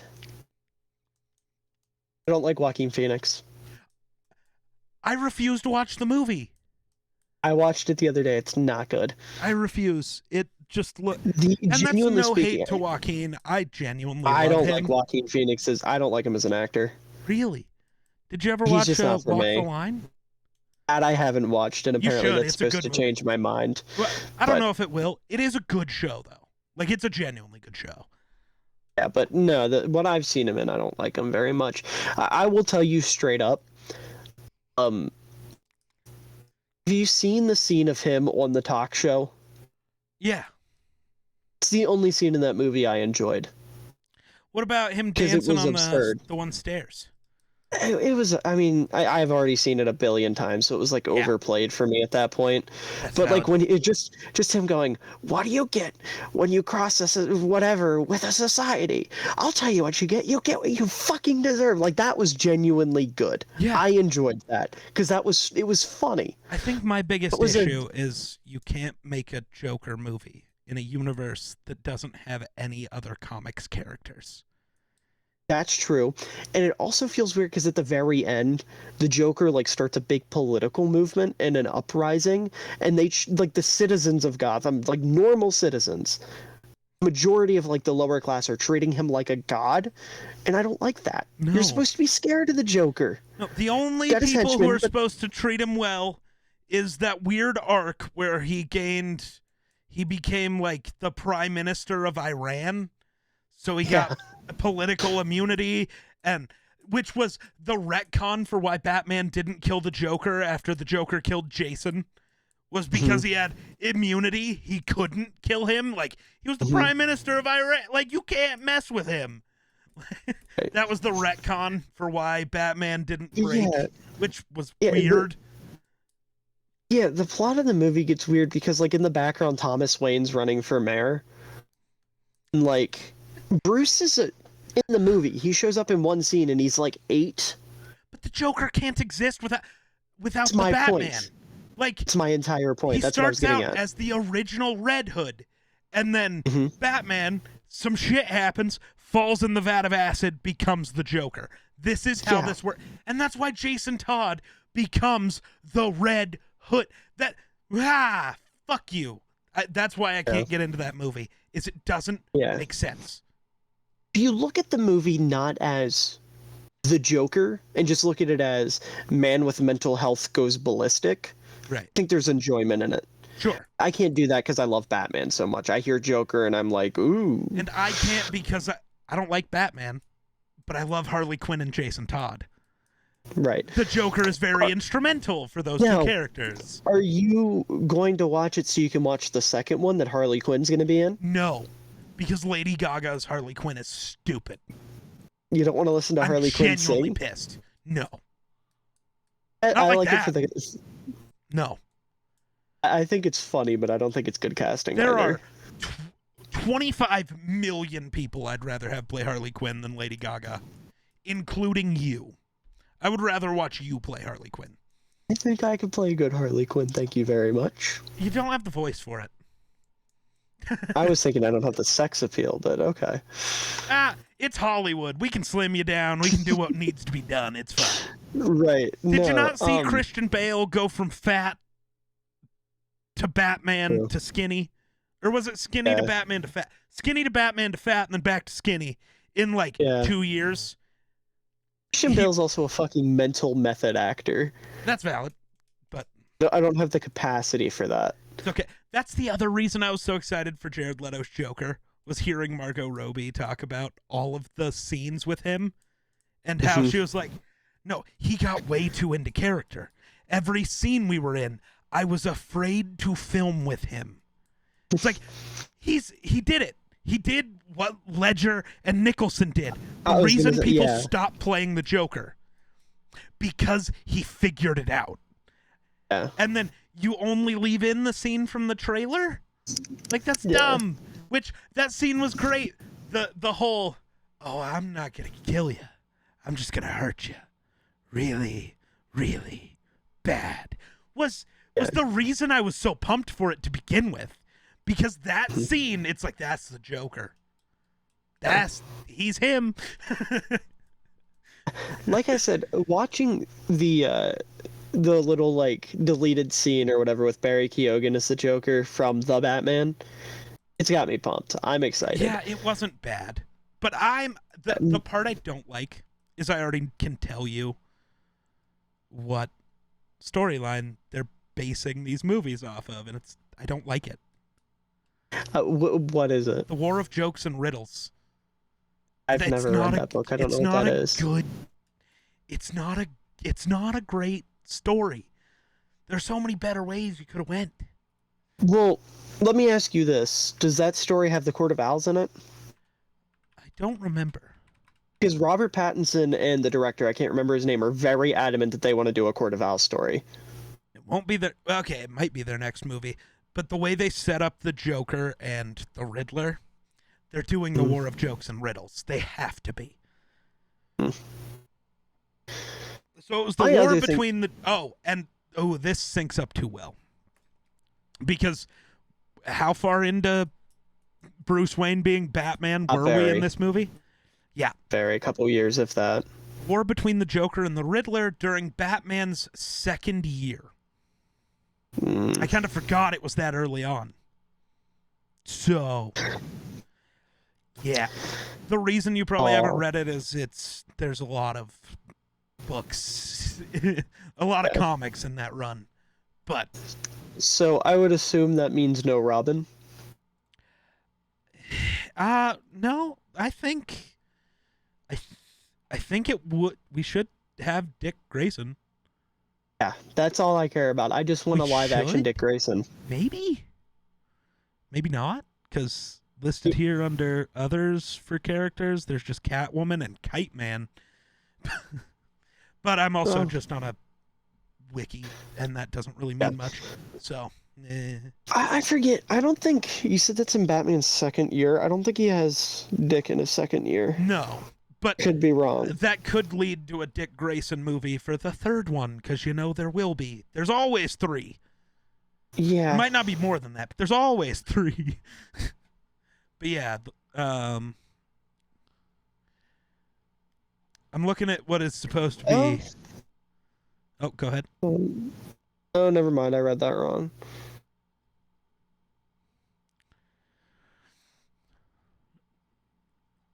Where the fuck? It was over 2 years. Okay. Over 2 years into him being Batman. So we could get the War of Jokes and Riddles as the next movie, and then get like a Batman and Robin for the third. I'd be okay with that. As long as I live in a world where I see Robert Pattinson's Batman in the Under the Red Hood story, I will be okay.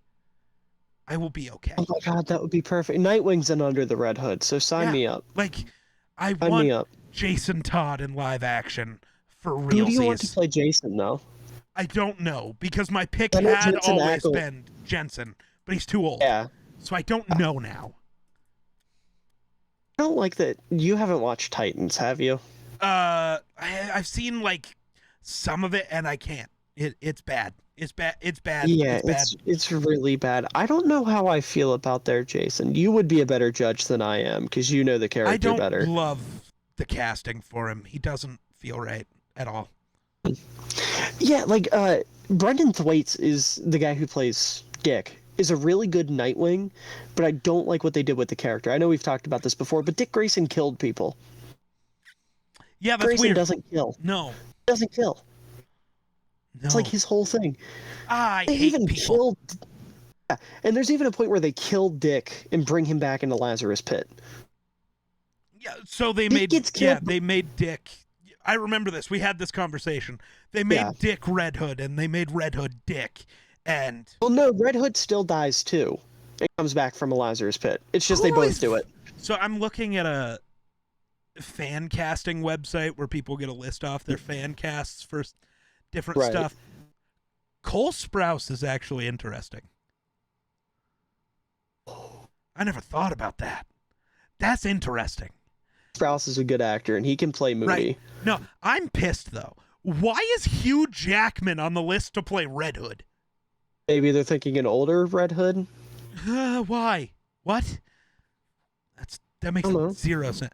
Zac Efron, interesting. Maybe a voice. Maybe a voice. No, until he dies, Jensen Ackles deserves to be the voice of Red Hood in every No, bit I of media. agree. I agree, but I'm just saying for that individual, for their fan casting, maybe they're thinking the Oh, voice of Hugh Jackman. Maybe. Scott Eastwood's interesting. I don't hate that one. Why the fuck is Tom Holland on the list for everything? Why are we Because it's casting Tom that man as Holland. everything? I love Tom. He's not Jason Todd. Yeah. Dylan O'Brien, I don't hate. I saw someone fan cast Dylan O'Brien as Nightwing. I I also think don't that hate might fit a little bit better. Like, I think he fits a little bit better as Dylan Dick. O'Brien, though, is a weirdly well-ranged actor. I think he could do both. True. I don't hate him for either. Yeah. I think the only thing with Dick, though, I don't know, because people, when they cast, or when they want to cast Dick, they want to race swap him a lot. That's fair. It's a big thing. Yeah. I don't know. I don't. I genuinely don't care. Cast whoever's the best. 95% of the that. time. There are small, like they're not small. There are certain characters you can't make Black Panther white. I'm sorry, you can't. Right. You, in my opinion, you can't make Magneto black. No. He's He has supposed to to be be a a- Jewish Holocaust survivor. Like that Yeah, doesn't really track. Exactly. Like that's his story. But like Mhm. Reed Richards, don't give a fuck. Sure. Right. Susan and Johnny Storm, don't care. The Right. Thing, don't give a fuck. Like I mean- 99% of characters, I could not give a shit less who you cast as long as they don't Yeah. suck at the role. Yeah. But like certain characters, it's just like, no, that doesn't Yeah, Doesn't I was gonna work. say like you wouldn't cast someone who isn't white to play like Batman or See, Steve Rogers. no, Steve Rogers definitely not. Batman, maybe. I don't know. I think Batman. It doesn't. I get what you're going for, so I get it, but I don't. Yeah. It's not the worst thing I've ever seen or Well, I was gonna heard. say I'm not gonna have like a heart attack over it. I'm just saying I don't It think wouldn't be as it's bad as Black Panther being white. That would be a problem. right. Well, yeah. Ooh, ooh. I don't know how the age works because I don't know how old he is. Kit Harington would be interesting. I Wouldn't think be Kit bad could at do a all. good job. Yeah. Now I'm just looking at fucking options. Aaron Taylor Johnson does not need to play a fourth comic book character. Oh yeah, he was in Kick-Ass. I was like, who's the yeah? And he's Right about about to be Kick-Ass. what's his name? Raven. Thank you. Yes. Yeah. Taylor Kitsch, I still think deserves to play Gambit one more time, mostly because I hated the Channing Tatum casting. But I'm weird with who I pick for my favorite superheroes, so I wonder if Gambit will make it into the MCU anytime soon. hope so. So there's some weirdness. Yeah, I know. I watched Nikhil make a did video you? about it. There's a chance. Yeah, like And, you know, okay. he was talking about his theory with it and whatnot. Yeah. Eventually, you have to. Genuinely. Like, Gambit's a really important character. Now, Yeah. he's not a big name character. He's just very important. He's not Wolverine in name value, but... Oh, I love Gambit. I pick weird super people as my favorites. I don't. I'm over here I'm very with basic. my favorite superheroes being, Moon Knight, Gambit, Harley Quinn. I got a weird list. Meanwhile, my top 3 all time are Captain America, Nightwing, and Daredevil. Yeah, see, like Red Hood's in my list before any of those guys. Hold on, I added to the collection, so I'm going to use my collection to help me. Valid.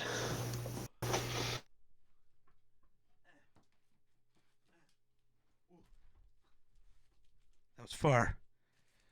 So I picked up.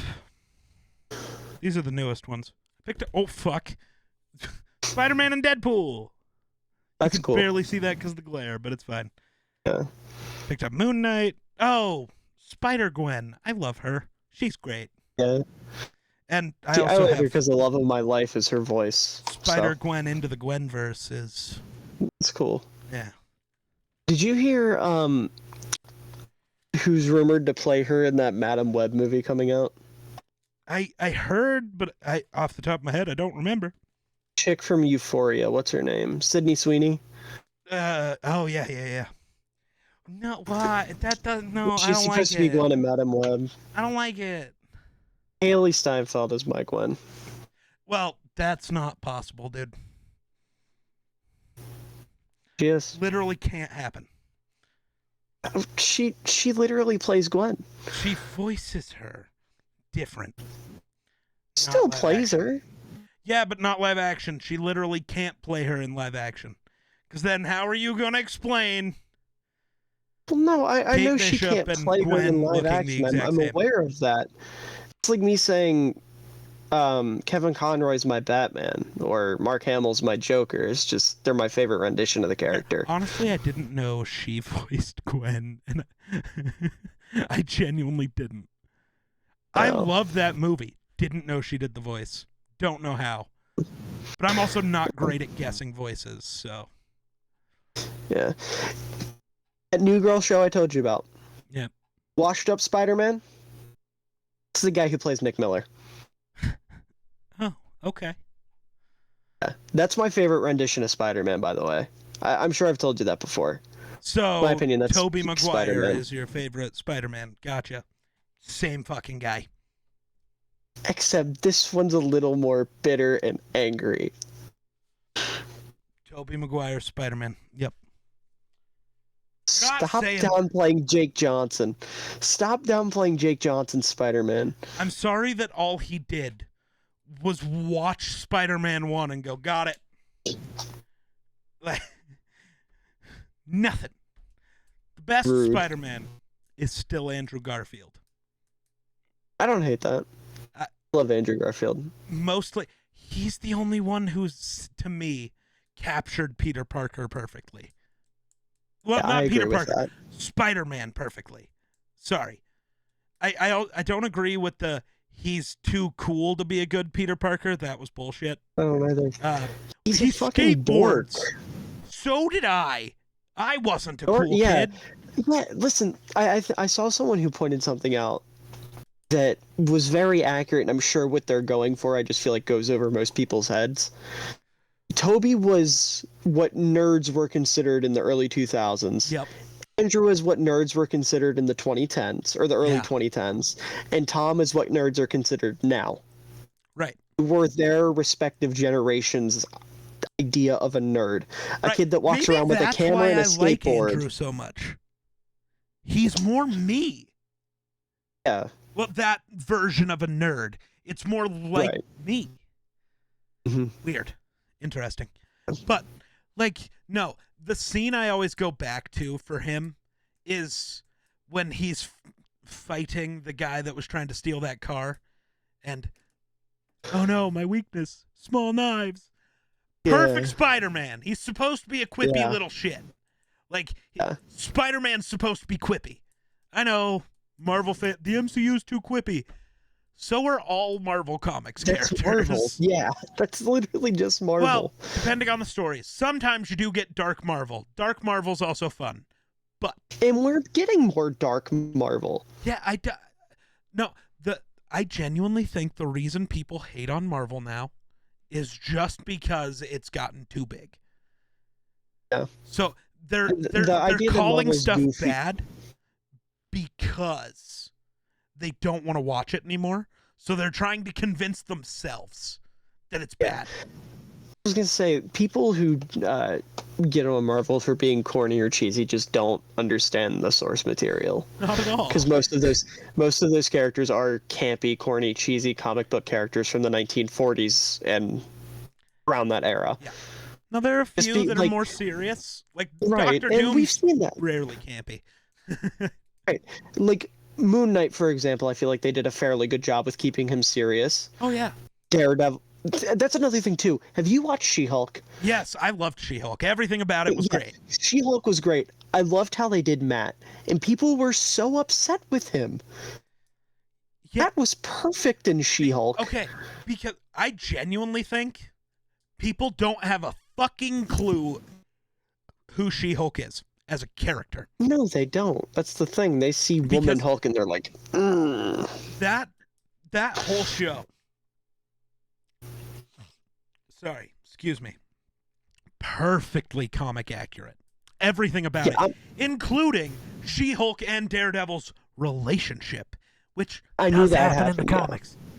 Yeah, I'm not going to pretend to be a big She-Hulk comic expert. I'm not. I know very little about her comics. The only things I know is from like learning from the show and like going back and like checking things.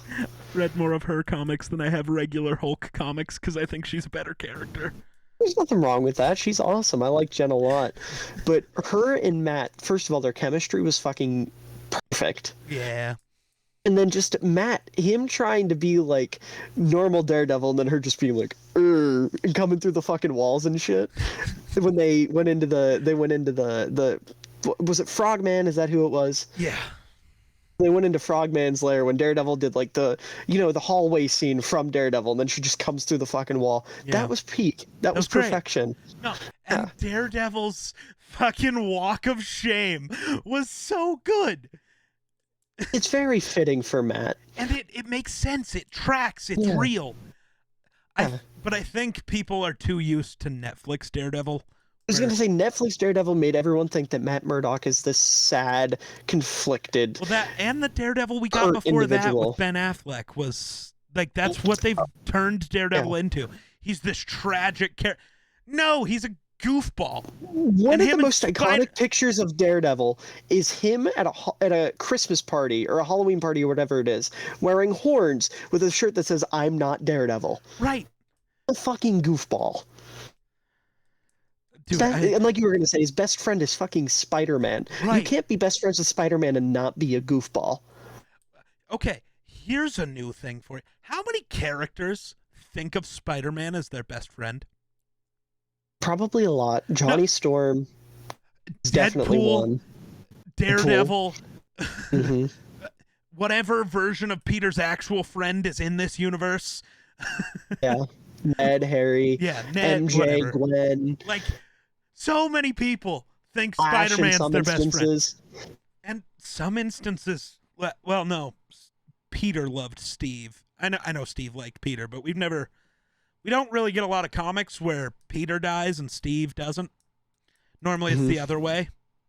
And, That's one thing I'm really upset that we didn't get a lot of in the MCU is the Peter and Steve's Peter-Steve relationship. Yeah, there's... Oh. If I'm not mistaken, correct me if I'm wrong, but isn't Captain America more of a mentor to Spider-Man than Iron Man in the comics? I know that's the case in like the cartoons that I've watched. Like I can't remember what whenever oh, it was, I don't remember. It was some Avengers cartoon. There's a moment where like they meet for the first time and Captain America's like talking him up. He's like, I really like you. And he's like, well, why? What do I do? And he said, I heard that you do good things and you don't take credit for it. And then he like takes him under his wing. Like, I wish we would have more got of that. Instead, we got the little like, we got nod, one scene. calling them queens and. Oh, I guess we got two. Where are you from? Yeah. And the first one was perfect between those two characters. They did it so well in Civil War. Yeah, and then they just never did anything with it. Where are you from? Like, that feels like a great introduction for those two.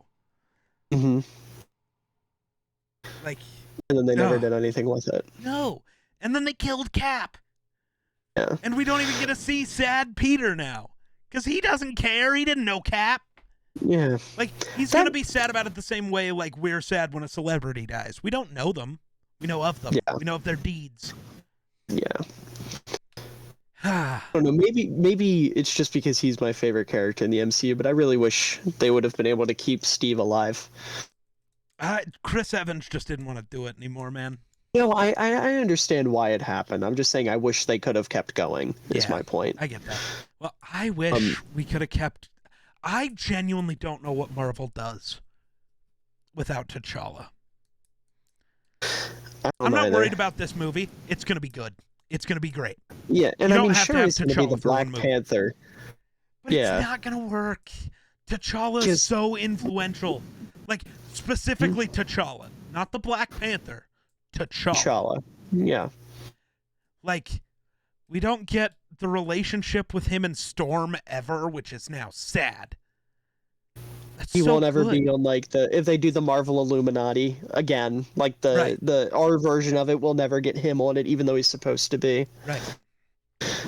I loved the other Illuminati. That was a cool way to do it. I still haven't seen Doctor Strange. What? Behind a lot. Yeah, me and my little sister watch it, and she's been busy and won't watch any of them with me, so I'm behind. Tough. I gotta go to. I'm going to see Black Panther Thursday. So excited. Yeah, I haven't seen Love and Thunder. I haven't seen Multiverse of Madness. Oh. I haven't finished.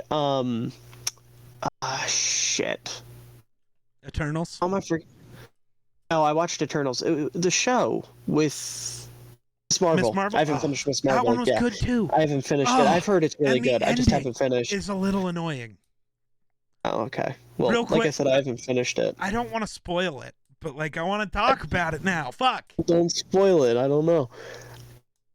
Damn. Watch She-Hulk by myself because I refuse to not watch something with Daredevil. Really count, right?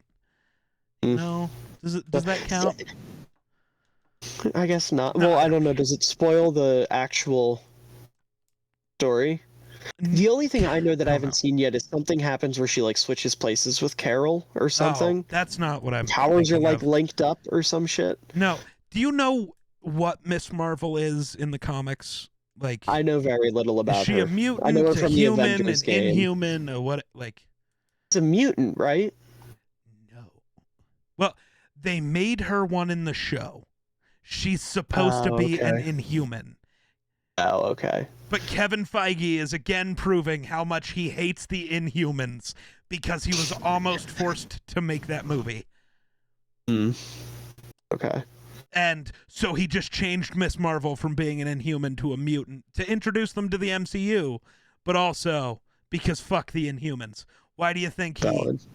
Oh, you haven't seen Doctor Strange? Well, you know what happens. But, like, I know everyone's they all favorite die. horrible named superhero, Black Bolt, real Yeah, name, they no more mouth. Blackagar Bolt again. Really? Yes. That is That's the worst awesome. name in history. I love that. Blackagar Bolt again. So we got Black Bolt out of that. Which, I mean, I guess that works out. But, yeah. I mean, after seeing what they did to him, like, Kevin Feige is going to refuse to ever put any Inhumans in. Inhumans won't exist. It's just mutants now. I know very little about the Inhumans, so I'm not. Yeah, most people don't really care. I was gonna say I don't even really care about the mutants that much personally. I'm not a big X-Men fan. Mainly because I haven't watched the movies or really been exposed to it. See, the movies, I And I haven't even seen Logan. Okay, now that's some bullshit. Because that... I know that's supposed to be really good. No, so here's the thing with Logan. The reason it gets placed as one of the top comic book movies of all time is because it's just actually a good movie. Like, it deserves to be in your top... Like it deserves to be in the conversation for, like, a top 10 just movie of all time. Okay. Like, it is so good. Okay. Ugh. Like, I haven't seen it. Like I don't said. list it as my number one comic book movie just because it felt too regular movie-y to me. It's just like I don't list any of the Dark Knight trilogy in my top 10 because they didn't feel like comic book movies. Like, they don't have to be stupid and suck, but, like, you made every cool character, like, kind of mid for the Dark Knight trilogy. Why'd you make Bane such a loser? Which sucks, because Tom Hardy was so good as Bane. Yeah. But why is it just, like, nothing? So he this doesn't might do be any a of dumb this cool question, but Yeah. it's just because I haven't seen it in forever. With Tom Hardy's Bane, do they do the whole thing where he breaks Batman's back? Yes. Okay. I was just, like I said, I haven't seen those movies. I've seen The Dark Knight, like Yes. the main one. I've seen that recently, but the other two, little fuzzy. I prefer the one with Bane, just because I love Tom Hardy's Bane. But I just wish he was Bane instead of just Tom Hardy in a mask. I was gonna say, yeah, because they keep him like small, don't they? He doesn't. Well, I mean, he's still jacked, but yeah. Well, yeah, but there's a difference between jacked and Bane. Right, because Bane, yeah, he never Bane does literally that. becomes Kingpin. He's just Tom Hardy. Like that, Tom Hardy with a mask, that's it. How does that line go? I'm surprised they cast... Why didn't they cast a Hispanic actor to play Bane? I don't know. Bane's like a luchador, right? So, but I think it's because of how they changed the story. Oh, okay. Because having Bane be from the stupid prison that then Bruce goes to and has to climb out of with a broken back. Yeah. I'm trying to remember how the line goes for when he breaks his back. I was going to say, because Bane breaking Batman's back is one of the most iconic moments in comics, period. Valid. But it's I wondered what would break first. Yeah, something like that. Your mind or your body. God damn it. Where the fuck? The Dark Knight Rises broken back is faker than you think. No, it's not. Bane dropping Batman on his knee would not have broke his back. Bane's got super strength, you fucking idiot. Yes, it I was would. wondering what would break first, your spirit or your body. That's the yes. quote. Your spirit. So quick. Or your body. I just looked up Bane broken back quote. It won't pop up for me. So First thing that popped up I for get me. an article about how fake that scene was, which no shit. But My only gripe with the Dark Knight trilogy is there was no Robin. Yes, there was. That fucking Joseph Gordon-Levitt playing a cop named Robin does not count. But Batman gave him the stuff. No. Yeah, Batman gave him the stuff. Left No, the city in his hands. Batman needs a real Robin, in my opinion. Batman's not Batman without a Robin. No, see, I enjoy Batman without a Robin way more. I don't. I don't want Batman with a Robin. I want the Robin's own stories. That's valid. I don't give a fuck about watching Batman and Robin fight somebody. I do. I love that. I want Batman. I want Nightwing, Red Hood, Batgirl, and who the fuck? Red Robin, which is such a shit name. And then please never make being Robin so much. Well, yeah. I just wanted to hold on to the Robin. Never make a live action Damian Wayne. I fucking hate that character so goddamn much. I like Damian for what he is. I think he's funny. What? Knockoff Jason Todd? Here. You just made worse Jason Todd. And yeah, if you hate Damian, you'll really like what they do with him and Harley Quinn. Kill him? No, they make him into a snot-nosed brat, and they really play into it. That tracks. No, fuck. Damian's such a shit character constantly. Because you just took Red Hood and made him worse in every way. But on the bright side, because Damian dies in the comics, Bruce gets to whip out the Hellbat suit to go save him. I don't give a fuck about the Hellbat suit. Hellbat suit is sick. But also, weirdly, I'm not that big of a DC guy anyways, so I really don't care. I'm not a huge DC guy, but I'm a huge Batman guy. Like, Harley Quinn and Red Hood are about what I read for DC. I like the Batman mythos, just like everything surrounding him. And then I fuck with like the Teen Titans. That's about it. Oh, the Teen Titans and like Young Justice is probably my favorite superhero media ever. I love Young Justice so much. For comics, it's really only Harley and Red Hood. I love the Teen Titans show. It was so good. Like the late 90s, early 2000s. OG Teen Titans, yeah. The good one. Although, listen, hot take for you. I will stab Teen you Titans if you say it. Don't do it. No, when they're not making fart jokes, when they do like meta humor, it works. No, it Their doesn't. meta humor is good. No. The only episode of that was humor. ever good was the one where they brought back the original Teen Titans. They did an episode with all the Robins, like Carrie Kelly came back. Don't care. That was a good episode. They make a lot of Spider-Man jokes. Because DC at this point isn't good enough to be able to make jokes about their own characters because nobody cares. Like there's this one time. Who plays the Flash? There's like 7. Yeah. There's also a point where Deathstroke pops up and they call him Deadpool. God damn it. No, Deathstroke came first, right? Yes. The best Deathstroke. Yeah, Deadpool didn't come out until the 90s. Oh, yeah. And Deathstroke's like old. Yeah. The best Deathstroke was the guy who played him in Arrow, and I stand by that. I haven't seen it. Don't remember his name. Awesome Deathstroke. Deathstroke in Titans is a bitch. So the guy who played him, now I gotta look it up. We were supposed to end an hour ago. Fuck! What are we doing? I know. Google. While you look that up real quick, I'll tell you what they did with Deathstroke in Titans. So he was the villain for one season. And the big thing that surrounded him was, you know how he has, I can't remember his daughter, Rose. He has Rose and a son named Jericho. Okay.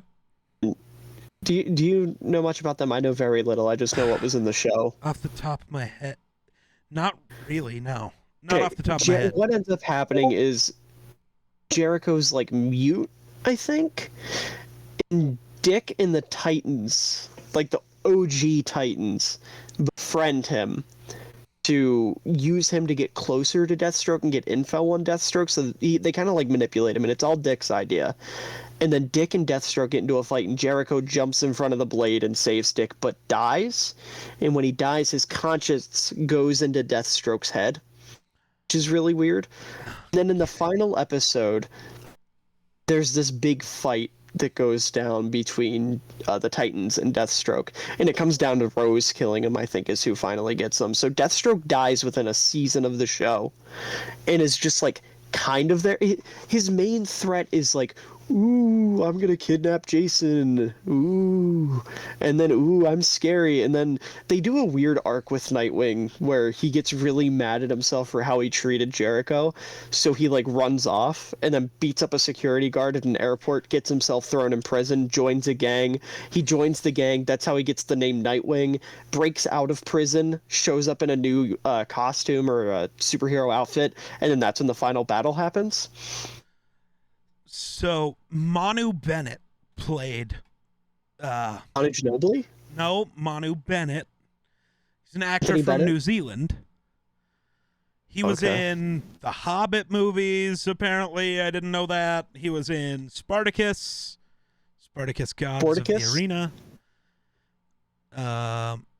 Did he play Spartacus? That can't be right. I'm going to stab you. Stop it. Number one. Hey, Okay, I gotta wrap up because yikes. No, I have to pee so fucking bad again, just like the last time. That's what's causing the end, is because I have to go. I need to sleep. Sleep is for the weak. I don't have class tomorrow, so I can sleep in. But there you go. Plus, it's only 1 a.m. You're fine. It's 2:52. Yeah, we get it. You live on the shit coast. It's fine. Shut up, you cracker jack. Whoa. No, but you got anything else to Cracker say Jack to the isn't people? a slur. Nightwing's better than Red Hood. He's wrong and he's dumb.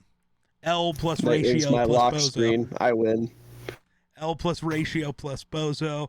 Nightwing's Well, my that lock sucks because screen. currently mine is Doctor Strange and Wanda. Wow. Is that an Android phone? No. Just The iPhone 14 Pro Max. Fucking with you. Yeah, I've got an iPhone 7. Obviously in purple, which you can't even really tell on camera right now, but it's purple. But yeah, it was a multiverse of madness lock screen because, yeah, it looks dope. I also, for a while, now I'm scrolling back. You got me distracted. See, we somehow keep going. Damn it. We just power through. It's always your fault.